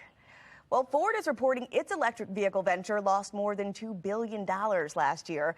And the Detroit automaker expects losses from its EV units to lose about $3 billion this year. This is the first look detailing at the profitable of electric vehicles. Walmart expected to announce a rollout of layoffs. Reuters is reporting the chain will lay off hundreds of workers as part of a restructuring effort. Most cuts will happen at the evening and weekend shifts and at e-commerce fulfillment facilities. Well, the next time you go to Starbucks to get a coffee, your barista could be the new CEO, Laxman Narisim. He says he plans to work a half-day shift once a month. In a letter to employees, he says he hopes to gain a better understanding of workers' experiences so he can better improve them. The announcement comes as the coffee chain tries to fight off a wave of unionization. In the past year, dozens of stores have formed a union, including one in Baltimore. All right, need a little extra cup space for your devices in your car? Genevieve Gorder has a look at today's Steals and Deals with a clever solution at saving money. Here's America's Steals and Deals. The following segment is sponsored by Knocking. You guys, I have a product that solves a pet peeve so many of us have when we jump in our car. The cup holder that isn't big enough to hold your cup, your water bottle, your coffee.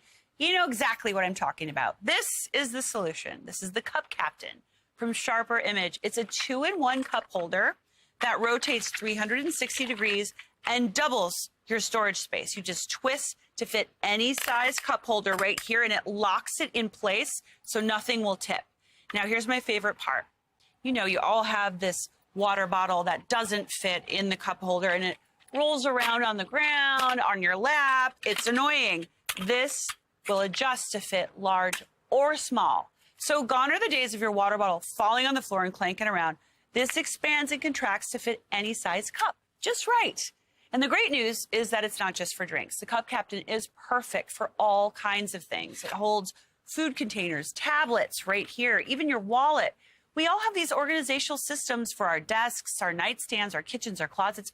Why wouldn't we have that same approach to an area we spend so much time in? Our cars. It's perfect for kids in the back holding their snacks and their tablets. And we're offering 25% off today, you guys. And it's a 2-pack. To take advantage of this deal and save money, go to asadeals.com. We start off with some breaking news. All morning long, we've been talking about the traffic that happened and the delays on 795. Take a moment to look at the left side of your screen here. This was sent in using Chime In. This is earlier this morning when the tanker explosion. See that right there? Wow.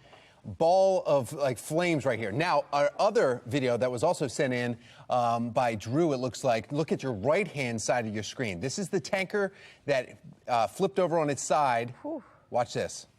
Look at that, driving past that massive explosion here. So you can see why it was shut down for so long, the cars that were coming up to it then, how long it's taken. It's still closed, 795 from the inner and outer loop because of that tanker that went over. The driver, we are told, is now in shock trauma, in serious condition.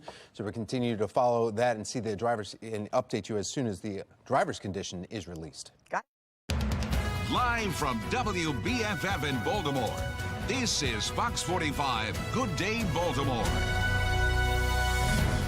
Yeah, thanks for joining us on this Friday morning, March 24th. I'm Tom Rogers. I'm Taylor Stewart. All right, let's go over to meteorologist Amy Erickson for a look at our spring forecast. Yeah. Not feeling like it. Spring showers, right? Showers. Yeah, we need the rain. My grass is dry, so I need it. Yeah. But it's coming through on a Friday, right? So we are looking at a soggy mess this morning. Radar completely covered in rain right now. With each passing update here, you'll notice more and more green showing up across our area. And this is going to be the scene all day long. So rain's not going to really let up. We were milder to start. Temperatures are dropping. We're now in the cooler low 50s. This is pretty much where we'll stay today. Not much of a warm up ahead of us. We're going to stay cooler, low 50s. Plus, we've got rain pretty much all day today with winds coming in from the north. Now, coming up in 10 minutes, I'll let you know exactly how long this rain is expected to last as we head into the weekend, too. Tom, Taylor. All right, our coverage continues of the breaking news tanker fire on Pikesville on 795. Shannon Lilly is joining us live from the scene. And Shannon, we know the fire is out. That's done. But now the cleanup. Any idea how long this cleanup process will take? Well, it will likely take quite some time is what we're being told, Tom. And like you said, that cleanup process currently underway, will likely be underway for a little while. You can see right there, actually, the sweeper working to clear up the absorbent from the road is what we're told. That's what that vehicle is doing right there. And then just beyond the sweeper, as we look down the road, you can see that overturned tanker truck, which exploded, we're told, around 6 o'clock this morning. The driver was taken to shock trauma. He is in serious condition. Just behind this tanker truck, just notice how active the scene is still, even after this fire is already put out. Well, we're told that both BWI's foam unit and Baltimore County Fire's foam unit were here on scene being used to get this fire under control. And BWI's foam unit is typically used should there be a plane crash. So that gives you some perspective of the extent of this fire. Again, the fire, though, now put out. Hazmat teams in the Maryland Department of Environment have contained any leaks. That's the good news, though, but the cleanup process is going to take some time. So you're going to want to continue to expect delays. Again, this is on 795 heading towards Owings Mills. And then 795 northbound getting on the Beltway at both the inner and outer loops. That is still shut down, and that road is going to be shut down for some time. Now, the PIO did just arrive on scene, so we are expecting to hear from him in the next 5 minutes or so. So hope to have an update for you guys very soon. And we'll check back in with you guys in the next 30 minutes or so. Back to you. Yeah, thank you, Shannon, and thank you for updating us on the driver there. Look at this video that was sent in early. Gary sent this in the height of the fire. Right after the explosion, you can see, and the tanker was in front of all those, that flame, that line of flame, and it was widespread, just showing what happened early this morning, right around 6 o'clock. And, of course, if we could show this one, we want to show you again the video that we just got in also. And let's just hit play on this one here, too. This, again, is from Drew Hobbs. He sent in this. He chimed in on this, and this is the video of when the explosion happened. Look at the right-hand side of this screen right here. You can see that's the fiery explosion that started before all the flames spread further from the other one from Gary that sent us in. Just incredible. You can be the first to know about breaking news by signing up for our News on the Go. Go to foxbaltimore.com and click on Mobile Alert Sign Up under the station tab. You can also download the FOX45 app for your smartphone. Just search WBFF in your app store.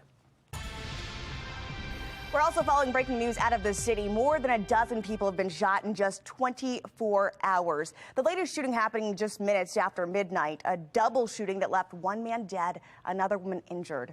Now, it follows an extremely violent Thursday where 11 people were shot, one person killed. The violence starting with a mass shooting around midnight on Edmondson Avenue in West Baltimore. One person was killed, 5 others wounded. One of the survivors is a 15-year-old boy. And despite yesterday's mass violence, overall, homicides and non-fatal shootings remain down from this time last year. New numbers just released from police show 58 people have been killed in Baltimore City this year.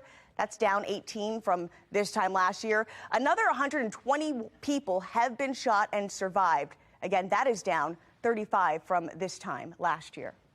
9:04, and so some other breaking news developing now. A court ruling that could have major implications on the fight against gun violence in America. State Appeals Court says the parents of the teenager, you see them here in the orange and the black and white stripes in their jumpsuits from prison there or from jail, who are killed. The student killed 4 students at a Michigan high school, can now face trial. The parents, James and Jennifer Crumbly, facing involuntary manslaughter charges. They're accused of failing to secure a gun and ignoring the mental health needs of their son. Court says the deadly shooting would not have happened if they had not purchased a gun for their now 16-year-old, or if they had taken him from home from school after staff expressed concerns over his mental state. Ethan Crumbly pleaded guilty to terrorism and murder and could be sentenced to life in prison. A Pennsylvania woman is sentenced to 3 years in prison for her role in the January 6th attack on the Capitol. 23-year-old Riley June, seen there Riley June Williams was one of the first felony defendants charged in the Capitol attack. She was suspected at the time of storming the Capitol, breaking into then House Speaker Nancy Pelosi's office, where she claims to have stolen a laptop and then told people that she did it. A jury convicted Williams in December of civil disorder and resisting police, but deadlocked on a charge that she obstructed Congress and helped someone steal the laptop. She's on tape telling rioters to steal it, but her lawyers argue it's unclear if the rioters heard her. That's the latest from our live center. Turning now to the crisis in the classroom, attempts to ban and restrict books at schools and public libraries set a new record in 2022. According to a new report from the American Library Association, more than 2,500 books were objected to. That's compared to around 1,800 in 2021 and just 466 in 2019. They were nearly 1,300 demands to censor library books in 2022 versus 729 challenges in 2021. According to the association, the vast majority of books in question are about members of the LGBTQ community and people of color. In February, we told you about concerned residents in Baltimore County looking to ban 2 books titled Lawn Boy and Gender Queer from public school shelves. They claim the books are obscene and do not belong in schools. Now, at the time we originally reported this, Gender Queer was being called one of the most controversial and most banned books in the country. The biggest one that we were concerned about was Gender Queer. It is a graphic novel with quite a few pornographic pictures. It's one thing for them to be in a library in an adult fiction novel area. It's another thing for them to be on the shelves in our public schools, where in high school now children are as young as 14. Baltimore County State Attorney Scott Schellenberger says his office reviewed Gender Queer and found it does not qualify as obscene. He had not heard of Lawn Boy. Baltimore County Public Schools says that book was also reviewed and will stay on school shelves. 9:08, and we are getting ready for our Be More Healthy Expo, and it's happening tomorrow. That's right. Be More Lifestyle host Mark Clark joins us live from the Motor House with a sneak peek of what we can expect. What you got working, Mark? Well, you know what? I'm going to be on the food stage tomorrow, and Salani will be there too with her delicious food. So, Salani, tell us what we can expect tomorrow at the expo. Oh, you can expect bright colors, peppers, berries, chicken. We're going to make some chicken, and I'm going to show you how to make it healthy. Come on, I see the strawberries with the salmon. Yeah, and the blueberries. And the blueberries. This is just a little sample. Just a little sample. Of what's going on. It looks like, so is that your brand, healthy and delicious? Absolutely. I wouldn't have it any other way. So again, tomorrow we can expect to see you on stage doing what you do. I'll be joining you. Yes. And so I'm excited about it. And I think, again, I'm trying to live a more healthy lifestyle. So I think this is something that I would eat myself. Bon appetit. Bam! Wait a minute. Okay, if you insist. Let's see. I want to do the strawberry with the piece of salmon. I want to take a big of a chunk. Okay, see here. Delicious. Now, let me get the strawberry there. Okay, hold on there. See, she has a little feta, strawberry, and a salmon. So you see what's going on in the mouth? I see what you're doing. You see what I'm doing? I would not have thought about the strawberry. That's the first time I did the strawberry with the salmon. That's why I'm here. That's why she's going to be on the stage tomorrow, guys. We're going to have fun. All morning you saw a little glimpse of it, but you got to see the whole thing tomorrow. And Mark, she's not partaking right now before Ramadan, right? That's right. Well, yeah, Ramadan. We're in Ramadan, but yeah. I don't know. I don't know, Tom. I don't know. She's got to wait for dinner. She's waiting for dinner, so that is amazing that she's able to make that for you. Oh, you're right. That's why she passed it to me. Yes. Exactly. That's incredible. Exactly. All right. You're right, Tom. You're right. Oh, man. I can't wait till tomorrow. We're inviting you guys to join us to the Healthy Expo, Be More Healthy Expo. It's happening tomorrow at the Convention Center. You could come at 10 a.m. It goes until 4 p.m. It'll help guide you on your journey toward living a healthier lifestyle. You can get some free health screenings.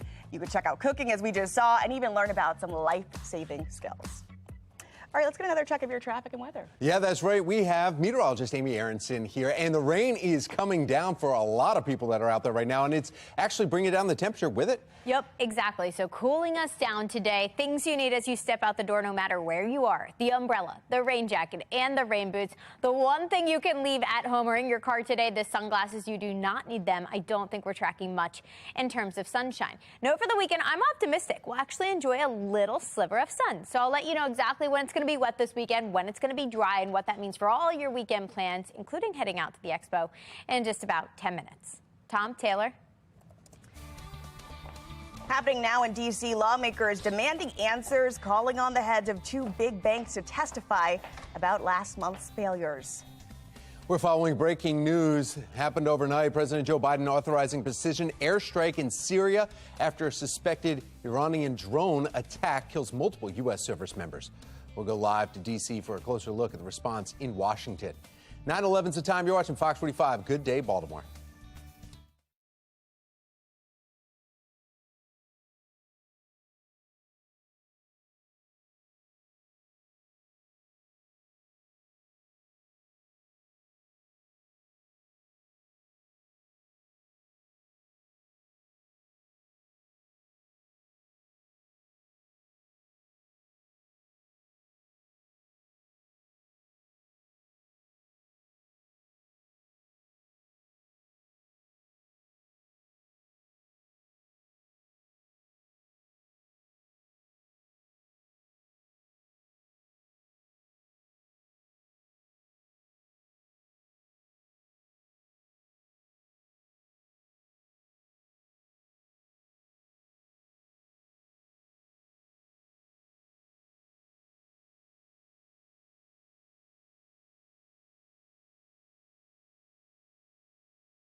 This morning, the United States has launched a retaliatory airstrike after a deadly attack on Americans in Syria. For the very latest, let's bring in Christine Frizzell live in Washington. Good morning. Yeah, Tom and Taylor, the Department of Defense says the precision airstrike targeted a group affiliated with Iran's Revolutionary Guard in eastern Syria. And it is in response to a drone attack yesterday on a facility used by U.S. personnel, killing a U.S. contractor and wounding 5 U.S. service members and another contractor. Now, while not laying out the evidence, Defense Secretary Austin says he believes the drone was of Iranian origin. Iranian-backed militias have actually launched multiple attacks just in the last year close to bases where U.S. troops are stationed. There are reportedly more than 900 U.S. troops, plus many hundreds more contractors in Syria. They're working with Kurdish fighters in hopes of preventing a resurgence of the Islamic State. Today's action, of course, a reminder of the risks that come with that kind of work. Well, now, Christine, members of the Congress this morning are also demanding answers about this. They've asked the CEOs of 2 banks to testify on Capitol Hill next week following the second biggest bank failure in U.S. history. So switching gears a little bit here, what are we hearing about this and what it does for our economy? Yeah, this is interesting. So the CEO of Silicon Valley Bank and the CEO of Signature Bank, they have responded. They're not going to be able to make it on Tuesday when the Senate Banking Committee is holding their hearing. The House will hold a separate hearing Wednesday looking at the collapse. So no word yet on when we'll hear from those CEOs, but lawmakers say They need to learn a lot more about what led to all this, including what role social media played. Remember, depositors at SVB tried to withdraw $42 billion in a matter of hours. That is the result of what some see as a hyped-up game of telephone. All these tech CEOs of startups and large companies telling their friends on Facebook and Instagram, get your money out ASAP. Lawmakers also want to know if the business owners were encouraged to keep all their money in these banks. There are a lot of questions as well about if these banks had enough oversight and regulation. Now, there is a lot of anger here, in part because, this really caught everyone by surprise. That anger likely to be bipartisan, but what to do in response, that could draw some very different ideas. Tom, Taylor? All right, we'll keep our eyes on that. Thank you, Christine. Yeah, now we need to get a check, though, of the weekend. I mean, we've got a lot of rain that we're heading out there. This morning, it was warmer than what it is now. It's dropping, is what Amy was saying. Meteorologist Amy Aronson, what are we? Yeah, see, 80 yesterday, 52 this afternoon. Make it make sense. I know, it felt so good yesterday, right? But now we've got a cold front that's dropping in from the north, and what that's doing is it's cooling us down. So this afternoon will actually be cooler than this morning was. We'll end up in the low 50s today with showers ongoing. And here's the rain. Radar does not look good right now. We've actually got some heavier rain just south of Baltimore down towards Severna Park, heading towards Annapolis. The rest of us dealing with that light, steady rain. You can see it falling in Towson right now, looking gray and gloomy with raindrops accumulating on the camera lens. York Road looks like traffic's rolling along smoothly there because the roadways are coming in wet. Rain's going to start to reduce visibility a little bit. And temperatures are falling. Westminster, for example, already in the mid-40s. So that's where we'll actually spend much of the afternoon. At least we don't have severe weather on our hands. That is the case to the south. We've got that area highlighted in red from Louisiana up into Mississippi. Moderate risk for severe weather there. That's really high on the threat level scale. So dangerous storms expected there this afternoon. For us, it's just going to continue to be rain. And it's all part of the same weather maker. We're just dealing with the different end of it. So we've got that cold front that has slipped to our south.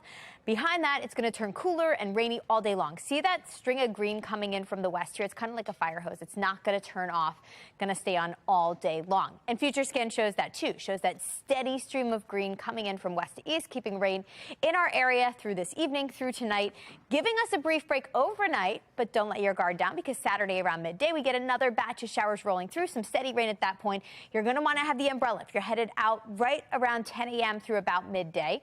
After that, we'll dry things out. And although we get that skinny line of showers coming through with that cold front, I think most of us will be drying out for the rest of your Saturday. So for today, here's an updated look at how much rain we're expecting. About a ½ an inch in most spots. We add Saturday into these numbers, and some spots end up with close to an inch of rain before this weather maker gets out of here. So 2 very rainy days ahead of us. Cooler and rainy today, showers tomorrow morning. After that, we'll start to dry out and actually warm up. End of the weekend looks and feels much better, with highs bouncing back into the mid-60s come Sunday. Early next week, just a couple of sprinkles Monday and Tuesday. Otherwise, no big organized weather maker. Most of the week is mostly dry and very seasonable, with highs in the mid to upper 50s all the way through at least next Thursday. Tom, Taylor? Thank you, Amy. Now let's take a look at your Lynn Stoller traffic network. And of course, the big issue this morning has been 795 shut down right at 695. So both ramps from the inner and outer loop because of the tanker truck that flipped and exploded. We've been reporting that live. Here's a live look from the scene right now. You can see the tanker still on its side as the cleanup continues here. That driver is in serious condition at shock trauma. So we have Shannon Lilly out there. She'll be continuing to give us updates throughout the morning. But just incredible scene here from our Len Stoller traffic network here in our mobile track that's out on the scene. And Graham's been out there for hours now as we were watching traffic be diverted from there. 795 southbound, you see that in the background there. That's still moving along just fine. It's northbound is what you have to get around. All right, man, we did it. We made it to Friday, and time now to relax with a nice old drink. There's no better time because today is National Cocktail Day. We'll show you how to whip up that tasty drink right at home after the break. Fox 45 News, winner of 17 2022 Regional Emmy Awards, more than all other Baltimore news stations combined.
All right, the weekend is officially here, at least if you wake up at 2 a.m., right? It's 5 o'clock somewhere. Time to relax, unwind, and let go of the stress from the work week, enjoying a refreshing drink to help set the mood, because today is National Cocktail Day, and founder and CEO of Sandy Bottom Sparkly Rum Cocktail, Sandy Mazza, is joining us here with a few glasses and some, you brought a spread.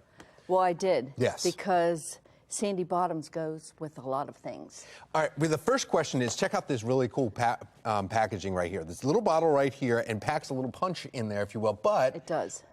Sandy Bottoms, your name is Sandy. I did not know that before. When I first heard about Sandy Bottoms, I thought, oh, you put the bottom of the container in the sand, so you get a sandy bottom on this, or you could put your bottom in the sand and sip on it. All kinds of marketing ideas. Yes, well, no. I wasn't even right, though.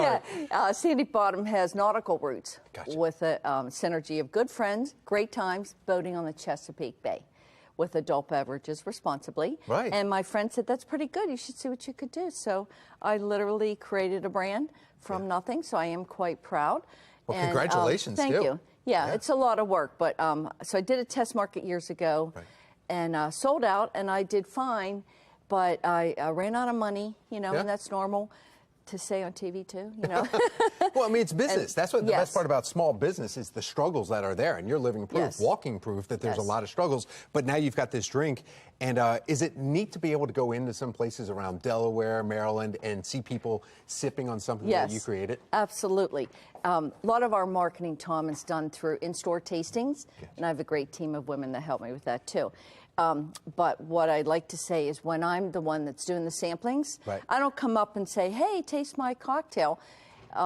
You know, have another approach, but whether they like it or not, I will still comment, well, I'm Sandy of Sandy Bottom. And they're like, you are? I'm like, yeah, I'm not famous, but you know. But if you keep doing this, you may be, especially if somebody gets straight. I'm going to pour one out real quick, just so that somebody can see exactly what it looks like. Cold drink right here. This is something made of coconut rum. Coconut, lemonade, and lime. So it's a sweet and a tart, a little bit of fizz clear. to it. Look at that. Yeah, it's clear. So sometimes people think it has, I will join you. Or, all right, you know, the cream, because they think pina colada, but pineapple's not even in it. Yeah, so a little bit of pink shade to it. So they're gluten-free. It's 5.99%. Okay. So it's kind of not too heavy at all. No, it's kind of like one bottle, you feel good, and two, you feel better. There you go. Spoken like a professional right here. Sandy Bottom, where can we find? Cheers first of all to you too. Yes. Oh, come on. Light, 80 degrees yesterday? This is so That's low. right. Yeah. Forget the little pink boots that I have on today. Yeah, you've got those on because of the weather here. Where can we find Sandy Bottom? So I have a couple hundred accounts, actually, and I sell... Now I'm getting the coconut.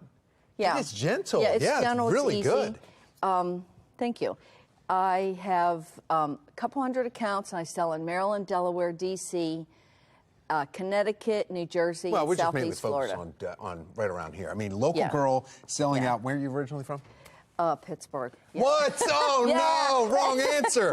Oh, no. Hey, how about I've got a coworker that's from Pittsburgh, too, so she's happy. She just walked in. She's going to be grabbing some of the bottles. Yeah. Oh, yeah. Well, I actually have lived here since '82. So so you are. Yeah, you're a local I'm girl. converted. Yes, you are. Ravens, There's no way you're hanging on to Pittsburgh roots. Come on now. All right. Sandy Bottom, thank you so much for this. Sandy Mazza, the owner of this delicious light drink on National Cocktail Day. Thank you. Cheers to everyone out there. Cheers to you. Bottoms with burgers, brunch, and the beach. Perfect. There you go. Thank you. Still ahead, a big change, though, from the White House. The Biden administration apparently ready to shut down its COVID task force when the group will be split up. A tanker truck overturns and explodes in Pikesville just ahead. I'll have the latest details on the cleanup that's now underway and what you can expect for your commute this morning. You're watching Fox 45 News. Good day, Baltimore.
Live from WBFF in Baltimore, this is Fox 45 Good Day Baltimore. Welcome back to Good Day Baltimore. You feel good till you feel better. You have one, you feel good. You have two, you feel better. This is from Sandy Mazza with Sandy Bottom little cocktail drinks, because it is National Cocktail Day. So that's why we're doing it. And Sandy is local, which makes it great because you're local all morning, all morning. It just right fits here in. on Fox Support 45. good local businesses. Yes. All right. We might need that excitement because outside is looking less exciting. We have meteorologist Amy Aronson, and we've got a little bit of coconut rum flavoring in our mouth. Is that anything like the beach for what we're going to see here this weekend? Well, it felt muggy this morning, right? So that went along with the mild temperatures. But now it'll help you get through the rainy day we have ahead of us. Cocktails inside today because this is what we're up against. Rain everywhere now. If you're headed down towards Annapolis, they've got some pretty places to enjoy some cocktails down there. Very, very heavy rain at the moment. See that line of red pushing through the Annapolis area? They are getting a good soaking right now, and that's just pushing east of them, heading across the bay, actually, towards the eastern shore. Temperatures are falling, not feeling balmy, not feeling warm anymore. Mid-40s already in Westminster, so cooling down there. Low 50s in Cockeysville, 40.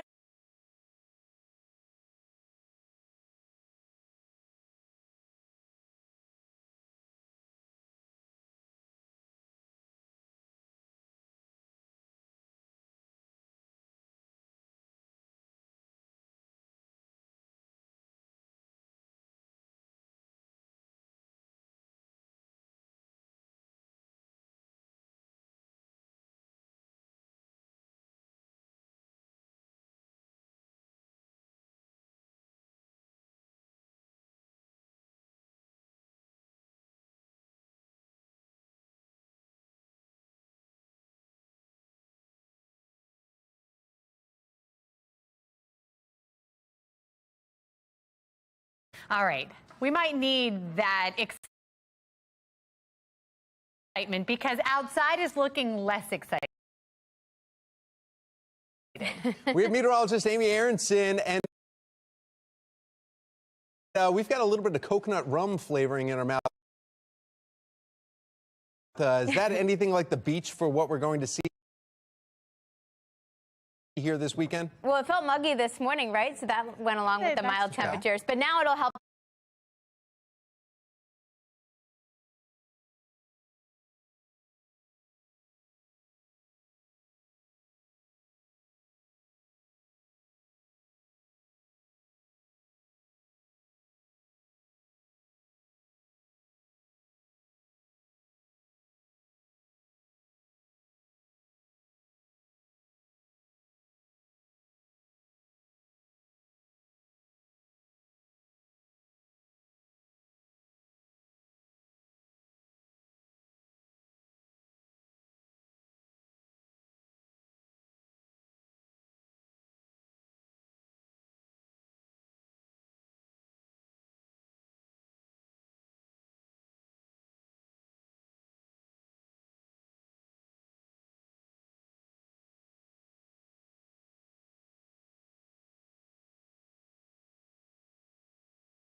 Yes.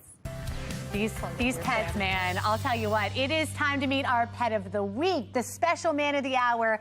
We have Laurie Elsrow joining us from the Maryland SPCA with Harry. Tell us about Harry. He looks very dapper, by the way. Yes, he does. His nice little coat. Yeah. So this is Harry. He's a 10-year-old mixed breed, and he was found as a stray. So oh my goodness. I know. He's just content. He's happy, he's calm. Yeah, he's been described as perfect and the goodest boy. And he smelled me, but it's for people who know dogs, he did it just so respectfully. He didn't get too close. Yeah. He got the scent. He moved on. He did his own thing. He's just very respectful. He is just a good boy. How about with other dogs? He's a gentleman. So we don't know because he was a stray. Yeah. He has looked at other dogs and wagged his tail. That's a good sign. sign. As you can tell by his personality, he's pretty chill. He just needs a place to live out his golden years and be pampered like the prince he is. And he just offers love, and he wants to be pet. I feel like he is a good therapy comfort dog for someone looking for that. Yes. And does the jacket come with him? Because I feel like this is his identity now. I know. This is who he is. He's it a matches best man. him. Yes, yes. Aww. Yes, he can have the jacket. And do we know what kind of a dog he is? He has so many different looks to him. I don't know what kind of a breed he might be. Of course, we have no idea, but our best guess is a pit bull mix. Yeah. So, he's good size too, not too big. When is he available to go home? So he's available to go home at 1 p.m. today. Oh, Harry. 3300 Falls Road. That's when our adoption hours start. Yeah. And yeah, him and many other dogs are waiting for their forever home there. I love him. He's and got cats too. He has kind eyes. Oh. Yes, he does have kind eyes. Thank you for coming. Thank you. Harry, good luck, buddy. I think today's your day. Yes, I think he's so a good dog. He has a treat next to him, and he's just got it laying there. Yeah. He's just casual. Yeah. Good boy. Very All right. chill. Keep us posted on Harry. All right, will do. Thanks. Of course. Still ahead, new rules for social media. How one state is banning kids from using the apps unless they have permission from their parents. And we are following breaking news overseas, the nuclear tests that North Korea now carrying out and how U.S. intelligence is responding to this.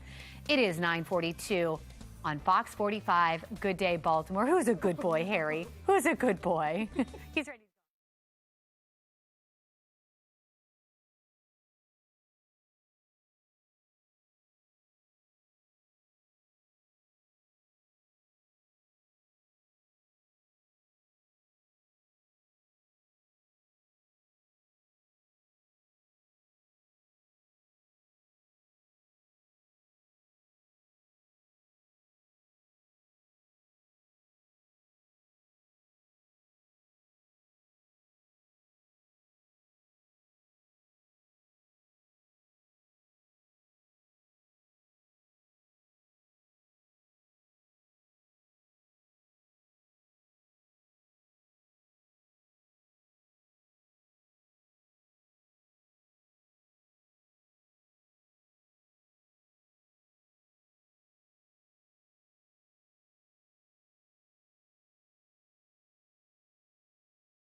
This week on Full Measure, all eyes in America's gun control debate are on San Jose, California, and a controversial new law garnering both praise and criticism. Now, this week on Full Measure, Cheryl Atkinson tells us what it's all about. She's joining us live with the preview. Good morning, Cheryl.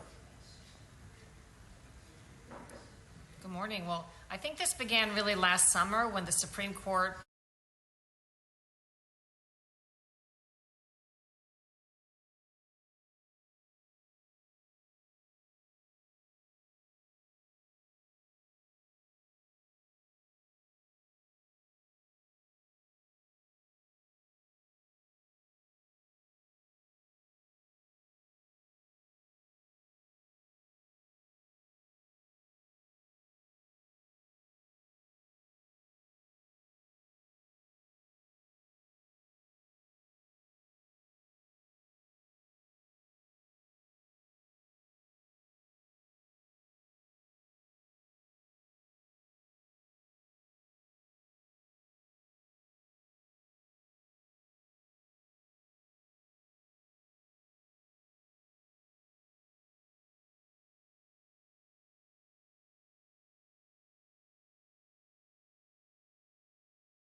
9:56 on this gray and gloomy Friday. You know what today is good for? A nap. It's going to be a rainy day. Yeah, let's all plan on that. Low 50s today. It's going to be cool out there. Some showers will wrap up early tomorrow, but the rest of the weekend looks pretty nice. Spend some time outside later Saturday or Sunday. Maybe check out the cherry blossoms. Mid-60s by the end of the weekend. Next week looks quiet and actually consistent temperature-wise. We're in the mid and upper 50s each day. We'll see you at the Be More Healthy Expo tomorrow. Tomorrow!